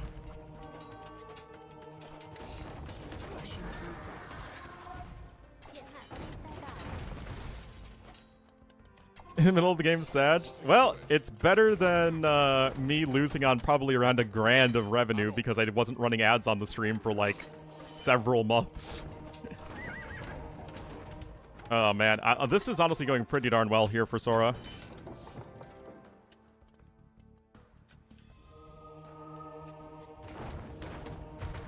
Yeah, the 2 Mangonels make a big difference because if you get the 2 Mangonels to attack together, then they will obviously kill the Monk. Okay, that scout does go down. Well, Sora's going to click up to Imp. Whoa! Now, he is going to need to start mining some stone, and that's a really ugly forward stone. This really could be a lot worse. And now the Vils are being pulled. Now, this is being seen by Green. Can he stop it? Oh. What is the lack of conversion there? In what world? How did both monks die without a single conversion? What the heck? All right, Imp is coming in here as well for Barles, and I guess the Mangonels are going to be targeted down.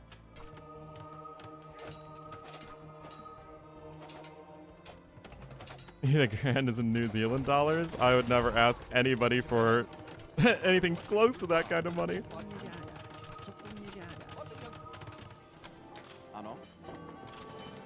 All right. Chemistry is on its way.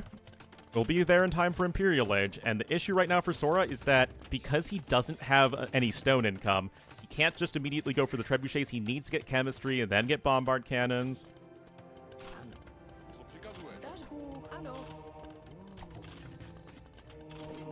Whoa.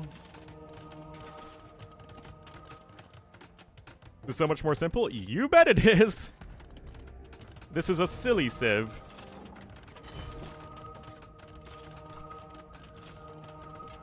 Camelot is a silly place.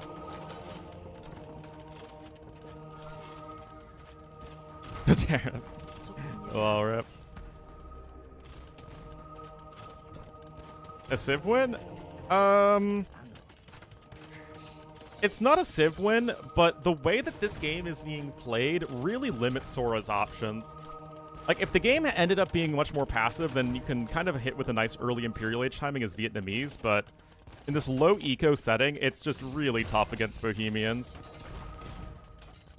The thing is, Vietnamese are actually an above-average arena civ. They are totally fine as an arena civ. It's just Bohemians are one of the dumbest civs ever, honestly. They're so obscenely good on closed maps that they just... like, they get oppressive matchups against most civs. And... like, they're just bad at most settings.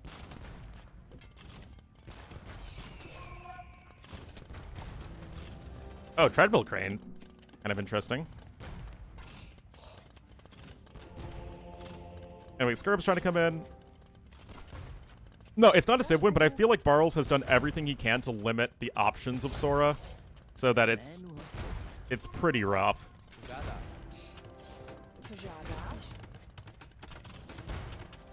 Like,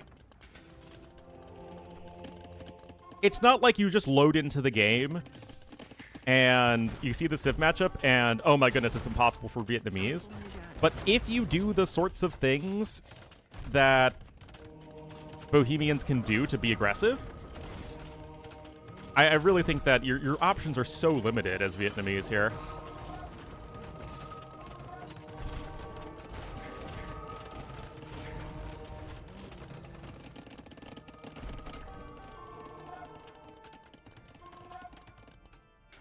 Playing catastrophically badly? I mean, your win condition at this point is hope that Barles doesn't realize his outs in his best way to, you know, work towards his victory.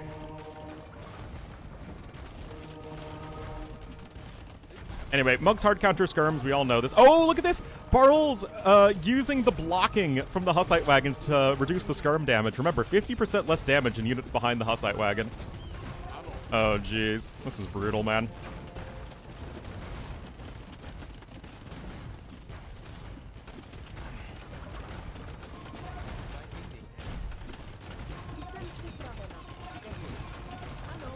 But for instance, if this isn't somebody as good as Barles, and this game is like, you know, a lower level game, it actually isn't a Civ win because, you know, you're not going to really recognize that thread that if you take that exact route to victory or close to that exact route to victory, then, you know, it's not like Vietnamese can't do anything. Tiles? That's a good question. I have no idea because that aspect of the unit is not very relevant. Not that many. I mean, although Barles is only on the 2 TCs, but it's not like this is not the only thing Barles could have done, but I think just, again, keeping the game low eco is how you win this one as Bohemians. Playing bad? Yes, and yet people will still say, oh, it's Bohemians versus Vietnamese on the ladder, and then it's a Civ loss, I can't do anything, which I think is incorrect. And also why I think that Civ balance matters significantly more at high levels than at low levels. I mean, any player in like the top 20 would, yeah, sure, certainly.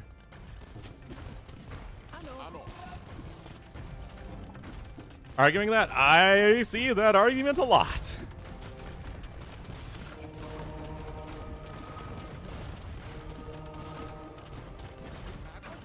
Bohemian like how? I don't know about that.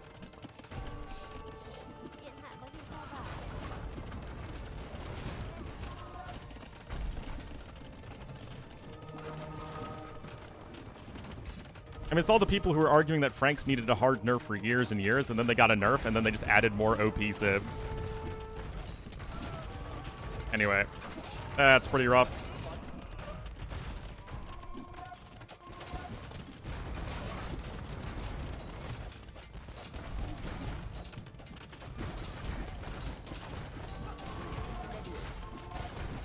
This sure is a game, all right. Yep.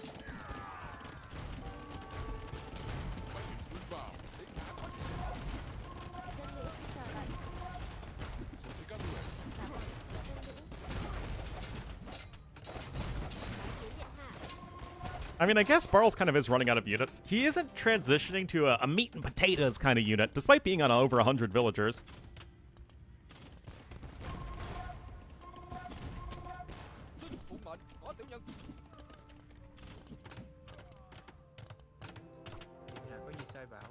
Ah, here are the archery ranges coming in. And like all good AoE games, Barles himself should transition into skirmishers. A food cart in front of the whole pizza? Yep. You mean Cavalier? I don't know about that. I mean, again, Kuma is doing everything he can to hold on here, and he even might be able to get the castle.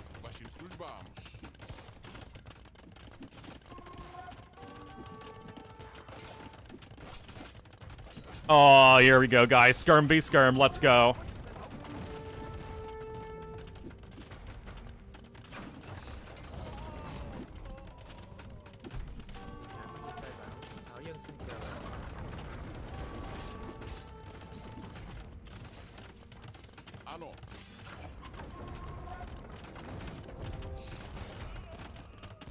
All right, guys, are you ready to skirm it out? I want to see some hype in chat for the skirm v skirm. It's AoE at its best.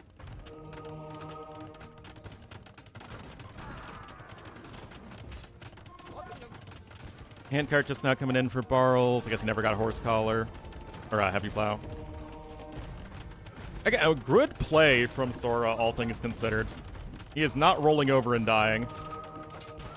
Oh, it's another conversion, though.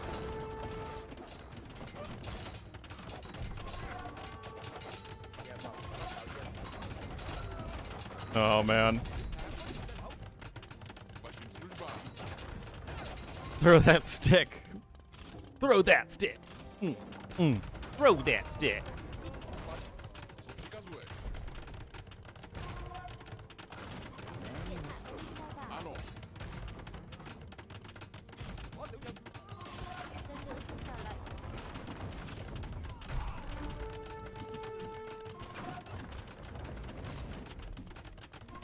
Oh, that's skirmining.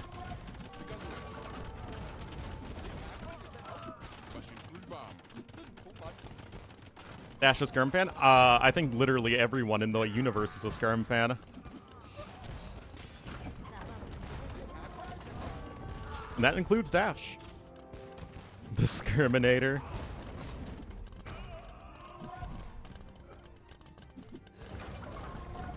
Honestly, would it have been the worst idea in the world to just go champions here? I don't even think I would have hated it. Wait, you don't get Gambusons? Yeah, I don't get Gambusons as Bohemians, never mind. I thought you had fully upgraded champs for a second.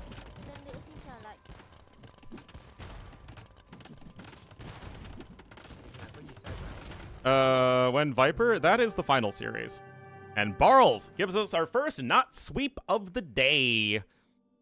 30 monks were made, 20 conversions. That's like okay, but of course, just the huge difference in economy. I mean, it's a rough matchup no matter how you cut it.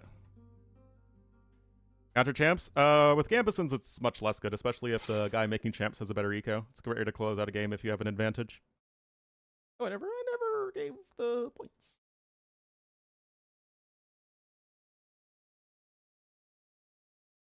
Yeah, I mean, obviously the bombard cans represent about as much value as you can with a conversion. Except for Lochuan, technically.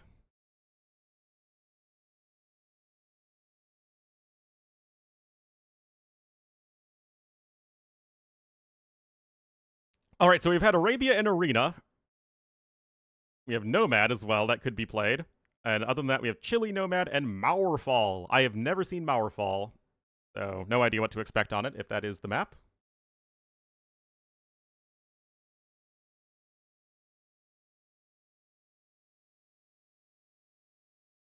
Food name? Again, all of Danger Duck's tournaments have, like, food-based maps and, I guess civ pools in this case.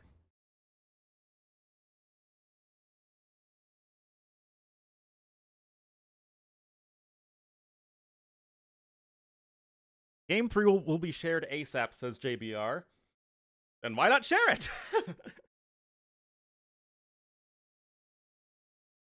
Unless they're still playing game number 3, which I guess is possible.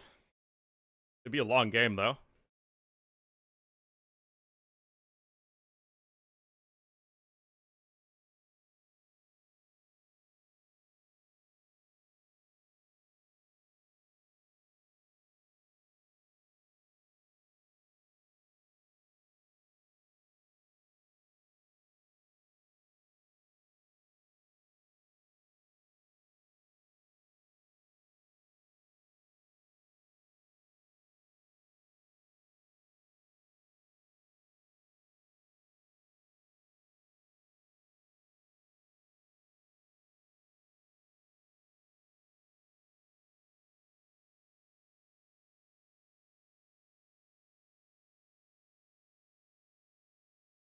I think it is supposed to be referencing the fall of the Berlin Wall.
Well, the Berlin Wall, it sure is. Kurfürstendamm. Okay, first.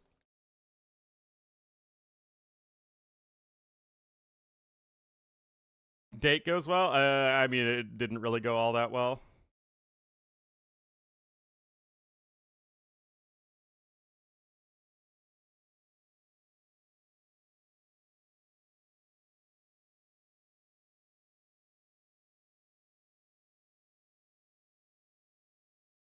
Oh no.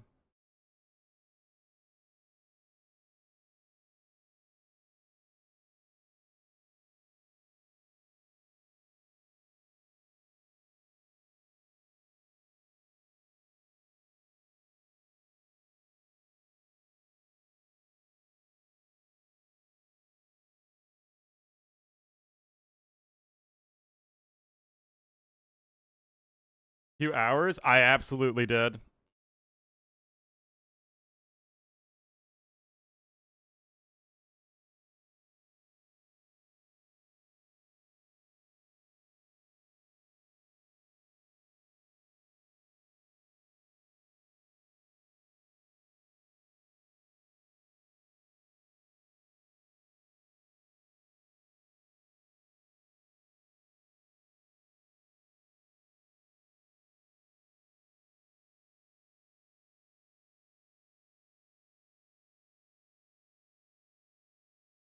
Or something. Something like that.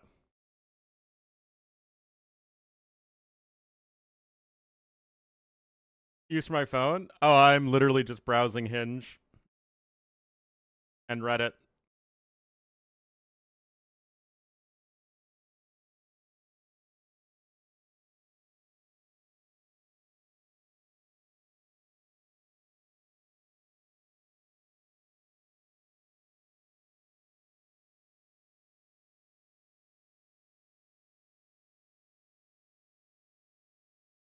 After Grinder? Exactly.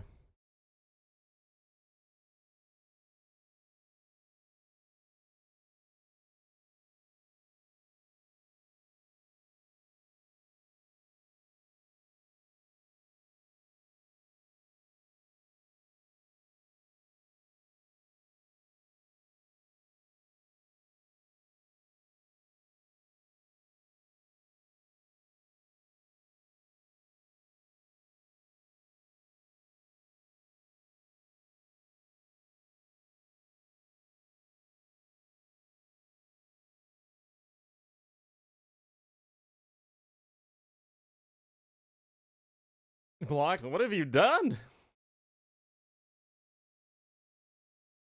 Yeah, I really don't know what's going on. I have to assume that they're just in a very long game right now, which would be fun for us, but a little unfortunate.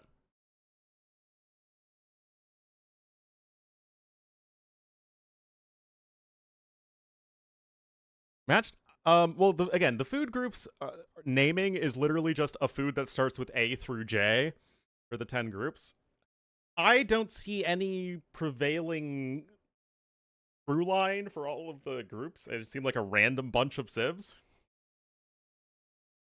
Well, I'm gonna take a quick break then. Hopefully we'll get the game in just a moment. Sorry, guys.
Oh, just as I came back. Just as I came back.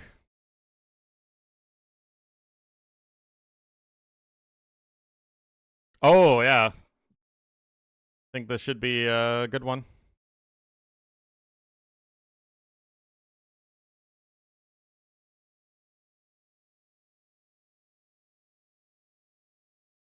All right. Do this, guys. Bam, bam. Bana, bana, bana, bam, bam, bam. Bana, bana, bam, bam, bam.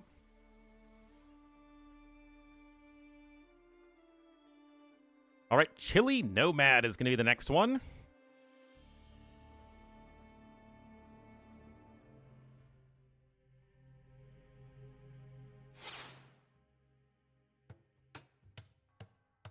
Alrighty, guys, here we are on the chilliest of all the cookout meals, maps, nomads, whatever. Sora is going to be in the green as the Byzantines. We are all tied up at 1-1 to the west and to the east. In the purple, as the Armenians, it will be Barrels. All right, so we do have the Thoros matchup. I honestly feel like Armenians could really struggle if the game goes long. It feels like your best bet is to do something very aggressive. And Armenians are a good aggressive civ. But I don't really know what you're supposed to do in this matchup if it goes late, and then you get to, like, Cataphract Skirmisher. Not that this map tends to go very late. But you can expand away from your opponent, which is going to be great for the Byzantines in terms of stalling and buying time. Which is generally what they like doing. But, like, I don't really like Bumble. Bumble has the same issue with Tinder that, like, you can't see who likes you unless you pay for it. Combo plus infantry, it can be good for sure, but it's also can be very expensive to get going.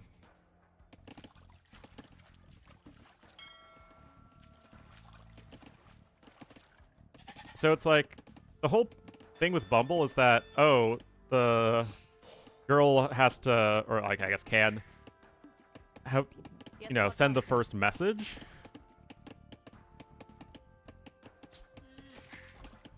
But, like, I have no problem reaching out and being the first one to say something. I can think of something fun and charming most of the time.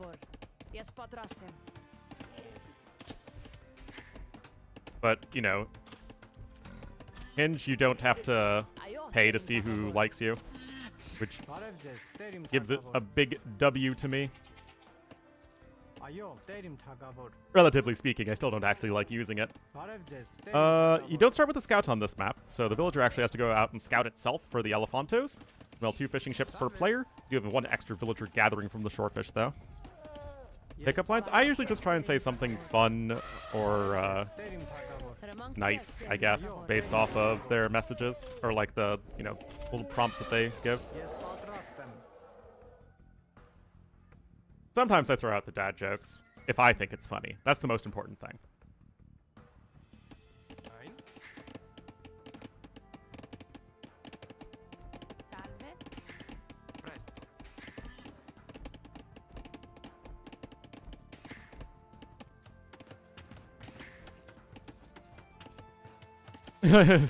Bar. I can almost do it. It's a close one, though. Anyway, Kuma is going to be up a lot faster than Barrels. Works every time. Oh, yeah. Oh, yeah, sure. Hey, look at this. Not even taking the elephant. This is an elephant, guys. Not taking the rhino at this point. This seems like it's going to be sort of some heavy, heavy fire galley. Are funny? No, I think everything I say is funny as far as a joke goes. You split the bill on the first date? Nope. Not unless they ask to.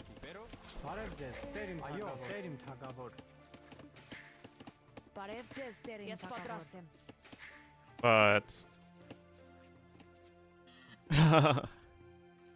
Byzantines get bloodlines? But I can't give them faulty information. And who knows if they get bloodlines? Alright, fire galley immediately on the way, but still only the 1 dock. So kind of interesting.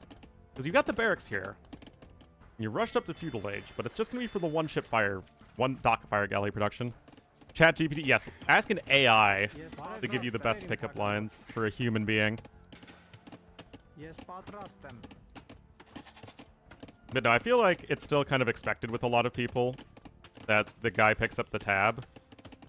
And I don't like being cheap anyway. Ayo, teidän Well, I don't use Bumble, I use Hinge.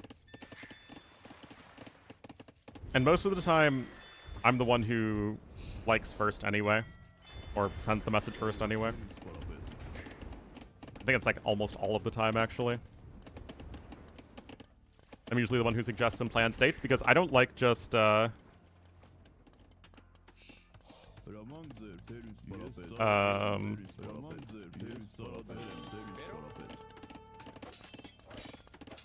cringe, that's true.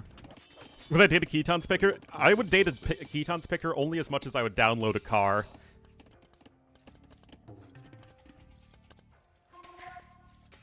Yeah, judging how a lot of my dates go, I should just make them pay because they never want to, like, you know, message me again or I get hit with the, oh, I'm not ready to be in a relationship right now. Download a car. It's from like an old anti-piracy ad from like the early 2000s.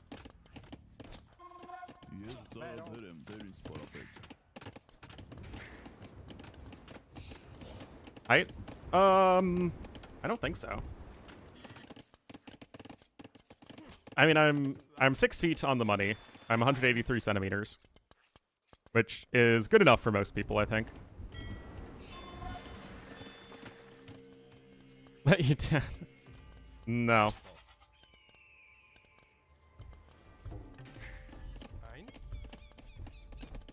Bill comes.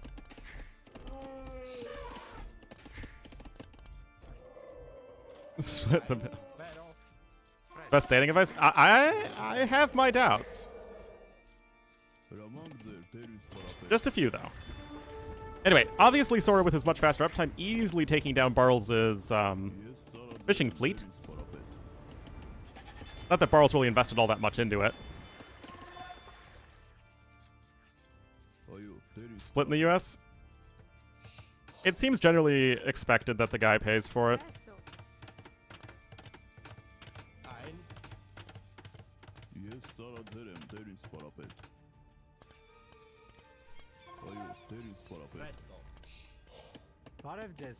Varevjes Tagabor.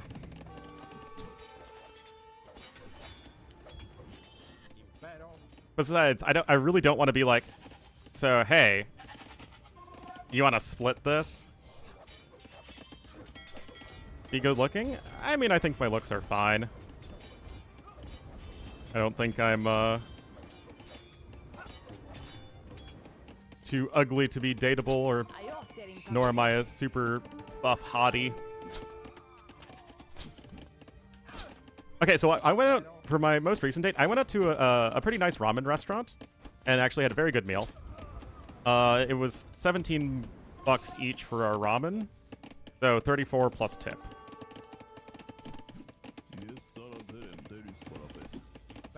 Which, yeah, that's more expensive than obviously going to like a McDonald's, but it's a much nicer experience. And in my opinion, especially when going on a first date, you need to go to a place that serves good food, because even if the date doesn't go well, then you have at least gotten a good meal. Tell them it's... Oh, yeah. Oh, my goodness.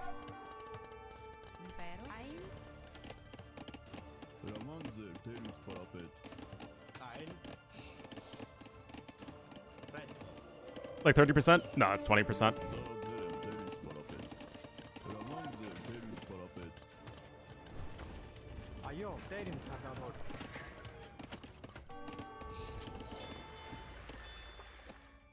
Well, Sora still has the lead overall in villagers killed and is up and ahead in eco because of it, and being Byzantines and being ahead in eco is usually a very, very good thing.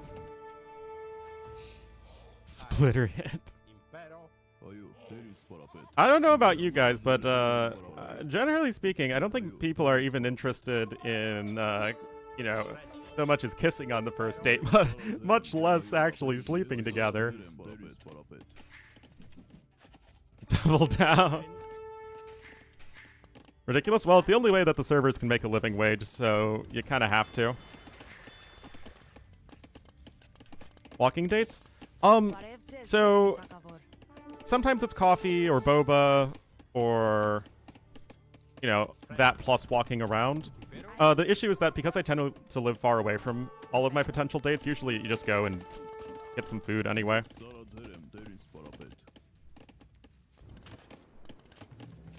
Boba? Bubble tea.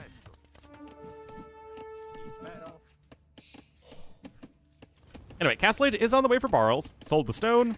And it's at least, like, even in eco. But again, do you really want to be even in eco with Byzantines? Especially as a civ like Armenians, which has a very good eco. US? Oh, absolutely. It's very popular. But no, I tend to... Like, I live in a far suburb, so it's mostly families already, right? Because it's all single-family housing, so there really aren't any young people. Guns to their first date? Maybe if you live in a certain area. Realize for coffee? Again, I don't think that's how that works. Why is it my responsibility? Because the employer doesn't want to pay them. And people can make a lot of very good money doing tips anyway. It depends if you work at a nice restaurant. And people also don't make much money at all if they work for tips in a not nice restaurant. Dating in Norway? Ah, yes, except for the fact that I don't live in Norway. Socialist? Yeah, exactly. Exchange each other's guns instead of numbers. You know it's getting serious when you're exchanging guns with each other.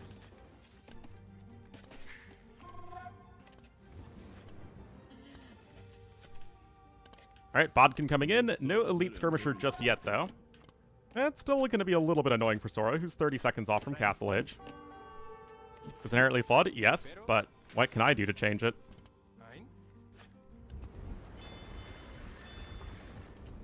I'm not going to be like Steve Buscemi in the beginning of Reservoir Dogs and say that, oh, I just don't tip because I don't agree with the system.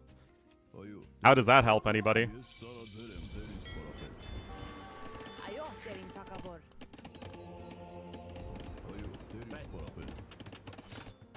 Nice dates. I mean, usually the dates are, like, fine. It's just, usually it's a lot of time and effort without any, like, real payoff.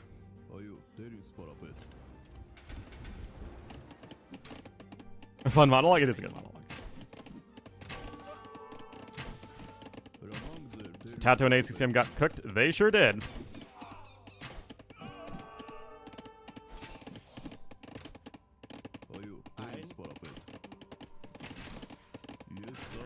Like along the way.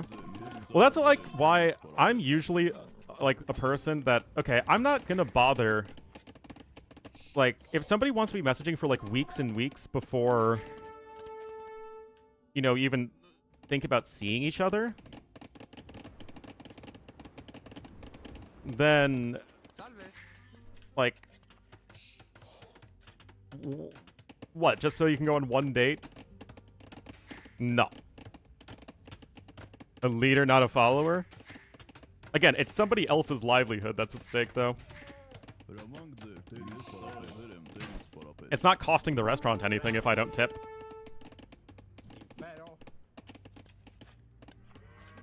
You worse than getting ghosted?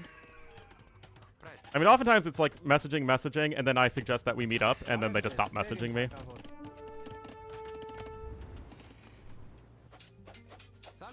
That feels like the most common one. Skip the date part? I mean, like, if you mean hookup culture, I mean, I guess it's a thing, but probably not that common.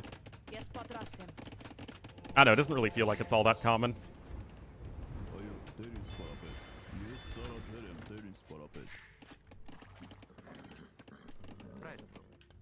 I mean, obviously, probably more if you're younger and, like, in college and stuff, but afterwards, probably less so. But I think that's kind of true all over the world. Anyway, third TC coming in here for Sora, and this game is just marching onwards. Barles is back to an eco lead, though. So his earlier Castle Age has at least gotten that much done.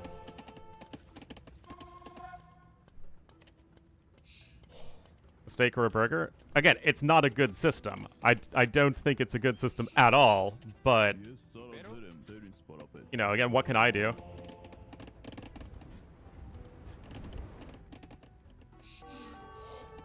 And friend BD? What's a friend BD? Advice than that? I mean, yeah, with everyone it's different. Until they suggest meeting up? I think it depends. Like, it's not like I do that right away. Usually it's, you know, I wouldn't suggest it until we've been talking for several days. Don't date with me? Thankfully, no. But I do live with my parents, which also kind of, does limit my dating options at least a little bit in terms of, like, that does make some people not want to date me, but, like, nothing I can do about that right now. Oh, birthday. Yeah, I mean, I feel like it's a lot easier to date if you're not on a dating app and meeting through some sort of actual social function, but those just seem to be hard to come by these days. Unless you happen to have a hobby that there's a lot of, you know, single people your age in, which is not me. Looks like a charm? Oh, yeah, for sure. I mean, we have bars, it's just people don't really go to them anymore.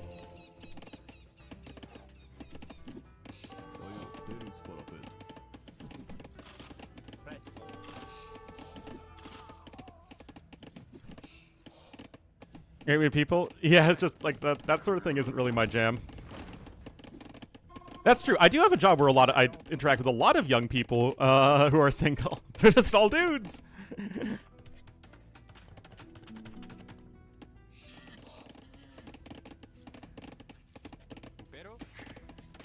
Picking up an order? Yeah, that I don't do. Like, if I'm literally just like doing a drive-through or you know, takeout, like, I'm not gonna do a freaking tip ban.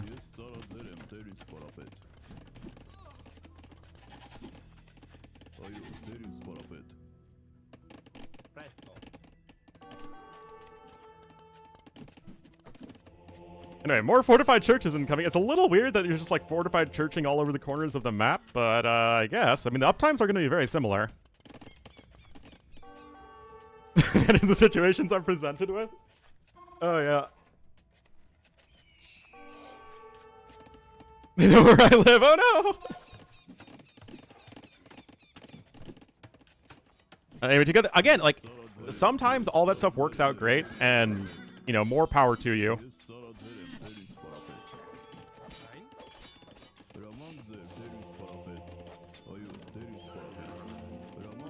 I mean, that's the reason people do these things at all. A drug habit? Oh, yeah, that sounds great. Man, you guys are giving me such great dating advice. I'm so glad of your support. Oh, nice hit there.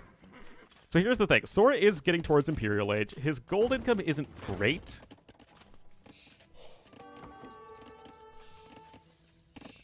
I'm a girlfriend? I don't know about that.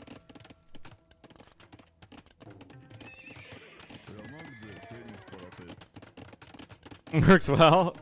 Guys, I think I'll join Scientology. They have all the actresses in it. Isn't that what's happening with Ana de Armas?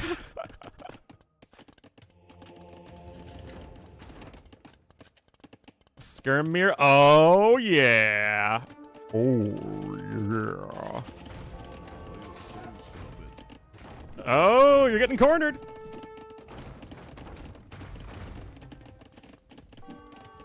And do the exact opposite? Yeah, I'm pretty sure that's probably a good idea.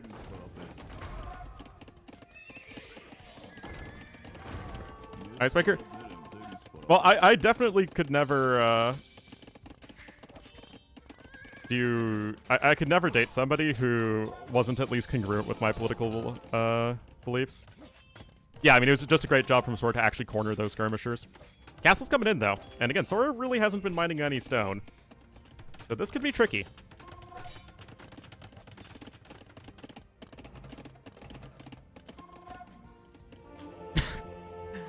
What are you gonna do when the fortified church rush from the corner of the map comes for you?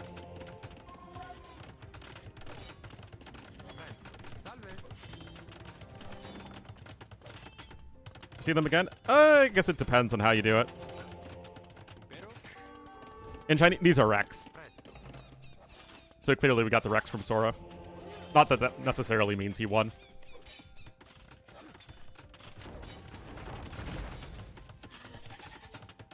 Basically, I left. I don't think that's an issue. Need to lower my standards? I don't know. I'm not that desperate to find somebody. Yeah, it would be very strange to talk to somebody who doesn't have an opinion on American politics, although...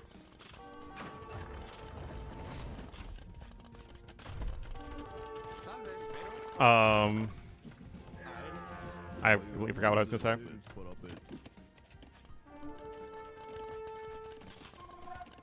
Skirms or skirmin? Go for MAGA? No.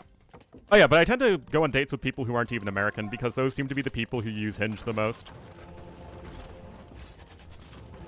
Like, my parents make fun of me that, like, I only ever go on dates with people who are Asian or Latina, but honestly, those just seem to be the significantly the most people who populate Hinge.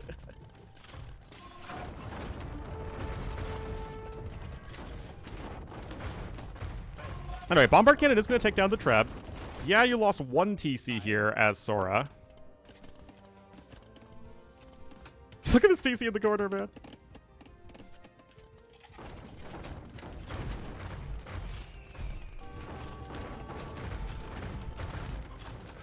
It's not giving us ammo? Yeah, that's true.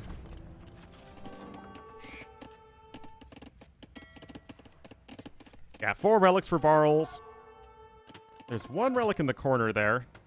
I don't know where the last one is. Remember, there's 6. There should be 6 relics in total. Ah, here it is. Yeah. In the game? I mean, is it really an AoE game without it being a skirm war? Like, I don't think we can enjoy it.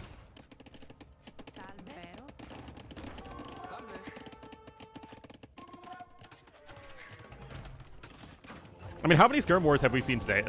At least 60, 70s, 70% of the games. Skirms needed a buff. I can fix her. I promise I can fix her.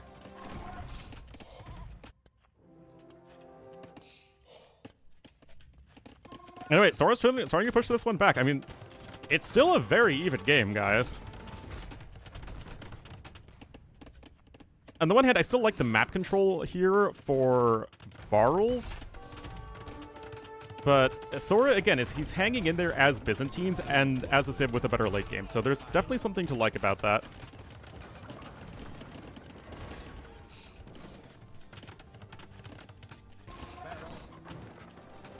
More eco upgrades coming in here for Sora and actually Barrels. Both getting Happy Plow at the same time. I always find it funny when people get eco upgrades at the exact same time. In like a completely random point in the game.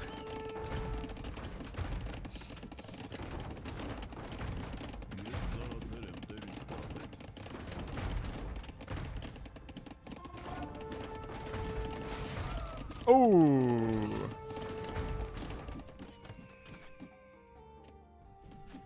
Looks like Barrels wants to go for some ferrets. But his eco isn't that good. Look at the eco balance. It's really not good for Barrels. He needs way more farms.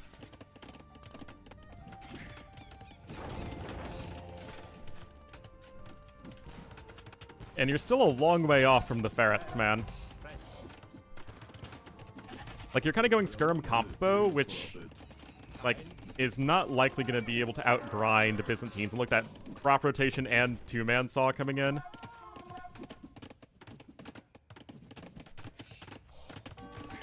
I would definitely be thinking about bombards because that's all I care about. That and the British Broadcasting Corporation. The unique. Oh, there it is. It's ferreters. Yes, I know the tech is not ferrets, but you know it looks a lot like ferrets. Barevce, sterim takavor.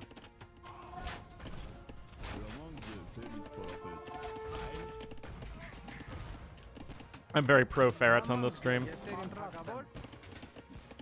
No, in all seriousness, guys, it's still taking more time for Barrels to make this switch, and with your food eco so limited as is, it's actually kind of a tough situation.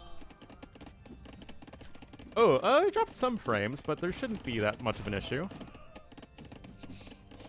Yeah, Armenian Cav are not very good. Anyway, the relics are being ejected right now. And Sora, with a population lead, is pushing right back out. Yeah, the bombard cannons have been absolutely critical here for green. I mean, two-handed swordsman now coming in, but you're still missing champion. You're still missing plate mail armor. And I think, honestly, part of the reason that people struggle to switch into the swordsman line so much is that it's never their first course of action, right? It's almost always like, okay, I'm going skirmishers, and then I'm switching into swordsman. And it's like, well, my opponent just goes hand cannoneer. It's like, well, if you're both making skirmishers, then yeah, it's a hard switch, but if you go swordsman in the mid game,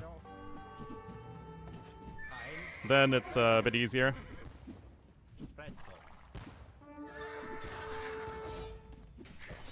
Legionaries? Well, in that game, ACCM was going freaking Roman crossbowmen for a long time.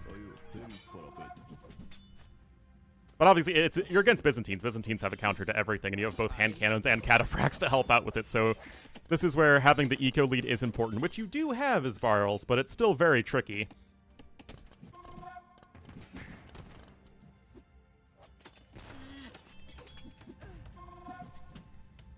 It was too late? Yeah. Anyway, you're still missing a lot of upgrades here. Res destroyed's heavily in favor of Sora.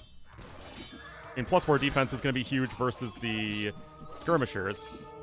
But you can see that the cataphracts, even with minimal upgrades, are still doing very well here.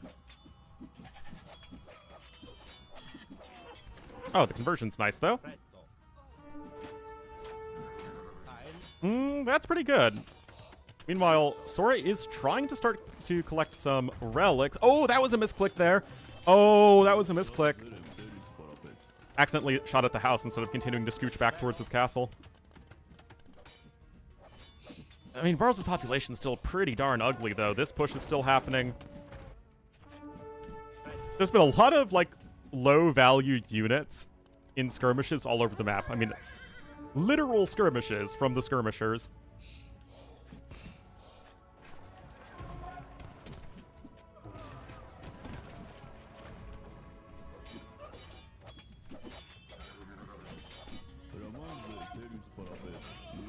No attack upgrades in for the infantry yet. You do have plenty of stone. There actually aren't that many TCs, and because both players have expanded so far away from the other, it's kind of a tricky situation.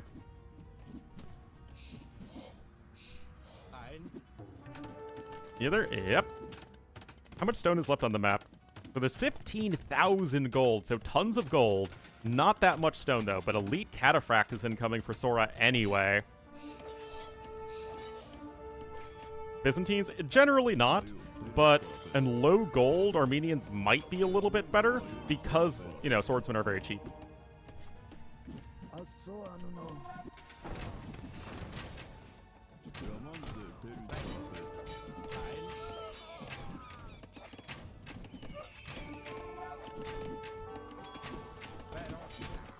All right.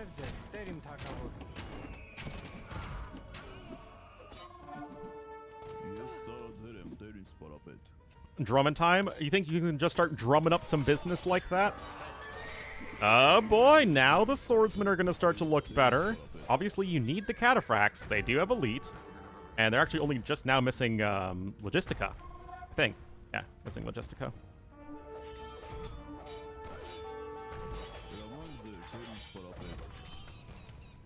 It thinks infantry counters skirmishers? Yeah.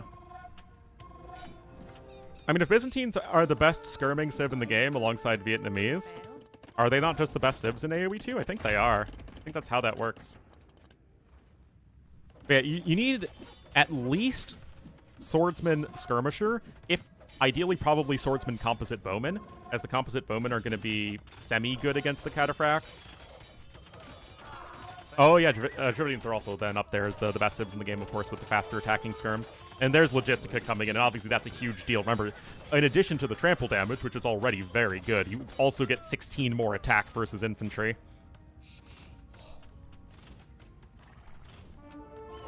Fully upgraded cataphracts get the same amount of bonus damage versus infantry as camels do versus cavalry. That's how good it is. And Mayan skirms are still a tier down.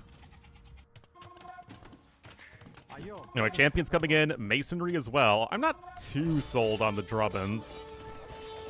There just isn't that much surface area to cover.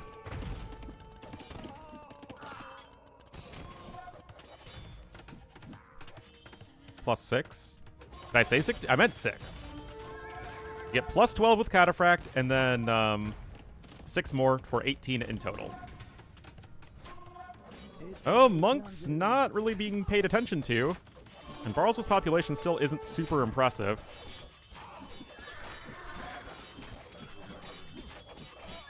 And it's never needed nerfing in the past. 16s of damage, exactly.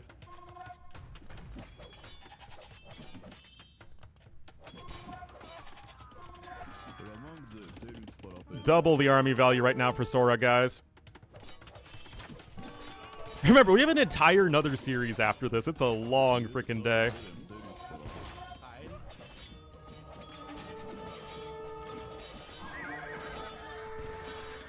Not the monker.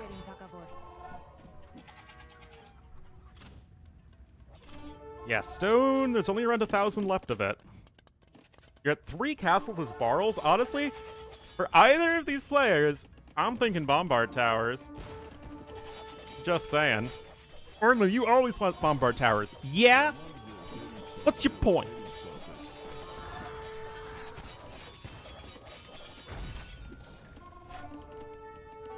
Yeah, score lead definitely very significant for Skora.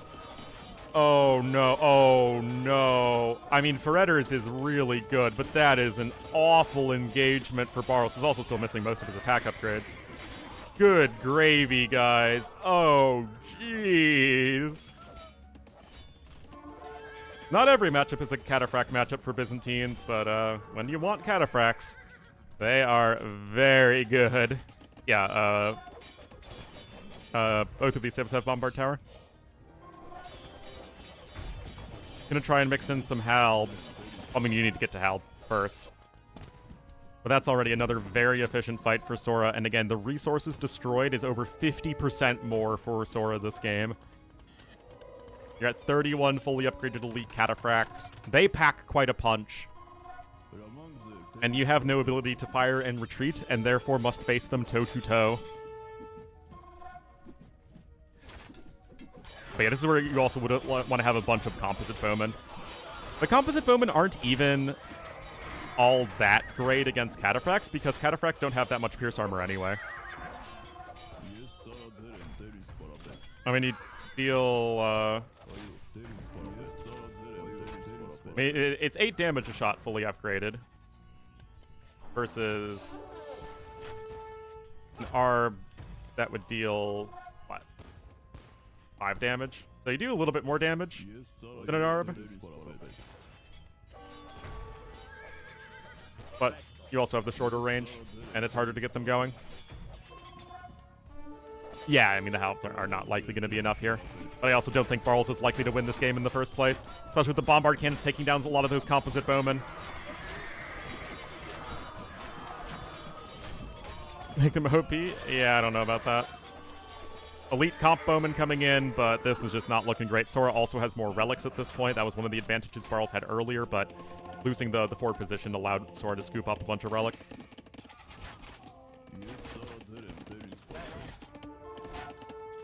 Look at their little fancy feathers.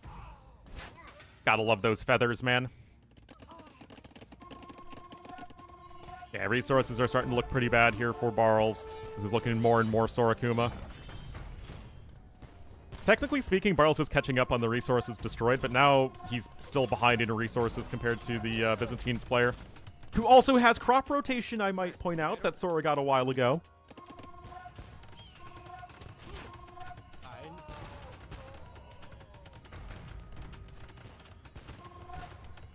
Yeah, Siege Unit Team Pierce Armor.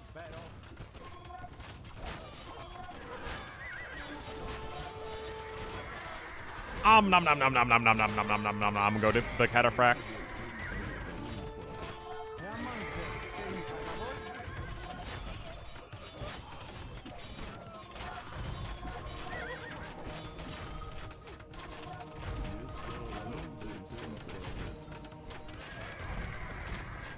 Well, there we go. Indeed, it was a long one, but Sora does pull it out with the power of Byzantines. 78 elite Cataphracts trained. That is pretty darn good. Able to win the War of Attrition. It's just where Byzantines are such a powerful civ. That is a ridiculous KD right there in favor of Sorakuma. Even though he was a little bit behind in both gold and stone, is able to hang in there, hang in there, hang in there, and make it work. Armenian's not really the best post-imp civ anyway. I mean, Barles had map control for a long time, but it all sort of unraveled eventually. And that was Chili Nomad going to Sorakuma, so we have Mauerfall and Nomad. Again, I have not seen Mauerfall at all, so no idea what the map is like, no idea what civ you'd want on it. We don't have the rec yet, so let's see civs here. Chowda and Honey for Sorakuma. So check the list.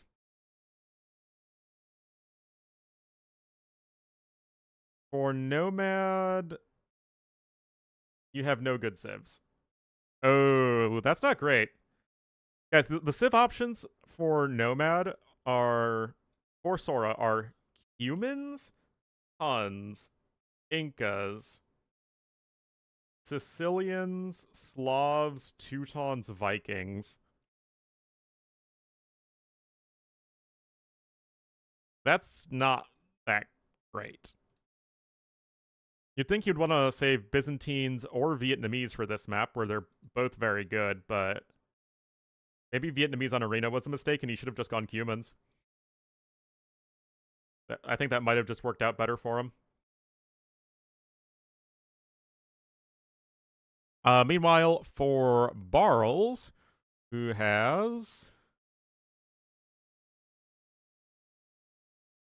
Involtini and Avocado, he could go Goths, Italians,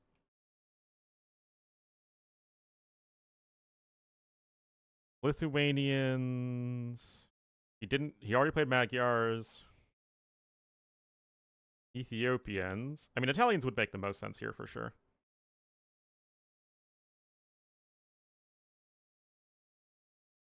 Aztecs, Bohemians, Britons, Franks. Yeah, it should just be Italians for Barles, and I guess Sicilians, but I'm not super excited about them on Nomad. So hopefully we'll get the next game here in just a moment.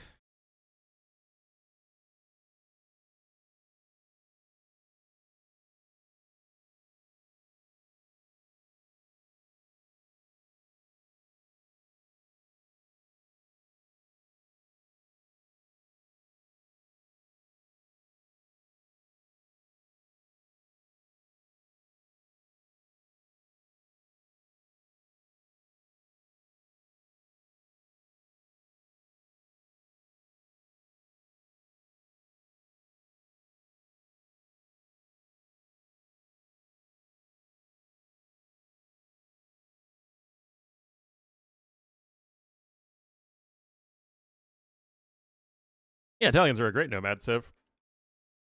The question is not the Barles likely civ pick, it's going to be the Sora one.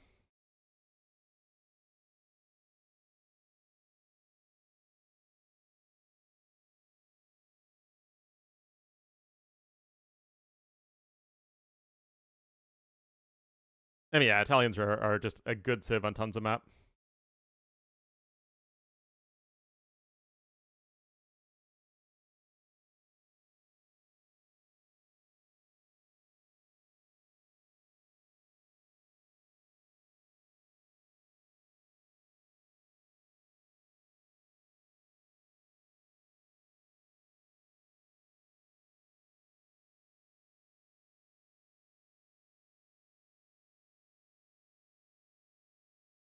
All right, here we are.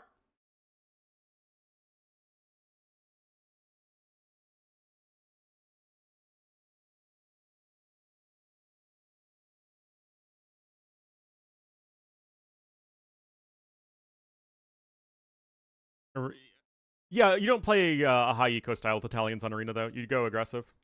I mean, if you're up against like a mid-tier Arena civ who doesn't have an overwhelming eco, then yeah, you can play a slower style if you want, but they have a good monk rush, fast imp, castle drop, that whole thing. Alrighty, guys, here we go. So it is going to be Huns. Oh, it's 9 Vilstart. Doesn't that make Huns even worse? Because you can just dock right away and gather from the shorefish super fast. Because normally you obviously dock with one of your starting Vils on Nomad, but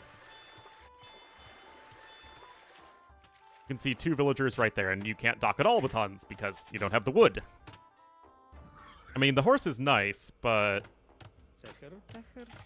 you wouldn't really think that they are dabomb.com. Anyway, PC coming up here for each player, and remember that the tournament will be finishing up this weekend, so tomorrow will be the semifinals, and Sunday will be the Grand Finals. The horse? I don't think so. Oh, they made the horse slower, that's right. It used to be 1.2 movement speed, now it's 1.05. But it's still very good.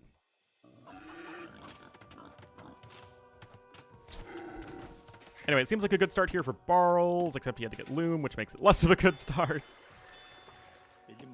First fishing ship is already on its way, though, here for our purple player. Also, of course, discounted fishing ships for the Italians. Rush distance is also relatively long, kind of across the bay here. Across the before anyone else. Remember when bay was a thing? It was like, what, a decade ago?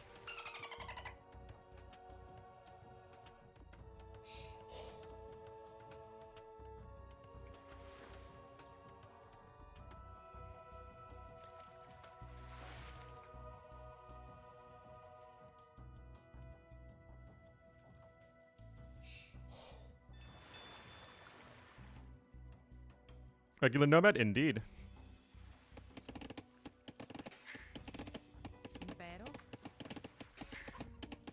So, not really taking from the hunt, though. Focusing mostly on the wood to keep the fishing ships going. Second boar coming in, though, for Sora. And he does have his dock, and he does have his own fishing ships out, but obviously slower than his counterpart. And seems totally fine.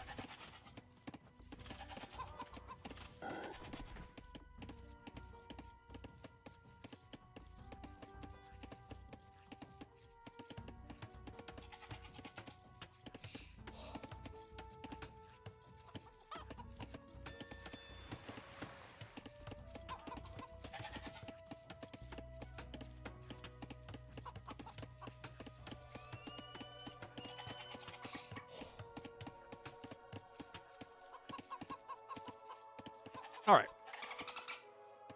Don't dolphin sound at me.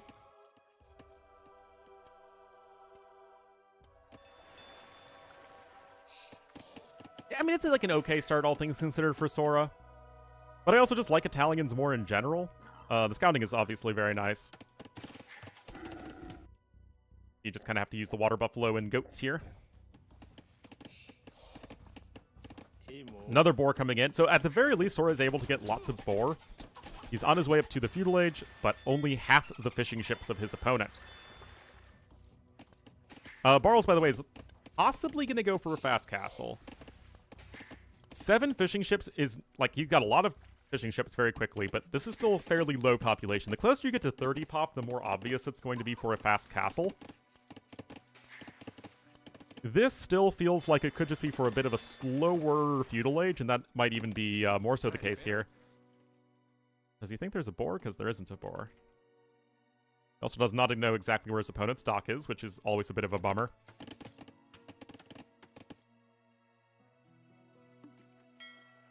Fifth fishing ship coming out now for Sora.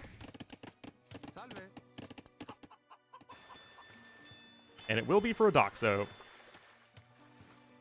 maybe he saw a villa or something, but whatever the case, dock will be right over here, and you can go for your own fire ships. That said, Sora is still going to be up a little bit faster.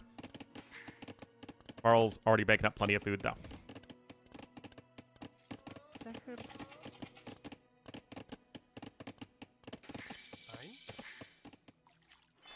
Alright, feudal age is in. A galley. 2-dock galley. Do I like this? Okay, so Barl's... Oh, okay, the goat sees it. Yeah, goat sees the dock right there.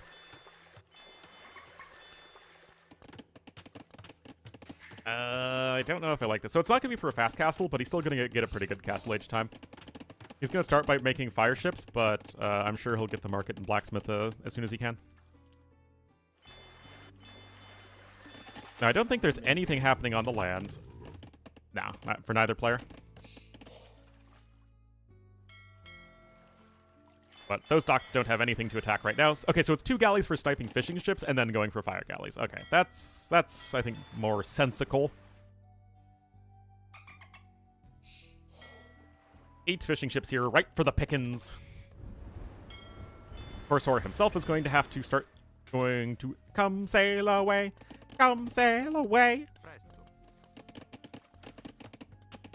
Double bid axe now in for each player. There's the first mill, so you can't even build a market yet. Don't chicken noise at me, chickens. A demo raft coming in here as well. But this feels fine for Sora so far. The res collected are only a little bit better for Barls, and right now Sora has the army lead and the initiative.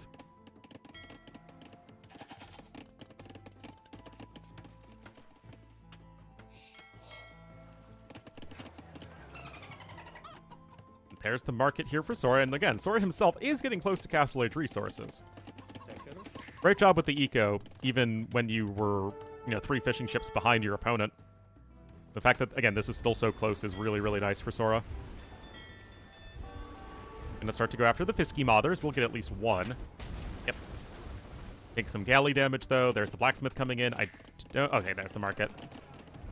Nevertheless, uptimes are likely going to be fairly similar, which is, again, good for the guy who's had the more aggressive approach. That's it. 6 fishing ships to 3, or fire ships. Salve. And Barl's going to go over to stone. Barl's could indeed think about a castle drop as Genoese crossbowman. Pretty good against Huns. Pretty good.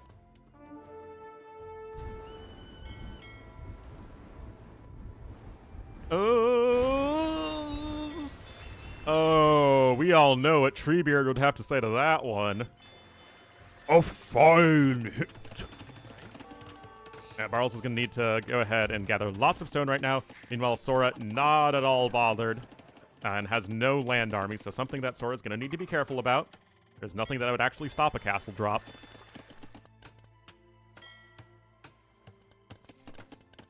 Barl's still a couple fishing ships ahead. But Sora has the better eco at the moment. But I'm not too sure what the next step in Sora's master plan is. Like, still just fighting for water. Maybe just is thinking, let's fight on water and then add TCs at home, but you do need to be at least keeping in mind the fact that your opponent could try and either castle drop you or go for Siege Monk or something. Like, Sora doesn't even have an answer to a few knights if that's what Barls was doing.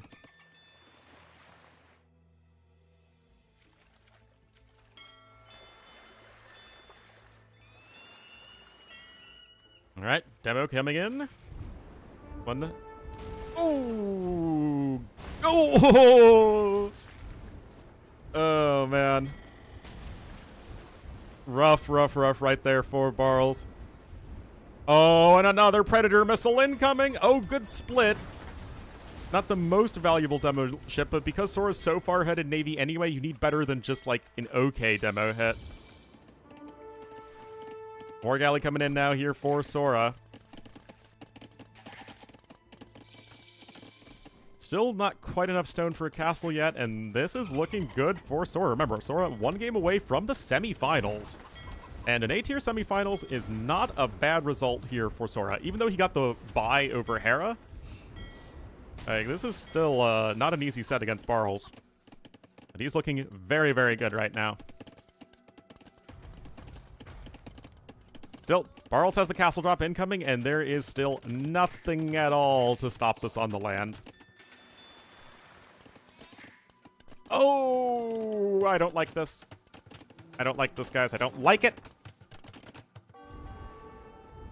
3-0 sweep? Yeah, something like that. I mean, you gotta go. I mean, I guess you don't know exactly where your opponent is or something, but you're not winning on water. And you spend all that resource time mining stone. Second TC is out faster, because remember, all the time that Barles spent mining stone, Sora spent gathering all the other resources. He's getting better eco upgrades, I guess wheelbarrow. Sora's still taking slightly better fights on the water, and the castle building time, indeed. So unless the Genoese crossbowmen are truly going to carry you, which they're not going to do right now. As Gen bows are good, but they're not conquistadors, right? You still need decent numbers of them. You still need upgrades.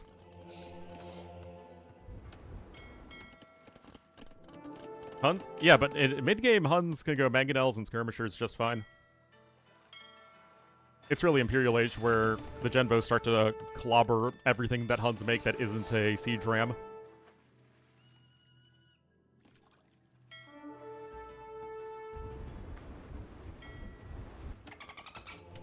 Monastery coming in too, but still, your 1 TC is Barles. You've lost most of your fishing ships. Well, I mean, both players have.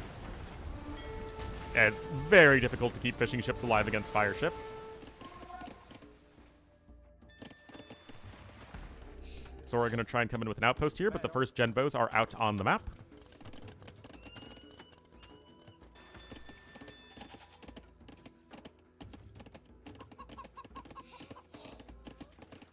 Oh!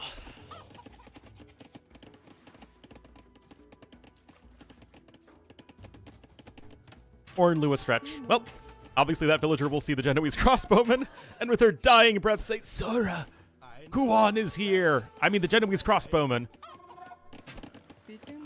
And then she died. The end.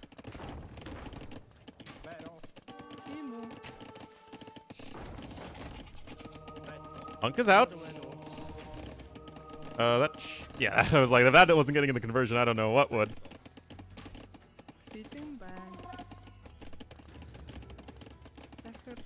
Third TC now coming in for green. Oh, that is the sort of break that Barles needs. Oh, boy. That is finally a bit of good luck. But the games have already been played. We're just getting them as Rex.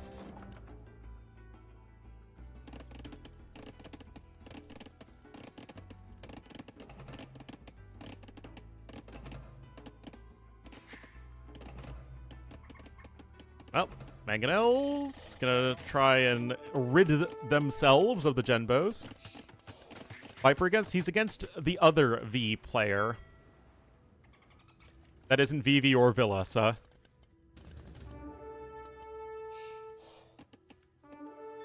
Or Vera. Vout? It's Vout. It's always Vout. Yeah, it's Vinch.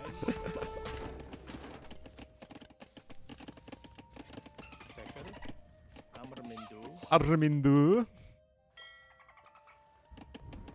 Well, maybe having the Viper series last is actually going to be a good one. Keep people awake. Force them to continue watching the tournament. But yeah, eco advantage here is quite significant for Sora. Soravassons. Oh. Good micro here from Sora.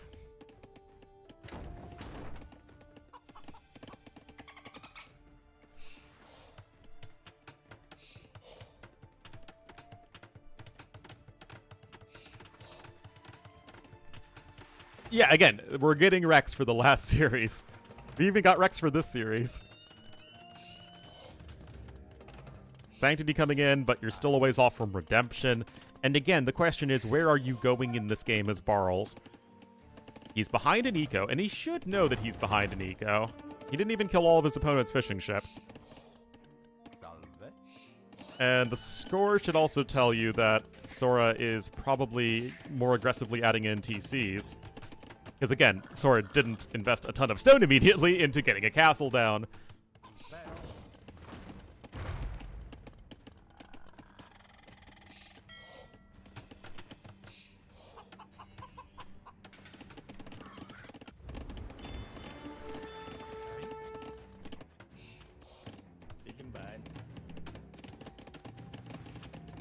Alright, CA switch incoming. There's Redemption. Now, if you're thinking, wait a minute, aren't Genbos good against Cav Archers? They are, but in this sort of situation, the Genbo production is heavily limited, especially when you are quite far behind in economy. Although you are about to get Castle number 2. And with Redemption in, this is going to be Barles' last best chance. Yeah, Huns are one of the acceptable Go Cav Archers instead of any other unit civs. They kind of are a CA civ. Well, in part. Anyway, oh, we're having to delete that one immediately. Never a great start to this for Sora, and Barles is going to try and take this one here. Army values are similar. We got Ballistics and Devotion both on the way. Oh, CA going to try and swoop in and take down the Monk. No Ballistics in for purple. All right, still all about the unit control. Oh, how are they all missing? How did you miss? He was 3 feet in front of you. Monk's going to try and go for some conversions again. This could be Barles' tournament life on the line. The Monks just bite the dust right there. Uh-oh. Castle Foundation still not placed, and this is looking really bad here for Barles. The Genbo numbers not really changing all that much, but that's not really the issue right now, is that you don't have a way of dealing with the Mangonels. As it's actually very difficult for Mangonels to force fights against other Mangonels, because it makes you more predictable in you trying to get a shot off.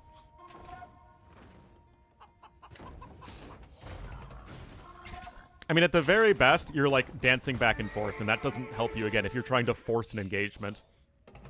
So Barles, yeah, you get a Mangonel kill there, which is always nice, but at the same time, where are you going in this game? What's the next step towards victory? You can't get a forward castle down, you can't catch back up an eco.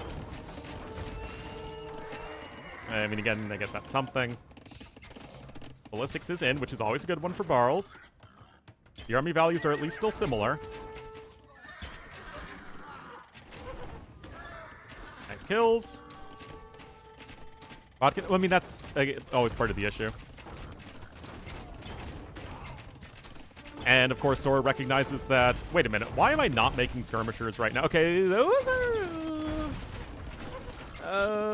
I guess that's kind of even? Kinda?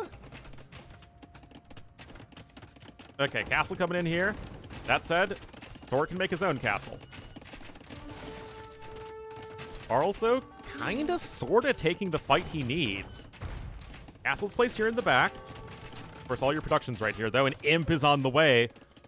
But is Bracer enough? Or Bracer plus Chemistry? It's interesting. Like, again, Barles is trying here. It's like the ACCM situation where I think Barles is too far behind to mount a comeback, but he's certainly playing his outs. It's going to be difficult to protect the Trebs, though, because you can't get the Treb within the safety of the castle against stuff like Mangonels. So you're still relying on skirmishers. 850. Yeah, that's how much it is for Italians to click up. 850, 680. So yeah, Barles can click up. So again, Barles is slower,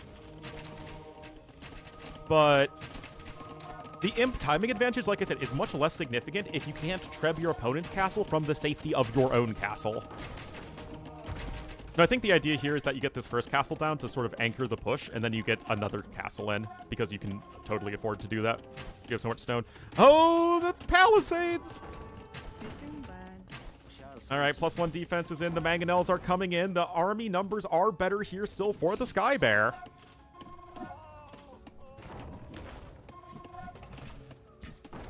Nice hits there with the Skirmy Bros. Is Barles' critical mistake of not making skirmishers himself going to bite him in the butt? I mean, because obviously, like I said, mid-game, you can go skirms just fine to deal with Genoese crossbowmen. Barles going to have to settle for another castle here to the side, which, again, isn't really as good when you're so far behind your opponents in terms of economy. Even have handcart coming in. No wheelbarrow. Okay. No wheelbarrow for Barles literally the second he clicks it. But still, no horse collar for Sora. SMH. Anyway, L'Age du Impérial.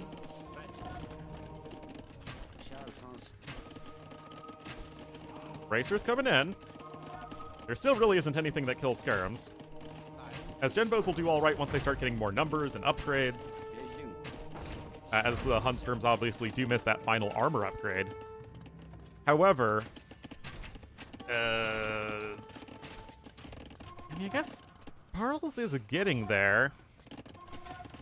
Yeah, deleting the production is a good idea. Sora did start rebuilding his archery ranges, but it does slow things down a little bit, and anything you can do to slow down the skirm production is going to be pretty huge. Another castle is going to be attempted here for Sora.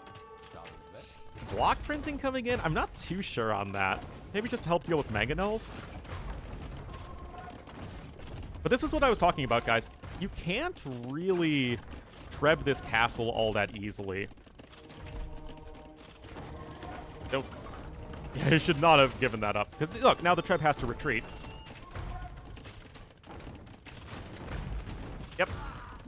Yep.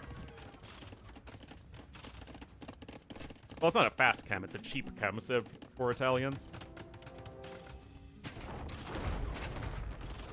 There's Horse Collar, finally. +2 defense is in, but obviously that's all you get is the Huns. Predictable? Yeah, I mean, that's what I was saying, that although the fast imp is nice, but because the castle was too far away to protect the trebuchets, then it was significantly less valuable than it could have been. And now the Genbows are starting to get more upgrades. Again, Barles is trying to make this work. Condos? I don't think condos are going to be all that great here, especially with your limited food eco.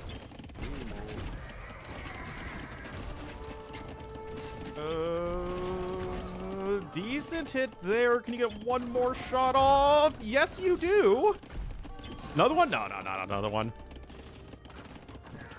I mean, bombard cannons are coming out. You're making Hun skirms. It's not the most exciting thing in the world, although the eco advantage is still very significant. Great game number 4 here, guys. Trebbing is happening in the north, though. There are 5 trebs in total for Sora. That is huge. It is big if true. And let me tell you, it is true, and therefore big. Drummonds? I could go for Drummonds, honestly. Yeah, now the Hun trebs are actually going to start doing work, guys. Ram even takes down that trebuchet over there. Yeah, I didn't realize just how many trebs Sora had. Again, those Hun trebs doing very well in the treb war. Remember, it's 50% accuracy for them versus the 15% accuracy of regular trebs.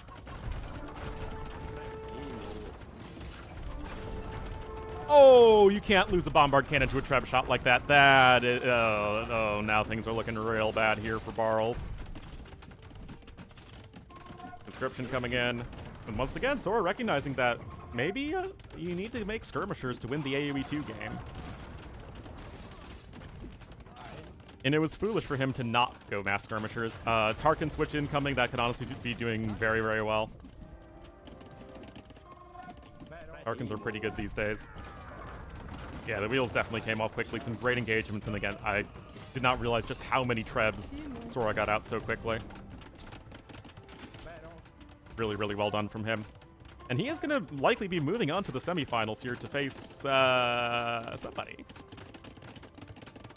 To face Sebastian. So either Sora or Sebastian are likely going to be making it to the grand finals of this tournament. Sturm's literally got nerfed in the last balance patch.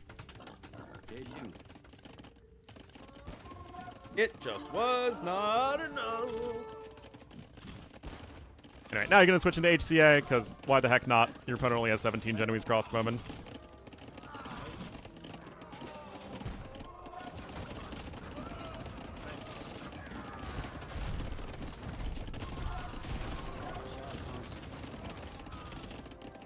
Also, the devs are generally testing a ton of different balance changes for months ahead of time. It's just the actual patches themselves are fairly infrequent.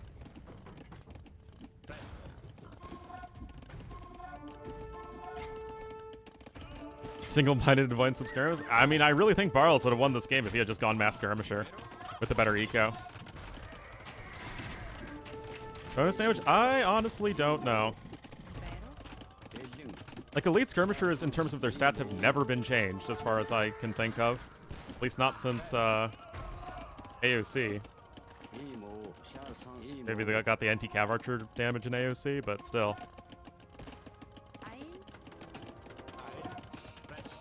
It's just like that is the meta right now. Skirms and cav archers.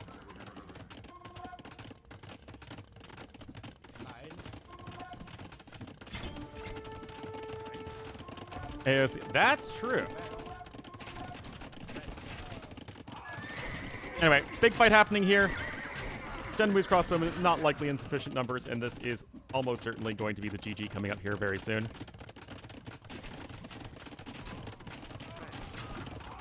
Bonus damage from stone defense. That could actually be an interesting atheism. Oh no. Oh no. Guys, do you think Sora learned from the ACCM school of toxicity?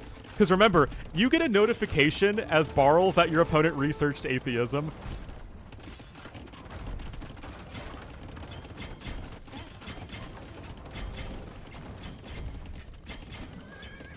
Wow.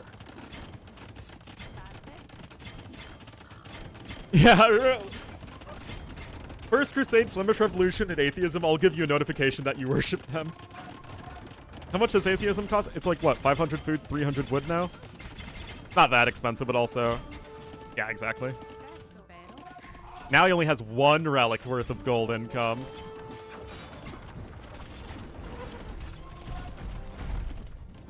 I mean, I guess you still technically have two castles, but the Genoese crossbowmen are still missing a ton of upgrades. CA are fully upgraded, Skirms are fully upgraded insofar as you can get them.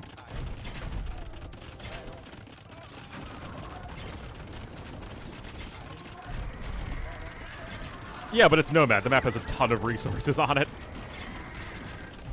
But yeah, I mean, the fast trebuchet production was very good. Now the Tarkans are here. Look at how awesome these elite Tarkans look. Their torches are freaking huge. And you have the Tarkan thump back. Look at that Tarkan thumping, guys. That's no Bible thump. That's a Tarkan thump. And there's the GG from Barles. Sora takes the series 1-3. Only losing Arena, where he had a very rough Civ time. Looking very good, and he will be facing Sebastian tomorrow in the semifinals. Obviously very, very far ahead in everything except Stone Collected. But remember, we do have one more series today. It's going to be, yeah.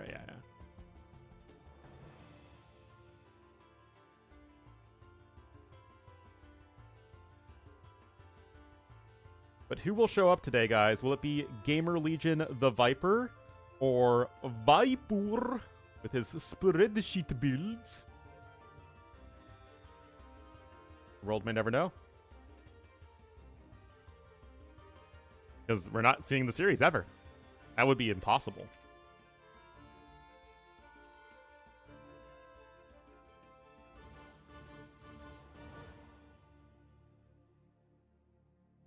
Wait, I literally just replaced Sorakuma with Sorakuma.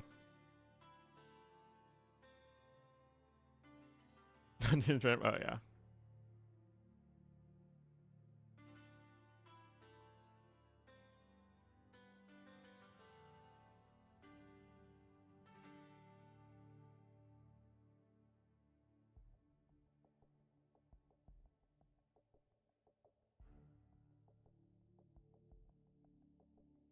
Alrighty.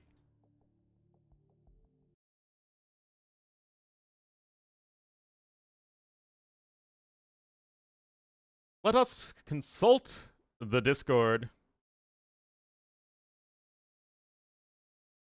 Oh, JBR is typing.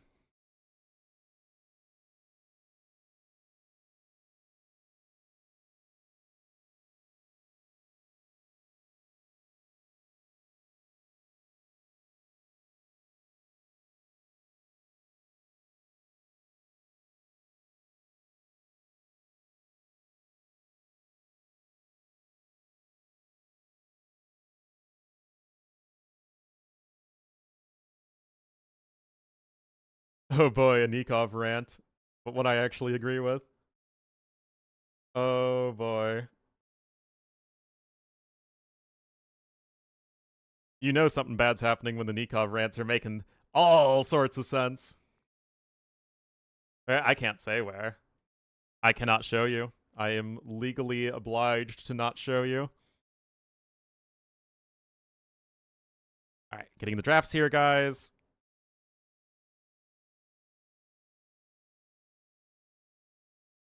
For cool people, if it's for cool people, then why am I a part of it?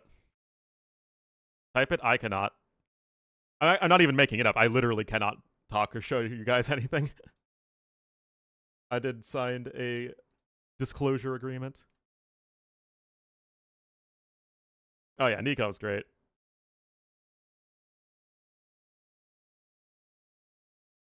They make one exception. There we go.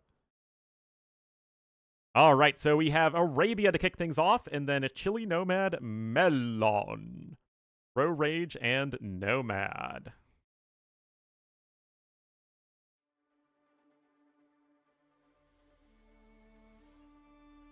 All right. Looks like we don't have the game just yet. I'm gonna take a quick break then, guys. I'm gonna try and get some lunch, because I've been live for 6 hours, man. Need to get some food. Anyway, be right back.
Alrighty. And I got the Rex 2 minutes ago.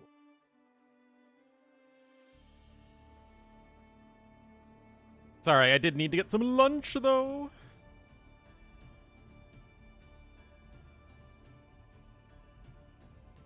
Yeah, no idea how the groups are decided. Wish I could tell ya.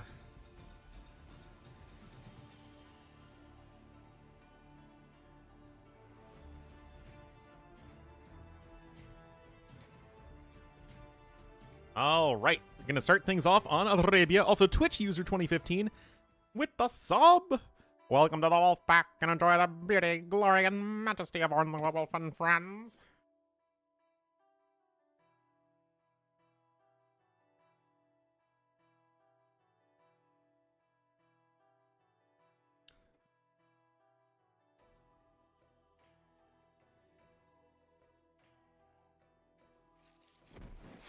Here we go.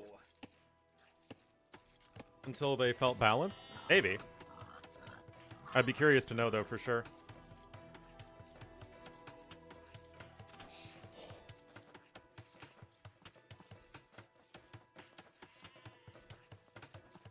And the groups don't really feel all that balanced, considering I think we see avocado and involtini and honey every single time. Just activating advice. Oh boy. Here we are, guys.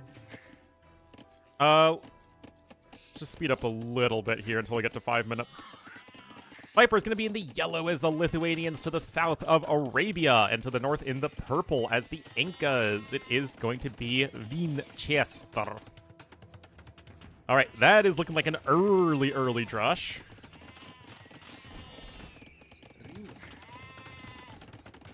And there you go, 2 militia drush. Like, this is old school style. And he immediately runs into a lion, and Viper sees it. Meanwhile, Viper here looking like, let's see, 18 pop, probably scouts. Might switch into skirmishers, though. All right, that should be good.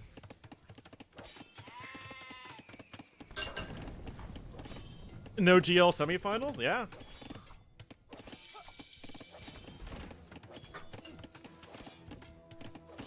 In case we need even more proof that Hera is hard carrying the GL name. All right, Wall's on the side. Oh, I can absolutely see Viper losing here. But look at this, guys. This is like full-blown Vinch KOTD style. 2 militia drush into 22 villager uptime. And he's adding an even more militia right now. Did he even see the stable? No, he didn't. Like, even if Viper was going skirmishers, he would have done this. This is awesome. This is like old school Vinch. I mean, old school, and it's like a few years ago, but still, it's cool.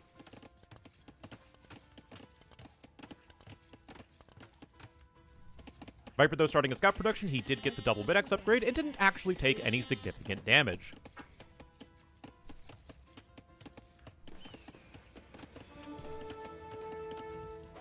Oh, look at this. Nice positioning on the scouts, though, for Viper.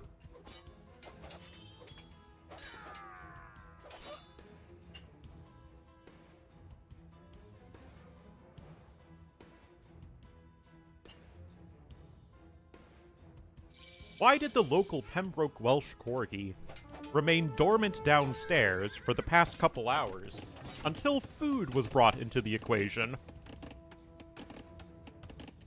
And then he decides to go upstairs and stare at me.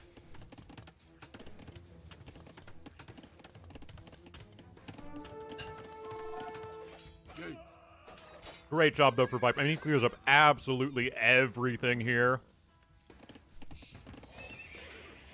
Wow. Beautiful, beautiful fight. 5 kills, 0 deaths. Talk about a heck of a start here for Viper. Guy's a little bit behind in resources compared to Vinch, but he's easily made up for that in resources destroyed. But how on earth does Vinch have any military score? He hasn't killed anything yet. What?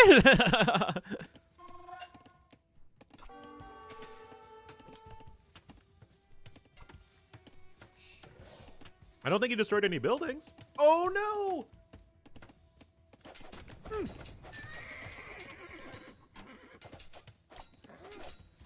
Gets a bill there. Oh no. Philip, thank you so much for the 7 months. Appreciate it.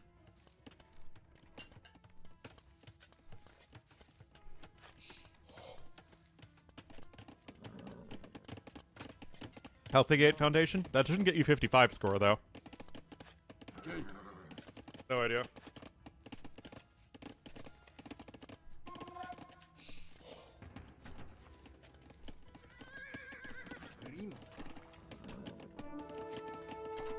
Goes on.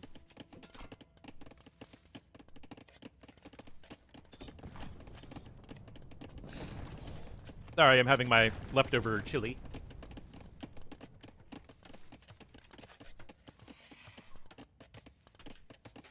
Still, Vinch is getting his farms down, but Viper is 2 villagers ahead, as you would expect. Minimal idle TC time for each player. Vinch did pick up Horse Collar, though, which is nice for him, and he is getting himself walled eventually.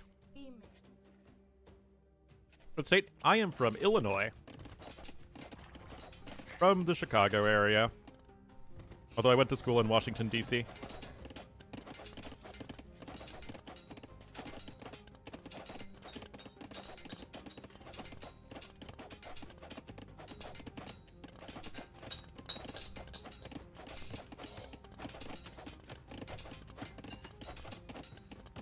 Really?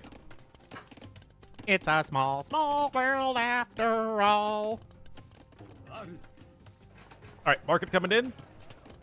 Both players looking for pretty good uptimes. But Viper, okay, I was wondering if he was trying to escape feudal age without archery range. No, Viper playing too safe for that.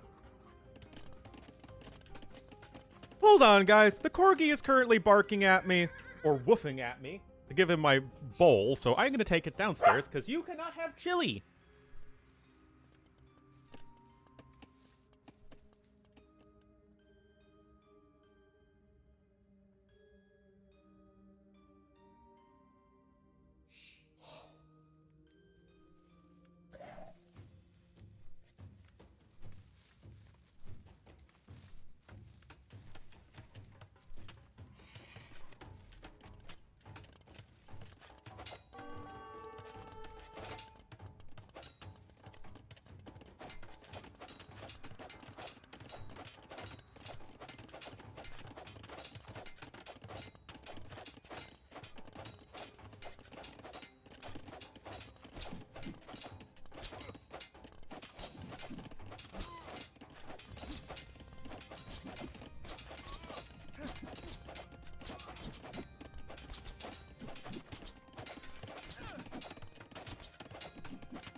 Only 25 minutes from St. Louis. That's funny. My friend used to live in St. Louis, so I probably drove right by to visit him.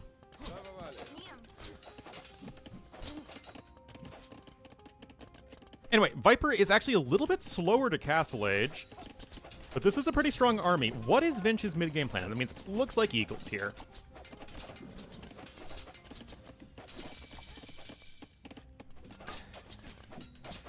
All right, TC trying to be rushed up. Via Illinois, I'm afraid I do not know it. All right, scouts are going to be diving in here, but they have to be careful of the spearmen. Meanwhile, Viper with his own castle, he's on 2 ranges here. A little surprising against Inca as the Lithuanians. You'd think, you know, you'd go for 1 range, try and stay alive in the transition to Castle Age, and then focus more heavily into the cavalry. That said, the chicken suit men are now out in full force. And despite losing 2 vills, Vinch has remained cool, calm, and or collected. What am I talking about? He's going cav archers. Of course he is! Ah!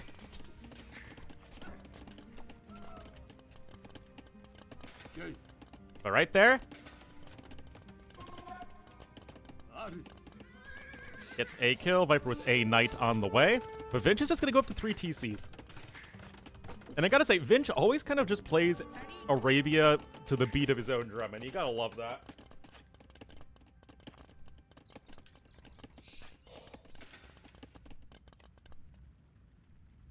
I mean, Viper with a bit of an AI army right now. And I gotta say, guys, Inca versus Lithuanian feels like a battle of two good, strong A-tier Arabia civs. On the one hand, Lithuanians, as the game goes on, are just going to be really tough for Incas to deal with because of the, mobility that you just get as Lithuanians. Neither of these civs have a top-tier eco. Hold on.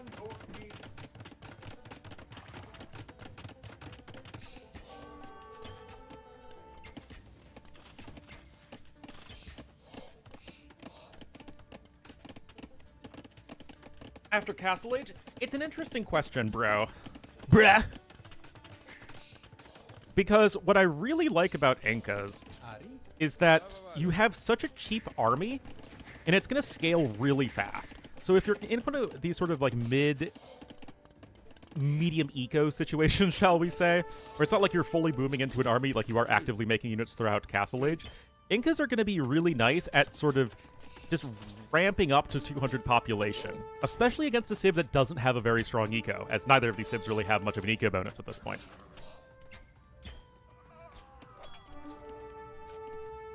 That said, you're in kind of a situation where, yes, Lithuanians have the opportunity to take map control, and I always, again, love the mobility when it comes to open maps. Kamyuks are one of the few units that actually will body the Latus.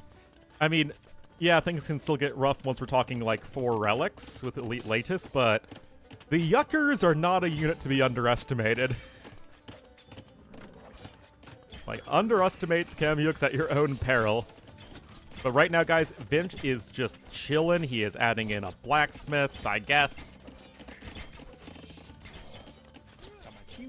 Indeed, 4 TCs. Vinch is just content to hang out. Does that. He's got a secondary gold in the back of his base. He's mining his main stone. He is working towards the castle. And it does take a degree of confidence here to say, you know what? I'm not going to try and fight out on the map against Viper. Viper 1 has good micro, he's gotten a few villager kills, and he's going to be with a much more mobile army, so it's going to be easy to catch me, Vinchester, out of position. Just hang back, start collecting your stone, get your eco rolling. Note that, even so, Viper is ahead in resources because of the early kills. And Viper is on 3 TCs himself, which is why we get a nice dynamic game of Arabia here. That isn't just skirm v skirm, even though the fact that Viper's going Cav Archers is killing me a little bit. But I don't know. There's something about, like, Arabia and a lot of land maps where it feels like there's actually a lot to talk about. Whereas so many of the maps in a ton of tournaments, it's like, okay, there's just one guy's ahead from early game. Right now, both players have something that they can be happy about in this game. For Vinch, he's getting a very good villager count, he's staying alive, he's only lost 4 villagers while making minimal army, and he's getting a defensive castle in. And for Viper, he's on 3 TCs himself, he's got a decent blob of Cav Archers, that's not going down anytime soon. And he's starting to pick up relics. So 2 very different civs with different approaches. Medium run is going to be great for Vinchester, long run is going to be great for Viper. Vinch is going to be going for some skirmishers. Which, yes, you do kind of need to go for skirmishers if your opponent's making mass Cav Archers. But as you can see with these extra stables, Viper isn't actually that interested in staying on the Cav Archers for too long. Lithuanians don't have Parthian tactics, they have everything else. They used to have Parthian tactics back in the day, but thankfully the devs got rid of that. Yeah, yes, clearly. Like this triple stable here in the middle of the map. Viper is going to make a 180-degree switch. He knows that his opponent has no map vision. I mean, look at this. You have the one eagle running around, which is actually going to find a monk, which is pretty sick. Oh, never mind. EA show up. Nicely done there from Viper.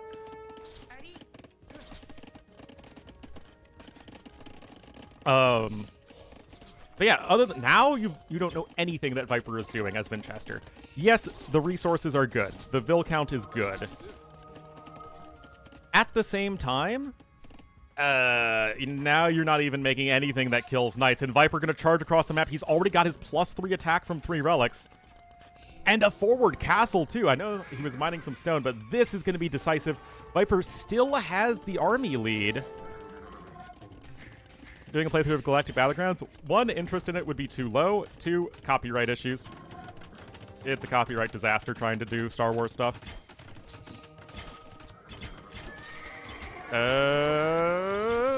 Well... Wait, why are there only 3 Vils here, Viper? What are you doing? Oh my goodness.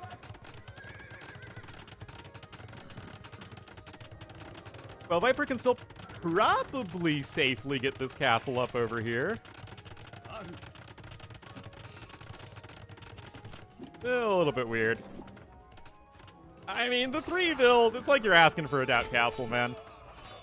Anyway, Viper is, thanks to the extra efficiency of his eco right now, on his way to Imperial Age Vint, had a lot of Vils not working right there. And Viper is going to get all 5 relics as Lithuanians, and that, I just don't think, is something that you can stop.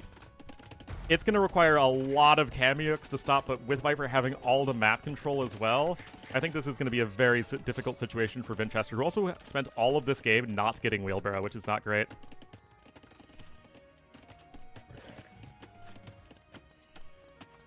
Under the 3 Vils? I mean, yeah, I've been watching Viper for a very long time, guys. This is not the first time I've seen him do this. I still don't think it's good, but I mean, it's greedy, right? Send only the barest amount of your economy forward.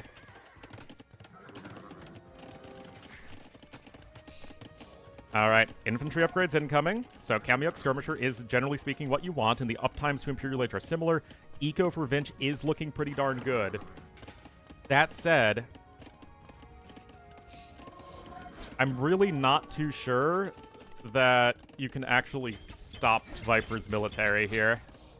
Not with, you know, 4+ relics as Lithuanians. But yeah, it's going to be even a 3rd castle. Look at this. Actually, did Vinch? I don't think Vinch actually knew about the castle right there. Regardless, castle will go up just fine. He knows where his opponent's army is, so he can just build a castle in a different location. That's all good. But yeah, you'd much rather be 20 seconds slower to Imp and have 3 castles to 1. So the Trebor is going to be going for Vinch. So this is already good stuff here in game number 1. Lots to talk about.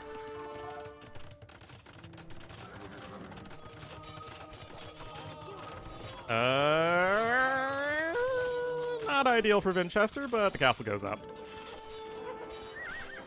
And, I mean, I know this is dumb to say, but Knights are not the latest. Late try damage, because they have a higher attack than Knights and have the armor ignoring, they still are going to be far, far easier for the Yuckers to deal with than are the latest.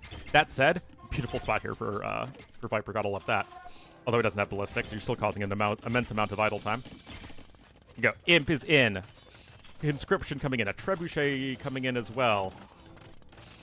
Only 1 Treb, though, is... I mean, Vinch still has to deal with this. I mean, these Knights have good upgrades. You can't just let this happen, Vinch. You're starting to maybe fall apart a little bit. Knights go down there. Viper is going to try and come in with a 2nd castle. He's getting chemistry. Of course, you kind of want to get to Paladin plus Hand Cannoneer. I mean, that's been, like, an ideal army composition since Age of Kings with Persians and Franks. And Vinch is still ahead by 2k resources. And getting some Kamyuks here, guys. You're slowly getting more upgrades. So, I don't know, guys. Who do you favor right now? No stone income right now, actually, for either player. Viper has the high ground, obviously, but the Treb production advantage is going to be quite significantly better here. As Viper's actually, he was going to build the castle over here, thought better of it, and is going to be building it to the east of the map. And it's going to be so hard here, as the Incas, to ever get across this map and, you know, really harass Viper when he's just expanding all over the place, when your army is so immobile here.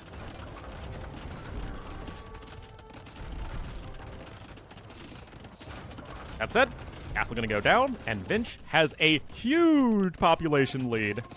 Yeah, Vinch is gonna break this. He's playing well. He actually has a significant score lead over Viper. The hand cannons are out just a little... Or, sorry, bombard cannons are out just a little bit too late. That's a nice hit, though. Yeah. And here we are, guys. Skirms are just going to immediately focus down the hand cannoneers. The Kamyuks are going to, of course, trash the Trebs. Uh-oh. Viper starting to fall off the wagon a bit. And remember that the army value is deflated for Incas because it takes into account the food discount. How many times do I have to tell you guys that you mess with the yuckers at your own peril? Seriously, such a great unit. Such a well-designed unit, too. Like the perfect encapsulation of a gold-intensive pikeman.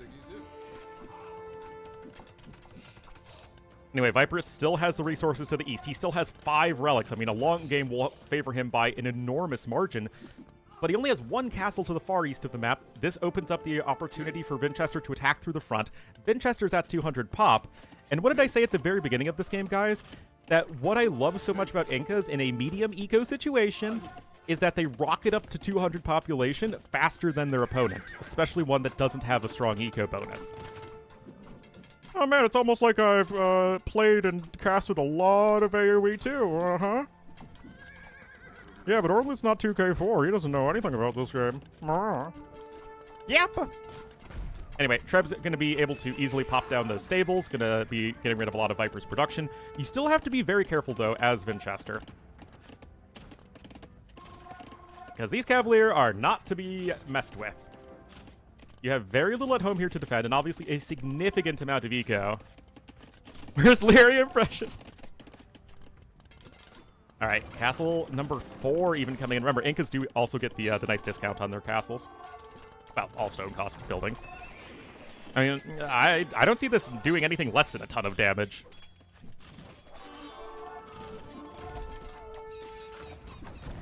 Needed to lose some bill? Yeah, I mean, Incas don't need 150 bills. Still, this isn't really the way you want to do it when you're idling a ton of your eco in the process. Still, Kamyuks don't have that many upgrades. I guess you got +4 defense. Where are the skirmishers, though? You only have 8 skirms right now. Oh, that's not good. I mean, whenever you're playing a counter unit intensive civ, whether that be Incas or Byzantines, Gujaras, Hindustanis, all of these sorts of civs that rely on countering what your opponent is doing, the balancing act of all your different units is absolutely critical. And now that's a lot of dead Kamyuks. That said, Elite Kamyuk is in.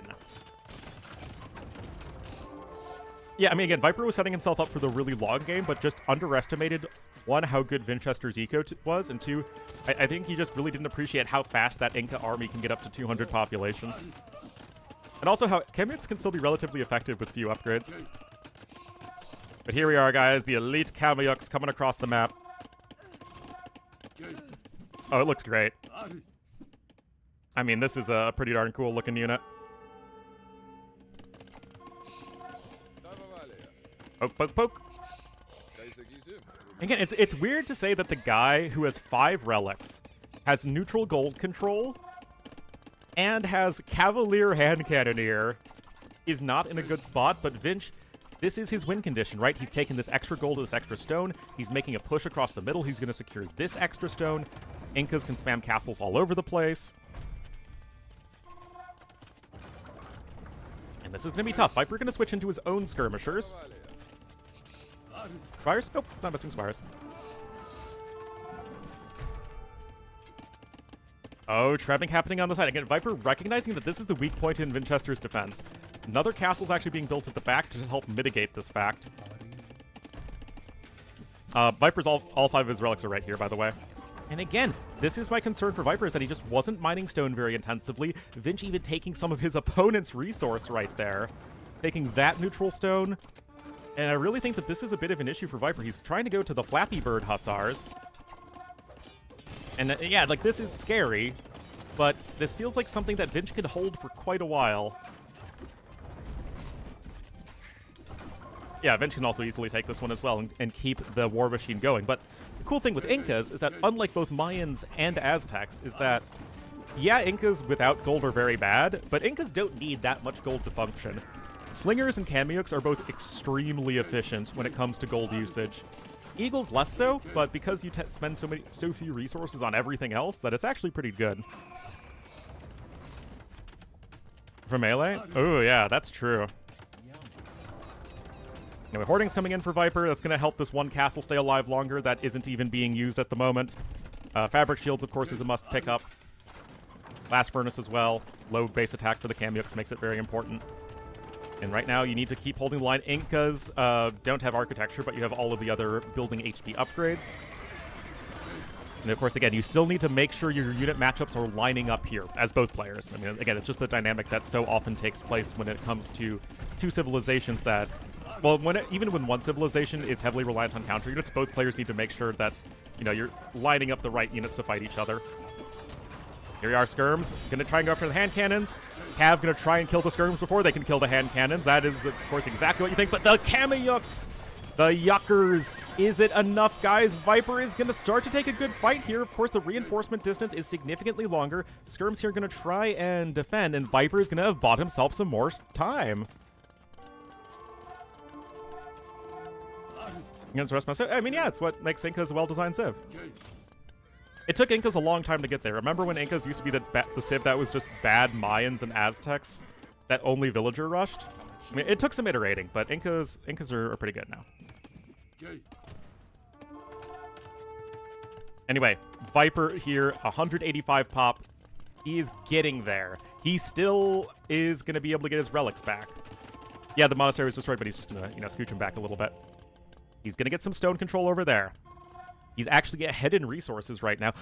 Look at that! Vinch missing both heavy plow and handcart. Oh my goodness, that is a terrible, terrible mistake. You get into Imperial Age on 4 TCs and 140 villagers, yeah, you need to get handcart and heavy plow to a lesser extent. Yeah, actually all of the Forgotten Civs were dreadful at launch. Boy, guys, is this enough? You can see Vinch going to be absolutely focusing down the hand cannoneers and letting the Kamyuks to kill everything else. Look at him go!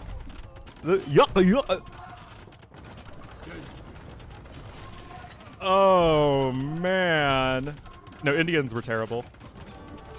I could go into why, but now is not the time. Kamyuks easily going to take down that trebuchet there. Viper with the cute gates over there is going to help buy time for that trebuchet.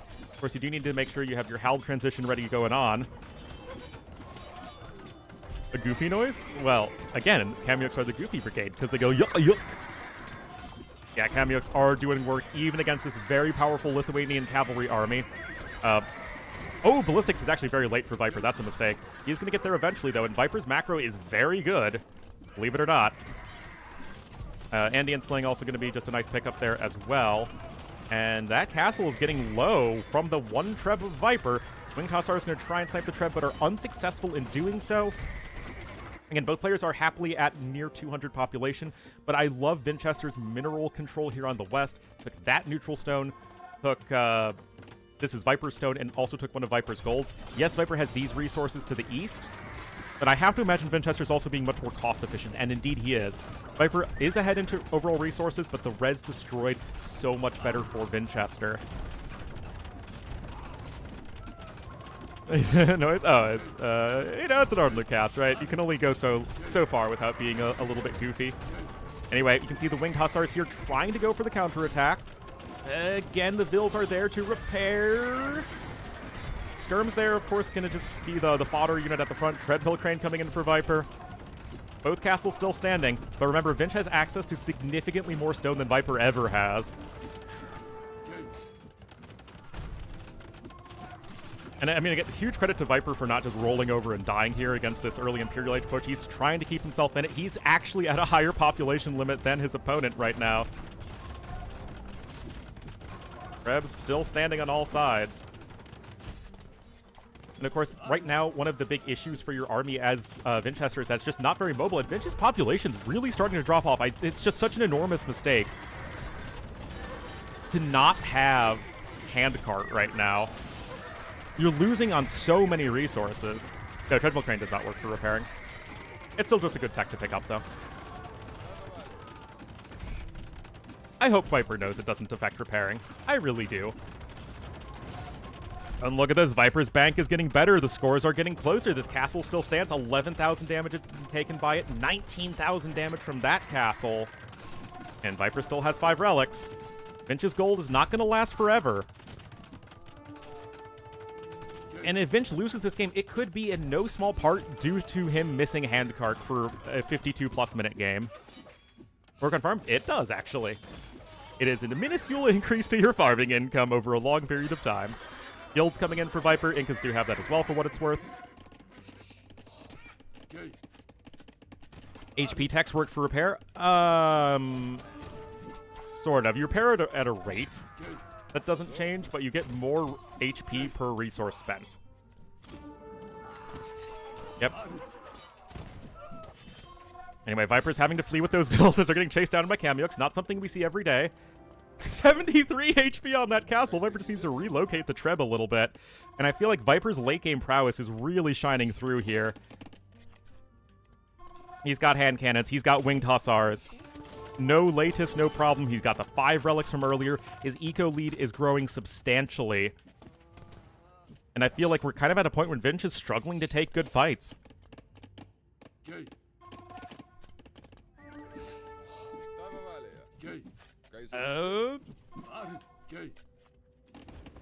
Crop rotation, baby! Vinch doesn't even have heavy plow. It actually is extremely good for Viper in the long run. That wood line is extremely inefficient as well for Vinchester.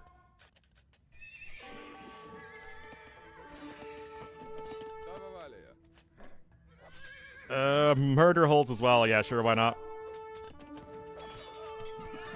Alright, Halb's attacking here in the middle. Those winged hussars are gonna have a bad day. And Vinch is back up to 200 population. Oh, the Ibex were blocking the Kamyuks there. That's cute. And, of course, they are going to get focused down there. Vinch, though, 0 gold income. This gold was denied. I mean, neither player can effectively take it at this point. Viper himself is going to have very little gold to take, as there's not much left over there. I mean, on the map overall, there's 3,300 gold, and most of it's right there. Castle over here to the side. Vinch needs that gold because Viper has the 5 relics. Oh my god, he's finally getting those upgrades. Pro tip, guys, get them before the 56-minute mark.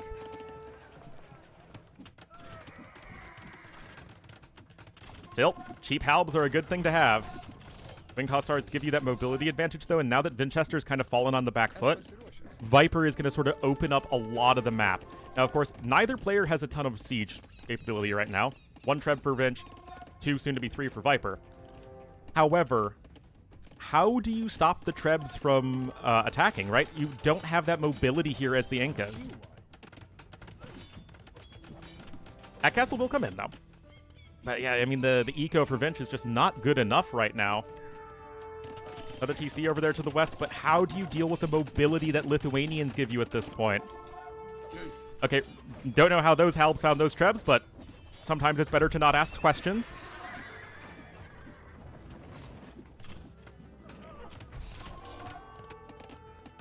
And at this point, guys, almost no stone left. Vinch is going to clean up the rest of it right here. I guess Viper, yeah, Viper's out of it there. And Viper, still, to win this game, is going to need to win an hour-plus long game with 1 castle, and that 1 castle is on the opposite side of the map from his farm eco. It's really a testament to if Vinch wasn't an American Civ, the Viper would just be raided to death already. But Vinchester just has very poor raiding capabilities, and now he has a lot of bills that have been working somewhat inefficiently. And Vinch is just going to tap out. Oh, no. Oh, he let that one slip through his fingers, guys. I seriously think that if he just has more resources sooner, he gets the production forward, he continues the push. You just saw Vinch completely run out of steam there. Unfortunate for him. But, and again, 11% difference in eco efficiency that game.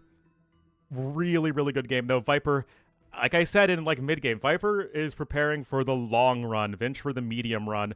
Viper, 50% more gold collected, 8,000 more food.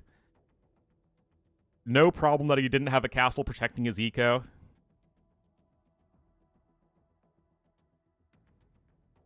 Really good game number 1, though. Like that's AoE 2 right there. That's some good AoE too. None of this hybrid map nonsense. None of this hamstering nonsense.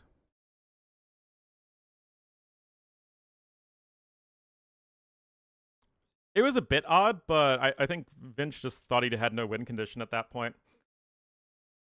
Now, what I am going to do is I am going to check the Gamer Legion stream, and I'm not going to jump into the next game until they do, so we don't get ahead of the official stream. Why were Indians bad at launch? Their villager discount was worse than it is now. And you didn't have knights. Camels were worse overall, remember? They took more bonus damage. Civ win? Yes, it was entirely a Civ win. The fact that Incas had such a cheap army to counter pressure with, totally not relevant.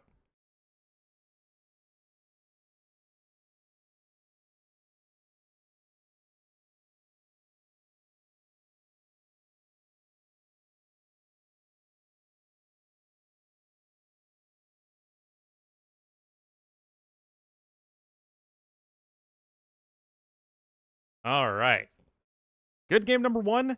We got some very different maps, though. All of the remaining maps have a water aspect to it.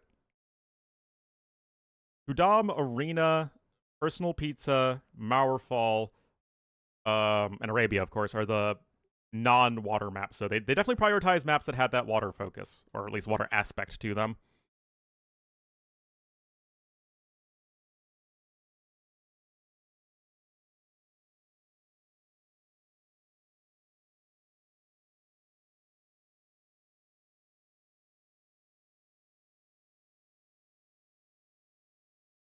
Come on, guys, jump into the next one.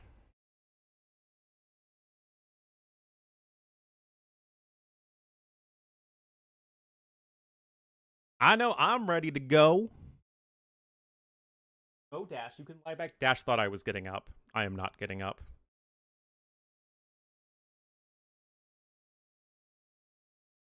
Honk. The draft? I could do that, or I could show Dash here, being sleepy.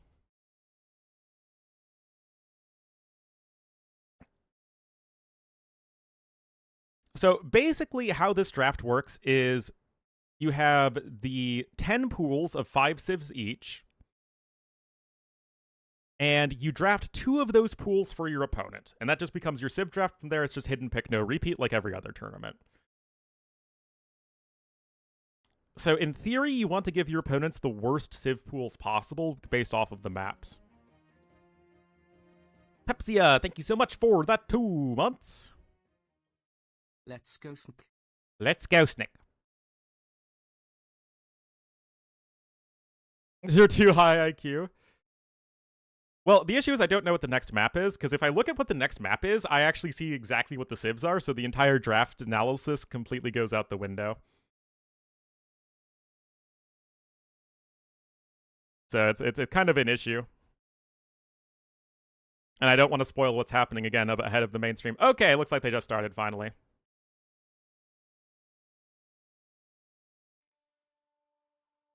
All right, another instance of this matchup. Let's go.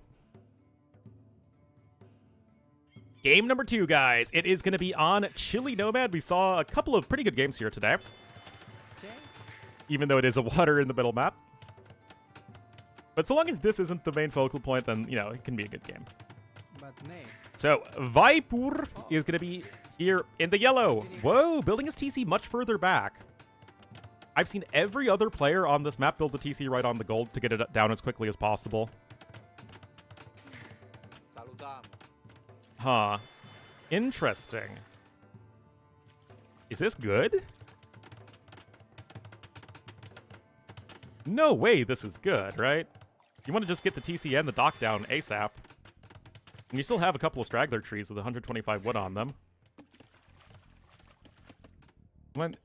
If it was on the wood line, it was like this wood line. Viper went pretty far away. I mean, yes, you can technically wall to the edge of the map, but I don't love it.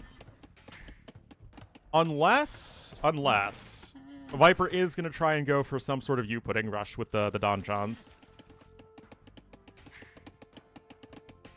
could be interesting. He is indeed closer to the elephants, and if you're looking to rush up to Castle Age and make donjons, small wall in your base, I mean, that is a very viable thing I think you can do. Of course, though, Vinchester is going to be having a better eco because of it. He just got everything down sooner.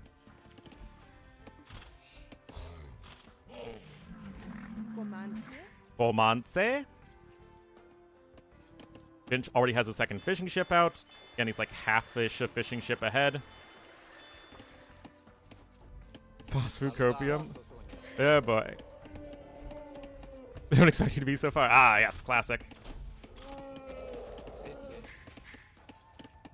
Well, what I've always said is that the entire concept of the phosphor being like the most dominant OP thing doesn't really pan out because we see it only in very specific situations and tournaments. And this is one of those situations. You need a civ that is good to do it with, like Sicilians, on a map that is conducive to it, like ones that have a lot of hunt here at the edge.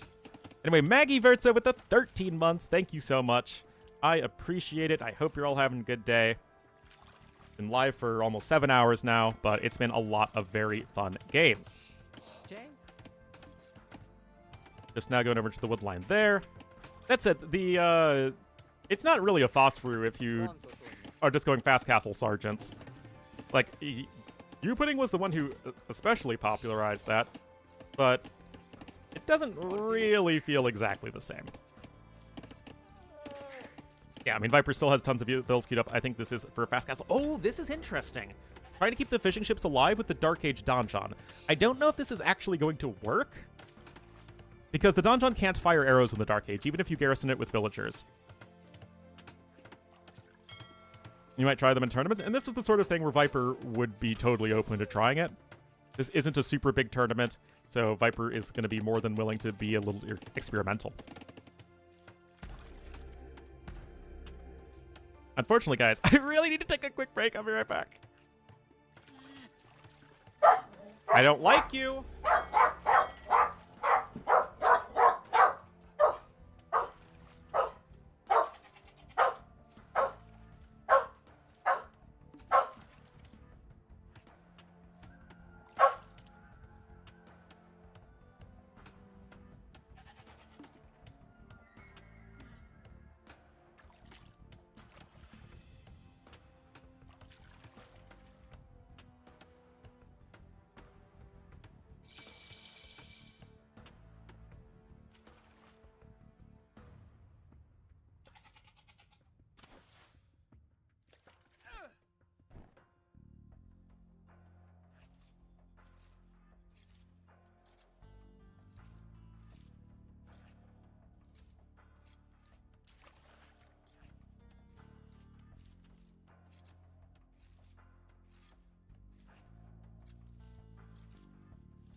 I don't like you and then peace out. That sounds like something I would do. Viper not behind in fishing ships, even though he built the dock much later. It's because you stopped making fishing ships to go for a faster uptime, which is exactly what Vinch did. Anyway, this is interesting. Viper isn't going for a Phosphoru or U-Pudding or whatever you want to call it. He's just playing Sicilians like they're a regular civ. What is this blasphemy? Yeah, villagers gather from the same rate from all fish. It's just fishing ships that gather 50% slower from poor fish. Anyway, trying to use the tower here to protect, but remember that the ship armor that fire galleys have of 6 actually does a lot to reduce almost all of the damage you get from donjons, which is the same as watchtowers, which is 7. So only get 1 bonus damage there. That was kind of an underwhelming demo as well.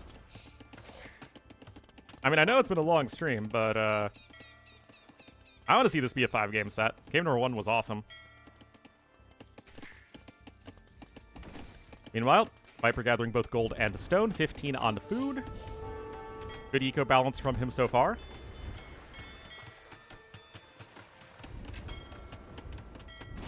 I mean, it was a demo ship that damaged a fishing ship. Maybe you can get the final shot in. Yes, you can. Oh, but you lost the galley in the process. That's a bit less exciting than I think Viper wanted. The sergeants are currently not doing anything either, so not like the best start ever. Vinch still gathering plenty of resources. Both sides have a villager kill and a military kill to their name. That demo ship also is likely going to be very underwhelming. Yeah. Still, is a donjon here really that great? It doesn't feel like it. But nay. Like what? You're going to destroy a woodline that has 6 trees left that aren't already chopped? I mean, donjon aside, you still have to be careful of the sergeants, but remember that sergeants only have 1 pierce armor right now, so it's the same as a men-at-arm, so they are just as vulnerable to archers, especially ones with fletching. Uh-oh. Viper already going to be taking some big losses here. Wait, they literally went in all different directions. Okay. I'm like, no way this works for Viper, and it didn't. All right, Castle Age is going to be on the way.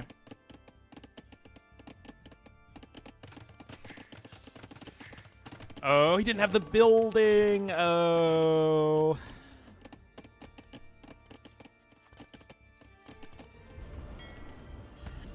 And look at this, guys. Oh, I love this. Vinch able to slide underneath the minimum range of the donjon and now go after it. And of course, if the donjon is destroyed by Castle Age, that means no more sergeants. Fletching is also coming in for Viper before even +1 infantry defense. I don't think there's a way you can save this donjon, especially with the Vills helping out. Not that I think the Vills are actually all that necessary. And you might actually end up losing one here, which is not super ideal.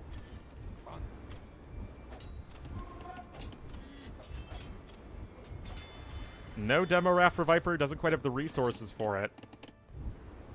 So far, Vinch doing a great job here, though, in game number 2. Skirm's on the way for Viper because he realized why by making sergeants when I could be making skirmishers. Always a very reasonable assessment.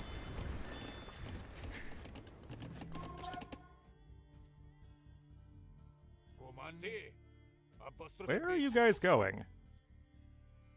Is he going to try and Pac-Man this, go across the edge of the map here and pop out over here? Is getting horse collar, getting another donjon, this time defensively. He doesn't have the stone for a third one. And there's scale mail armor coming in.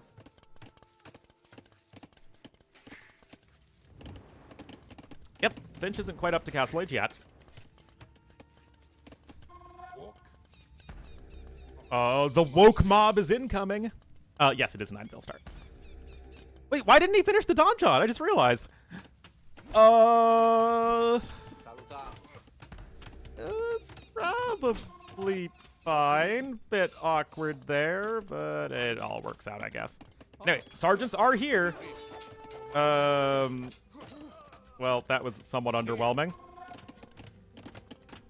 An open map? No. Nothing all that wild. Chainmail armor coming in. Vinch just now clicks up, but with the +1 defense in, and the fact that he's in Castle Age, he's at 3 pierce armor total. Only 2 damage a hit there from the archers. Issue is a lot of these sergeants are already pretty low in HP. And so far, excellent micro here from Vinchester. Bodkin coming in for Viper. Oh, wait. He canceled +2 in infantry defense to focus on Bodkin. Not too sure why. Oh, no, you cannot get squires from the donjon. One of the reasons you still do need to build a barracks as the civilians. You need barracks to build swordsmen, and you need the barracks to research all those tertiary upgrades. Moin with the 17 months. Thank you so much, Moin. Moin to you. Second TC going to be in for Viper, though, so he's not all-inning or anything like that. But Vinchester's eco is looking better. That is for sure. There's also even a couple fishing ships working out for him. It is a bit of a weird game from Viper. Game number 1 was much more classic Viper. This is more, okay, let's try and make Sicilians work, but I think that Vinchester reacted to it perfectly. I think that all the demo ships that Viper went for early on were really unimpressive. And the Sergeant counterattack really left a lot to be desired.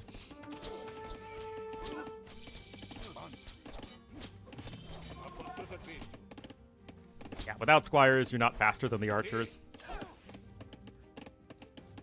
American on Twitch. Expect the unexpected, Rabarber. Anyway, Bod Crow saw coming in for Vinchester. Also, why is this backwards? There you go. That makes a lot more sense. Uh-oh. Uh-oh.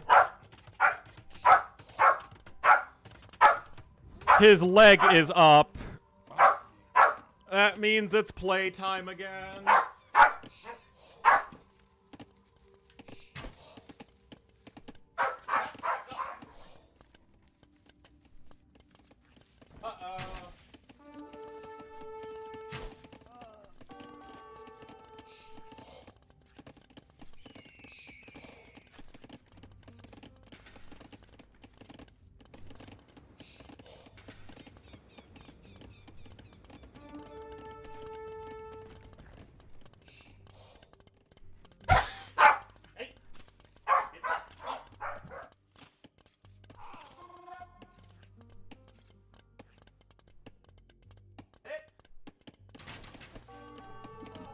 All right, how's this going? So far, looks like the crossbowmen aren't getting too much done. And Viper is on the 3 TCs right now.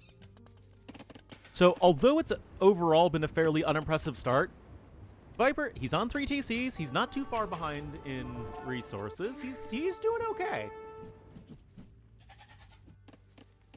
Crossbowman over here, let's see. Did get 3 villager kills, though.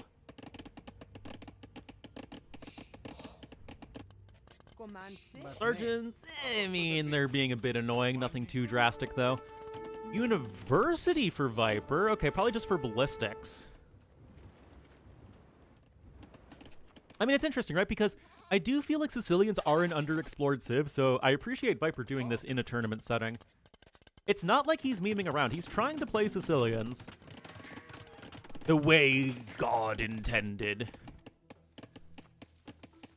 Now we're gonna carefully sit down and hope the corgi doesn't bark at us. Ready? I tried. I tried so hard. Highest pick. Ready? Well, players keep on being given the pool that has Sicilians in it. But it is interesting, right? Because oftentimes, whenever we see Sicilians played, it's just for the all-in. Viper is not doing that. Oh, Sengo, thank you for the raid. Corgi cam or leg cam? Why not both? Hey, I gotta bring in the viewers. Gotta bring in the viewers somehow. Anyway, vill counts are even. Viper is on the extra TC. Eco upgrades are also identical for now.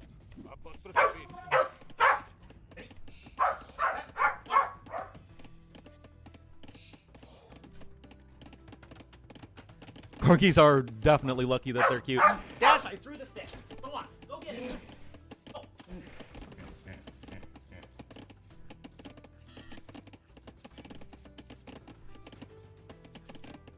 What are you doing?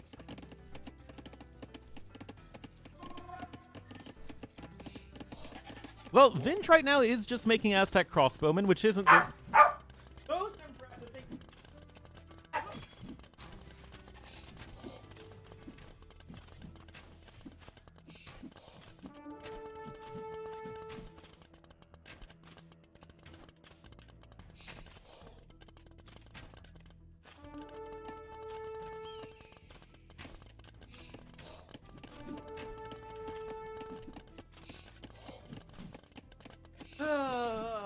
Ready?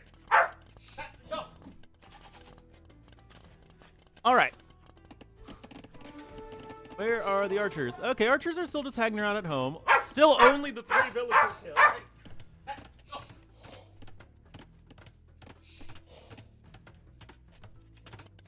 And I mean, oh, it's Fast Vinchester, guys. Fast Vinchester's back. Ooh, boy.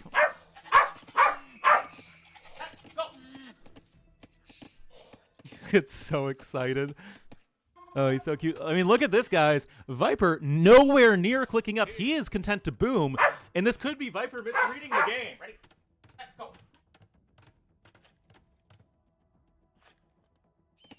Happening in my room. A small furry tornado is coming in. Yeah, I mean, look at this, guys. This could be a beautiful timing from Vinchester.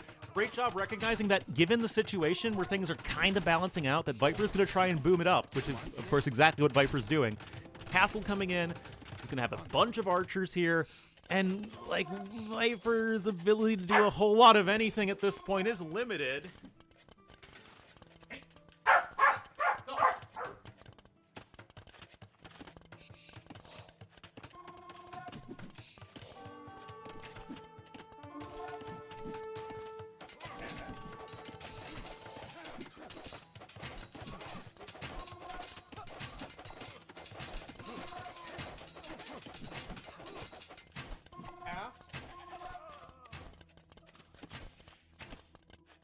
I'll take that as a no. All right, 2 seconds from him.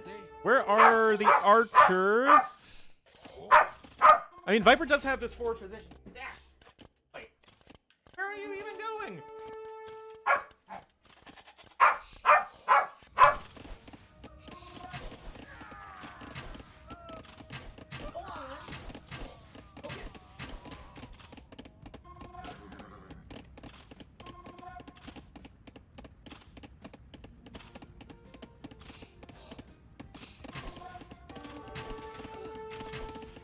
All right, first tribe is out. I assume Bracer is in. Ah, yeah, it is. Look at this, guys.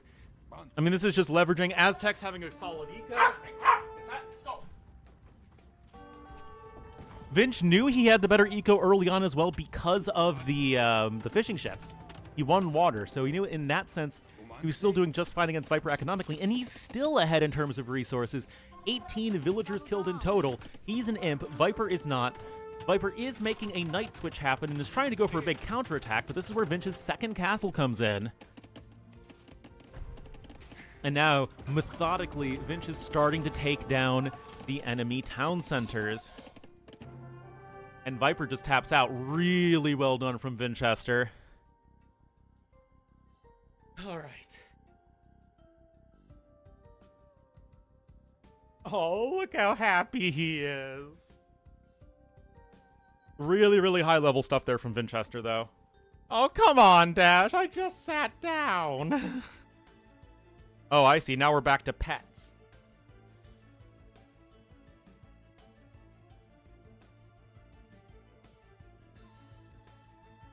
Depression, that's true. I sure do.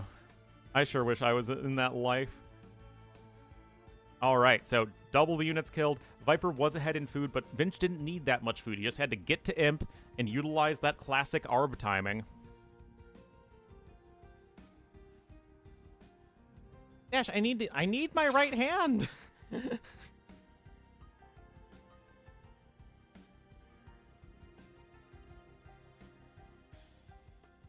And now we lie down. I can't even... What am I supposed to do?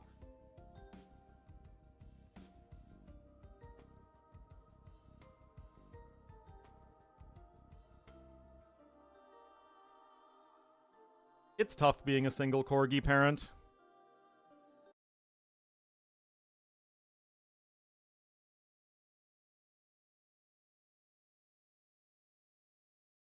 All right, now we need to go over and check the Gamer Legion stream.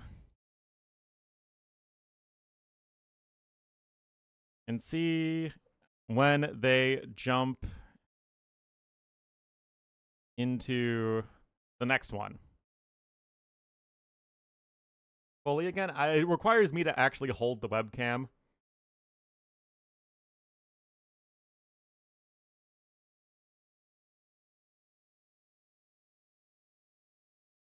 So I have one hand holding the webcam and one hand petting the corgi, which leaves 0 hands to actually, you know, manage the stream. Anyway, great series so far. Looks like they are getting into the next one, and it will be Nomad. Manage yourselves? I don't know. It was Chili Nomad. That was Vinch's #1 home map. All right, guys. Game 3.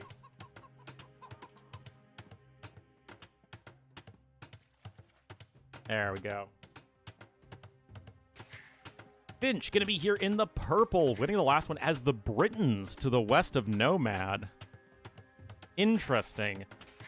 The east in the yellow would be the much more traditional pick here from Viper as the Byzantines, but it's a full-blown AOC Civ matchup.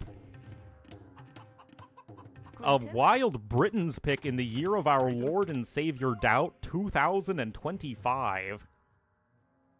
Oh boy.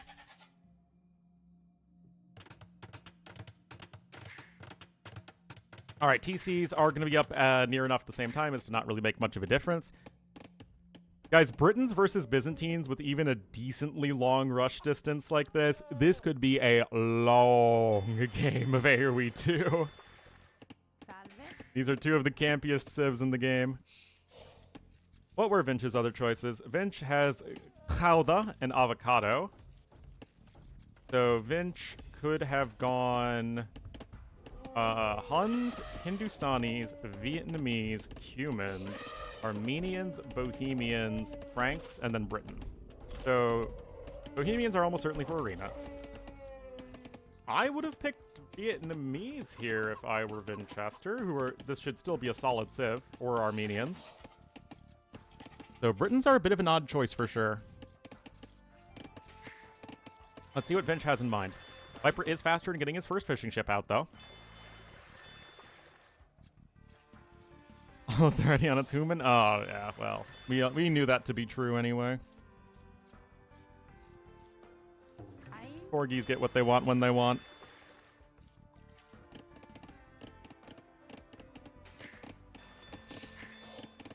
I mean, this is interesting, though. I love a classic matchup here. Oh, Vinch having to get Loom, getting housed at 15, never super ideal. Viper also has a lot more real estate to work with. Lots of resources here behind his TC towards the water, whereas Vinch, because he's on this dinky little peninsula, doesn't quite have as much to work with, although it does include 2 back stones and a back gold. Solid one, but Viper already 3 vills ahead. This is a way better start here for Mr. Snack. You know, he's taking that gazelle right there, just able to do the trick with the shorefish, so you just take the hunt, and the vills with the shorefish, and they will immediately drop off the food at the dock. Better skirmishers? That's true. But Britons have faster training skirmishers, and they get 1 more range with Yeoman. Another Elefanto coming in for Vinchester, but Viper is honestly off to a pretty significantly better start.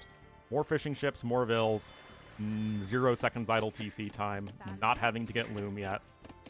It's really hard to argue with Viper's position. Yes, it does count for skirmishers.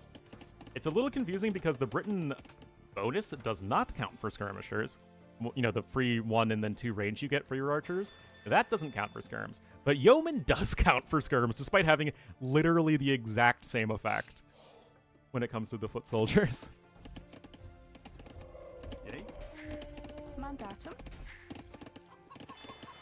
It's kind of like how Celts had faster firing siege weapons, which included trebuchets, but Furor Celtica, up until the most recent balance patch, did not include trebuchets, despite you thinking it probably should. Ready.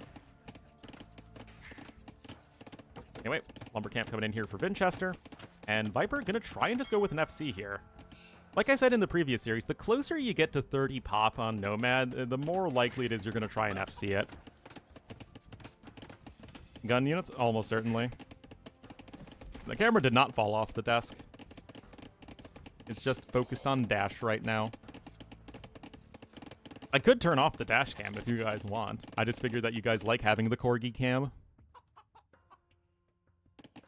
Yay, Grayton. Anyway, Viper's up. Vinchester's going to be even slower, though. And again, Viper still has more fishing ships. Okay, come on. It's an AR-15 here. We don't use those commie guns. Angle for the corgi cam? Well, I'm afraid it's all we have.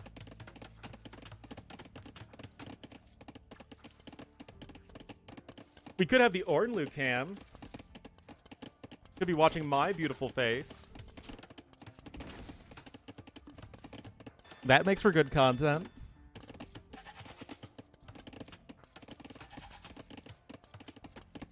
Looks like Dash is settling down in all seriousness. The headset's coming back on. Second best smile? Well, we all know who number one is in the smile department, so I'll take the runner-up award. Alright, so both players are going to FC here, but Viper should just be, you know, decently faster in basically every way. Also, 2 fire galleys are on the way for Viper, double bit axe and loom. And Viper just cruising here in the early game. Tinder dates with me? Almost certainly. Ready. Ready. So, Vinch shouldn't have any issues actually getting to Castle Age. I mean, obviously he's already got plenty of resources.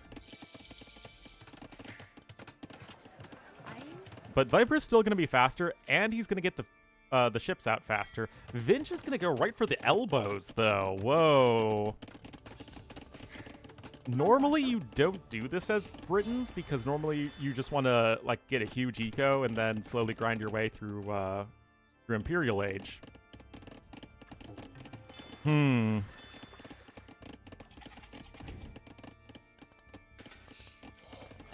Not too sure. Gold mining coming in very fast for Viper, interestingly.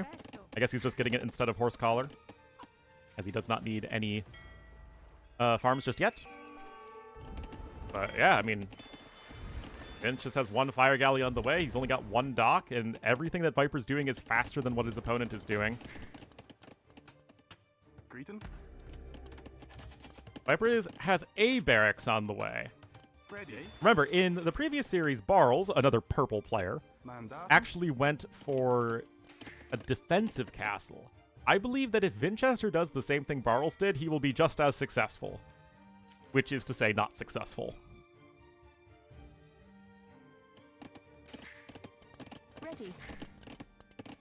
Mandata. I feel like if you're gonna go with the forward castle, you need to be sending the villagers forward, like, you know, right now. Mandatum. Anyway, Viper is gonna start punching away at the enemy villager. Gonna deny the outpost for now. Vinch sees the archery range just now coming in. I don't think you can go for a forward castle. I think Viper will be too well aware of it coming. The spearman's chasing the villager back home. Careful with the fishing ships. And gonna get just 1 for now. Okay, that bill's just gonna quick wall itself in, and this doesn't work, right? Unless he's just building it on the hill here. Okay, just building on. Even so, this is still a little eh. He is getting an extra TC, too. So far from all in is Vinchester. But the issue is that Viper's already ahead in terms of economy. He is on 1 TC still, but 9 fishing ships to 7. Andy got a villager kill. Wheelbarrow coming in. Bosaw is already in for Viper. A monastery incoming. I still like this a lot more for our Sneck. Although Vinch is full walled to the north, which I do like as well. And look at this. The Byzantine fires are coming on in here. Vinch is going to lose absolutely everything.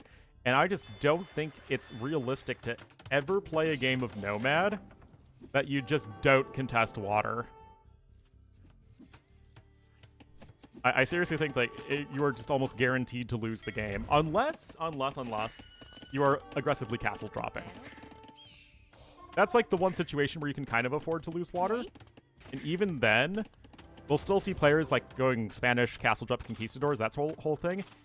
They tend to go for War Galley anyway. Mandatum. And Barles did? That is true, but I mean, I guess Viper is only on the 1 TC. He's starting to get some skirmisher upgrades. Isthmus. You just wanted an excuse to say the word isthmus, didn't you? Didn't you, Frito? I bet that's exactly what you did. Anyway, Bodkin coming in for Viper. It isn't even in yet for Vinchester. Viper 8 villagers ahead, which of course is entirely basically in the fishing ships. Oh, man. I mean, look at the KD, guys. It really does speak for itself. Redemption, he's also coming in here for Viper. No, nothing's really changed with Britons recently.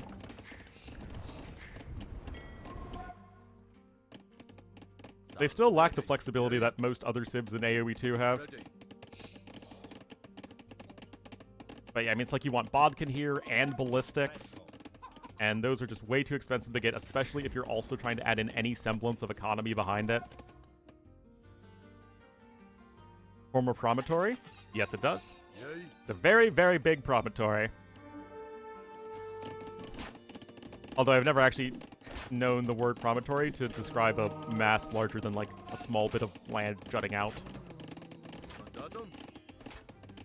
Yeah, Viper has 15 kills to 1 death.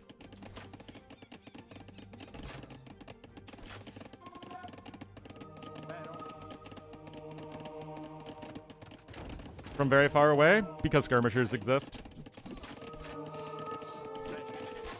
Because this exactly. That said, the monks have to be very careful. Headland? Yeah, I guess that would probably be the more common usage. Ballistics is coming in for Viper. He is on his own 2nd TC. There is no realistic way in which Viper's at a disadvantage. Okay, don't do that. Don't do that, Viper. I'll be honest, that wasn't the best move I've ever seen from you. And the TC is starting to get eaten. Viper did pick up a relic, which is nifty. Is still missing that +2 defense, though. And now he's adding in more fishing ships. This should be one of the things that would put Viper over the top in this game. Not the Gazelle! Now, Viper doesn't have a siege workshop of his own, which is a little concerning. He's been entirely reliant on the monk defense, which is obviously much harder to do against longbowmen than it would be against, say, knights. It is indeed the AOK battle. Anyway, that monk is in a good position. It will buy plenty of time. Viper having to micro from 3 different angles here, essentially. Oh, insta. Oh my god, guys. Holy cow. That is brutal. Oh my goodness, poor Vinch, man. I mean, all of this goes with Viper having the better traditional civ for this map and having a significantly better start. Basically had a 2-3 vill advantage from the very beginning of the game. Yeah, that TC ain't happening either. I love the War Galleys from Viper. Vinch is going to try and secure another gold, I guess. But this is just so rough for him. Feels like all Viper needs to do to win this game is just get Imperial Age faster and make skirmishers. On 11 fishing ships with 4 more on the way.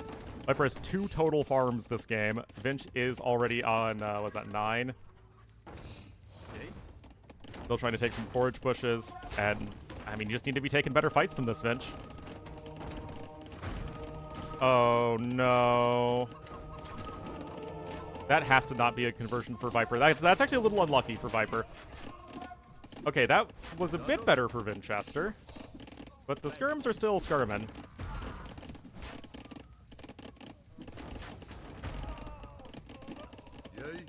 Yeah, I mean... I don't know. Yeah, skirms and monks, what are you gonna do, man? Viper's 24 vills on food, and I mean, the fishing ships, man.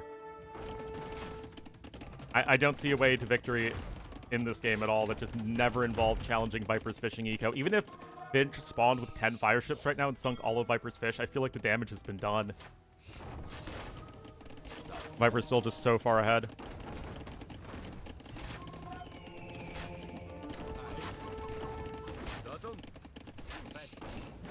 And cart's even going to be in for Viper, guys. Now, granted, he isn't on stone, or at least not much on stone, and Viper will likely never truly feel safe until he can get his first castle down, and Vinch is getting close to castle number 2.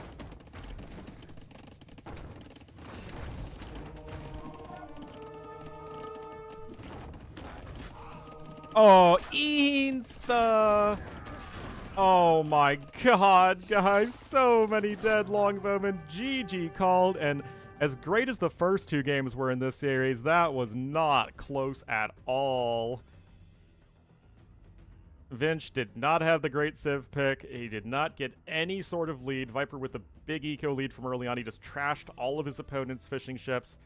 Castle Age time was actually faster for Viper when Vinch was the one who was really trying to go for the FC in the first place. And again, that's why I very strongly disagree with any Nomad play that does not involve really trying to fight for water.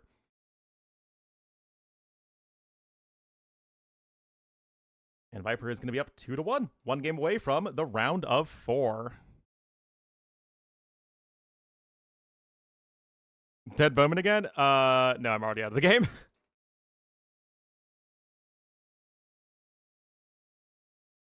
All right, that was Viper's home map. So we have Ro8 and Melon left.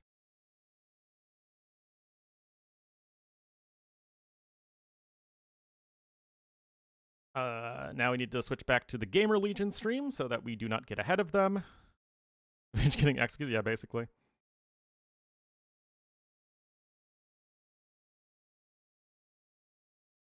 Ugh. That was brutal.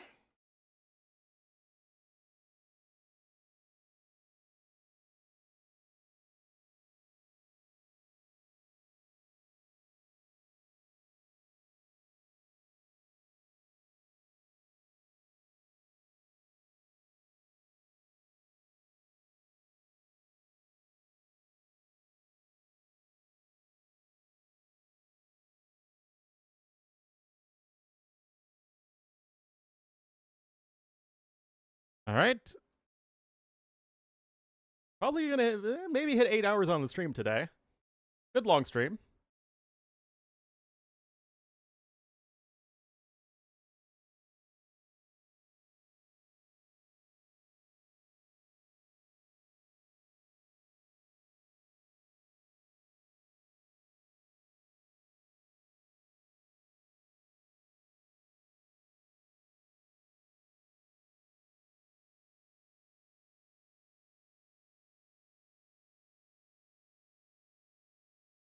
All right, now they have jumped into game number 4, and we shall too.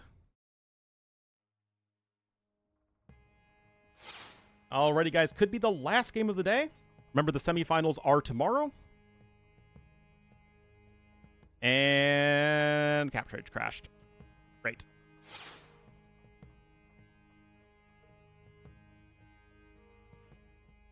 Whoa, whoa, whoa, whoa, whoa, whoa.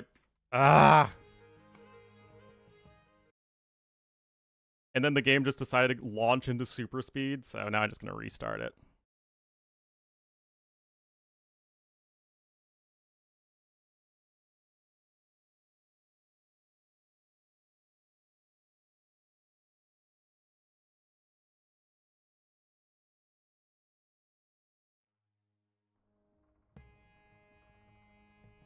Big tech revolting.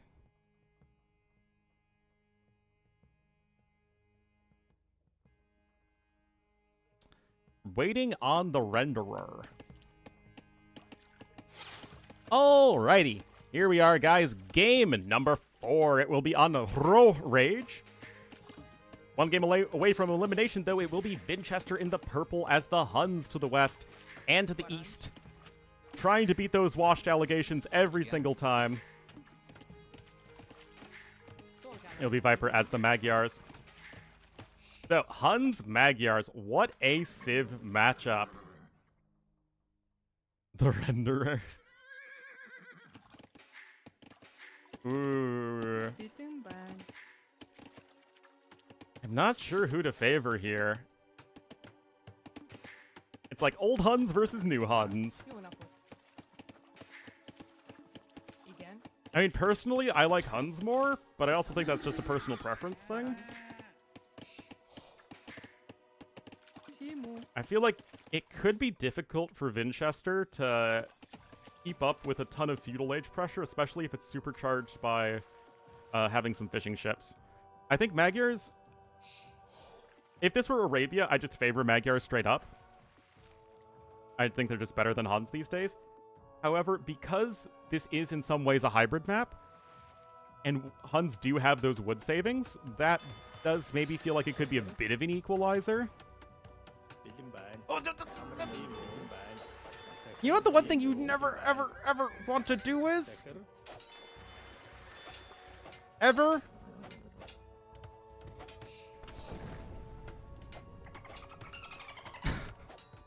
This is so dumb. So dumb. I mean, on the one hand, it would likely be close to GG if the villa had gone down. Like, it's such a long walking distance, and you can't just afford to lose a villa and have your dock delayed that much. But I mean, it's already a disaster for Vinchester, don't get me wrong. He's like a full fishing ship behind Viper, who's... Wait, 4 vills ahead? What?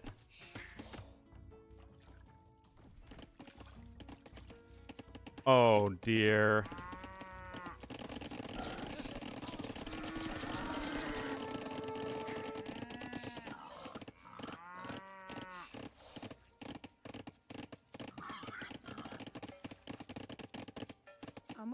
What happened? Completely losing track while trying to micro over here is what happened. Oh, no. Oh no, guys. Oh no, it had such a good start to the series, guys. Why?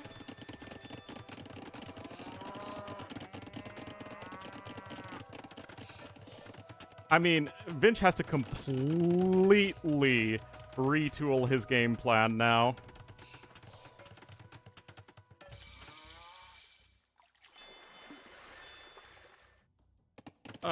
Stable coming in for a Viper.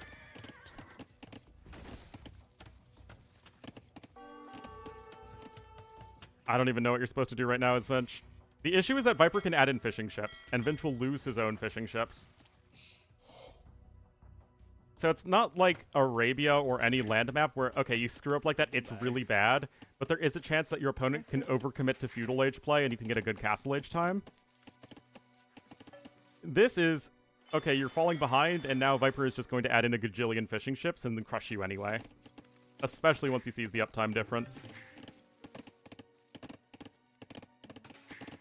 And Viper is already adding in fish. I mean, why not? I mean, Viper also has to know that something went terribly wrong for Vinch this game, just based on the score alone.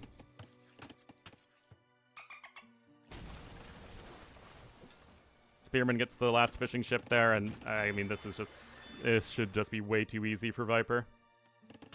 Like taking candy from a baby.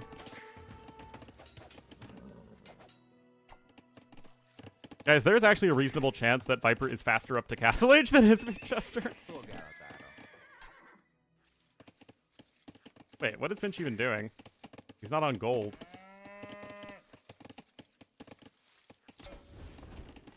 Truly is washed? Yeah.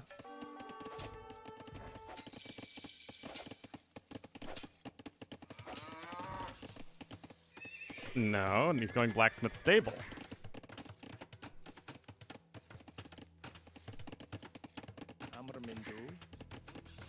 Candy, did he? I don't even remember. That was too many series ago. Ornlu, wasn't that like the last series? Yeah. Okay, so maybe this is like expecting Viper to overreact to thinking his opponent's trying to FC. I mean, that is what Viper's thinking, and it's exactly what I would think in the same situation. Viper going to switch over into CA. And then Vinch is going to try and surprise Viper with a bunch of scouts. That's exactly what's happening. I don't think this is going to work at all, but...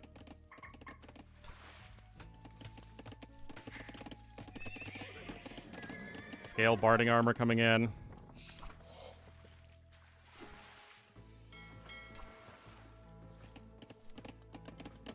I mean, again, Viper is literally making nothing right now. Oh, he canceled Scale Barding armor to get Forging? Oh, jeez. Second archery range is coming in.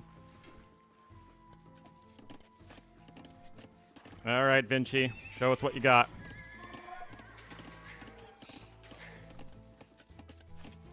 If Vinch mind games this one away from Viper, it would truly be something.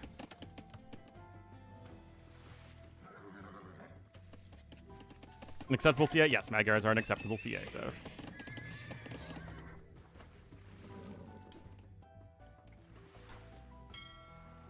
Viper might have missed that. But also units? Yes, because I face this exact thing all the time. All right, here we go. This is like a StarCraft build, where it's entirely just about catching your opponent off guard. Yes, Vinch is going to get 2 villager kills here, but Viper should be fine. 2 Cav Archers queued up. Viper still actually even has his fishing ships working. It's not like he has Bloodlines and +1 defense. He has, in fact, neither of those upgrades. Viper's going to go right back over to the gold.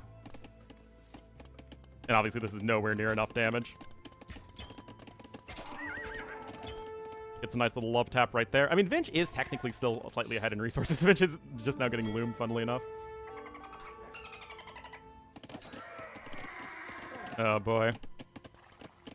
Now, it's true that Viper cannot afford Bodkin.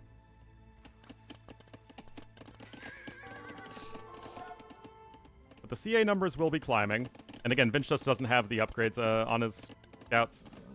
Bloodlines and +1 defense, this becomes a bit of a different story, but look at this, guys. It's just not close. Viper doesn't really need food.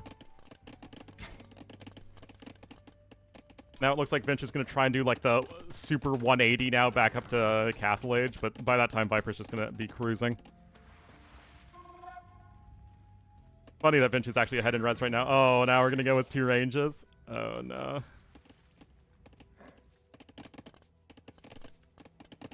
Viper, I mean, he is reacting to this about as well as you could ask. Given the weird freaking thing Vinch did because his start was so bad. Wow. Did those Vills kill 2 scouts? That's wild. Yeah, I mean, look at all these scouts that are dying.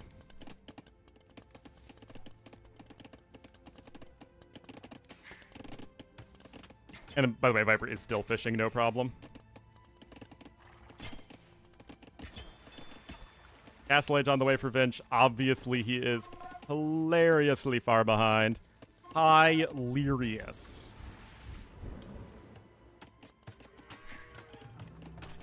Triple ranges, baby! Gold mining upgrade coming in.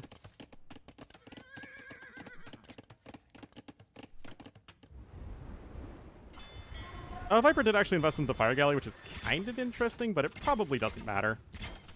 Issue number 754 for Vinchester. He's playing Huns and doesn't have houses to wall with.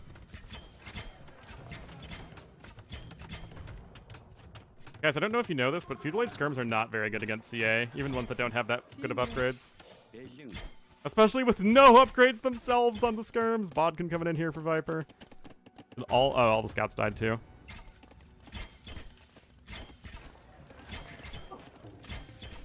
Two Hun houses, that's true. That is true. Yeah, Viper is playing a little overly cautious right there. Yeah, this is a sad one, guys, I'm afraid. This is, in fact, an extremely sad one.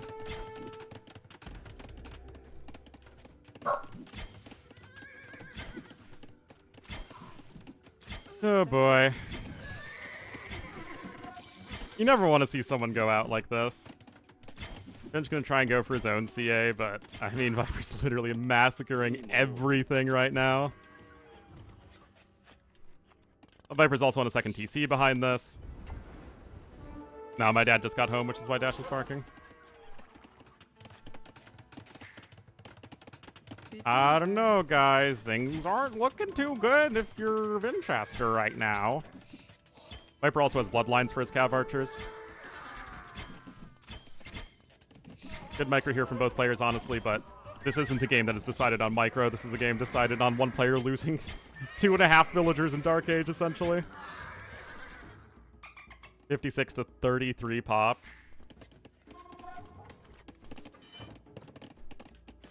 Recoverable? I don't know, guys. I don't know.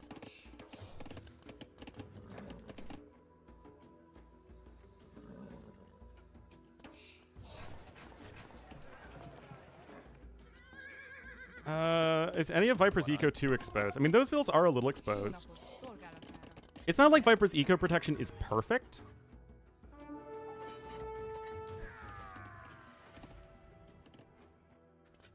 Yeah, I mean, you're really stretching all reasonable logic if you're thinking that there's anything that Vinch can do here. Like, short of a literal catastrophic mistake from Viper, like deleting a TC, it really shouldn't matter. And Viper would probably still win this game even if he did delete his TC. Yeah, I mean, Vinch is running literally where Viper's bills are at their safest. Good micro here. Debbie would do it too. She's vindictive like that. Anyway, GG called. Really unfortunate final game. Like, game number 1 was literally the best game we saw all day. And, unfortunately, even though game number 2 was solid as well, it just went downhill from there, unfortunately.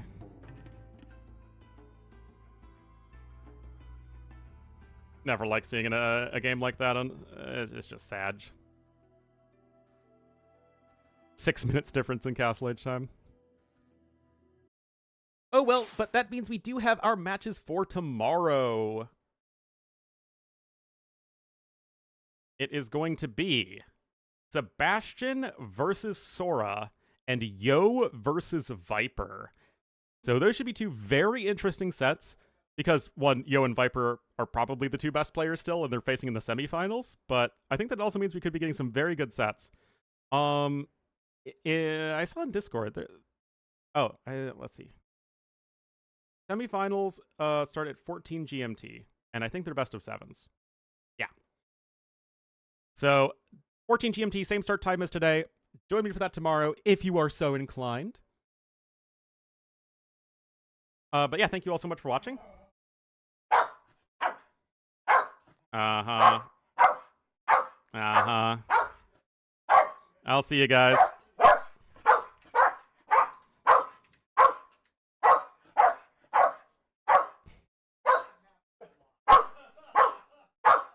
Mm-hmm.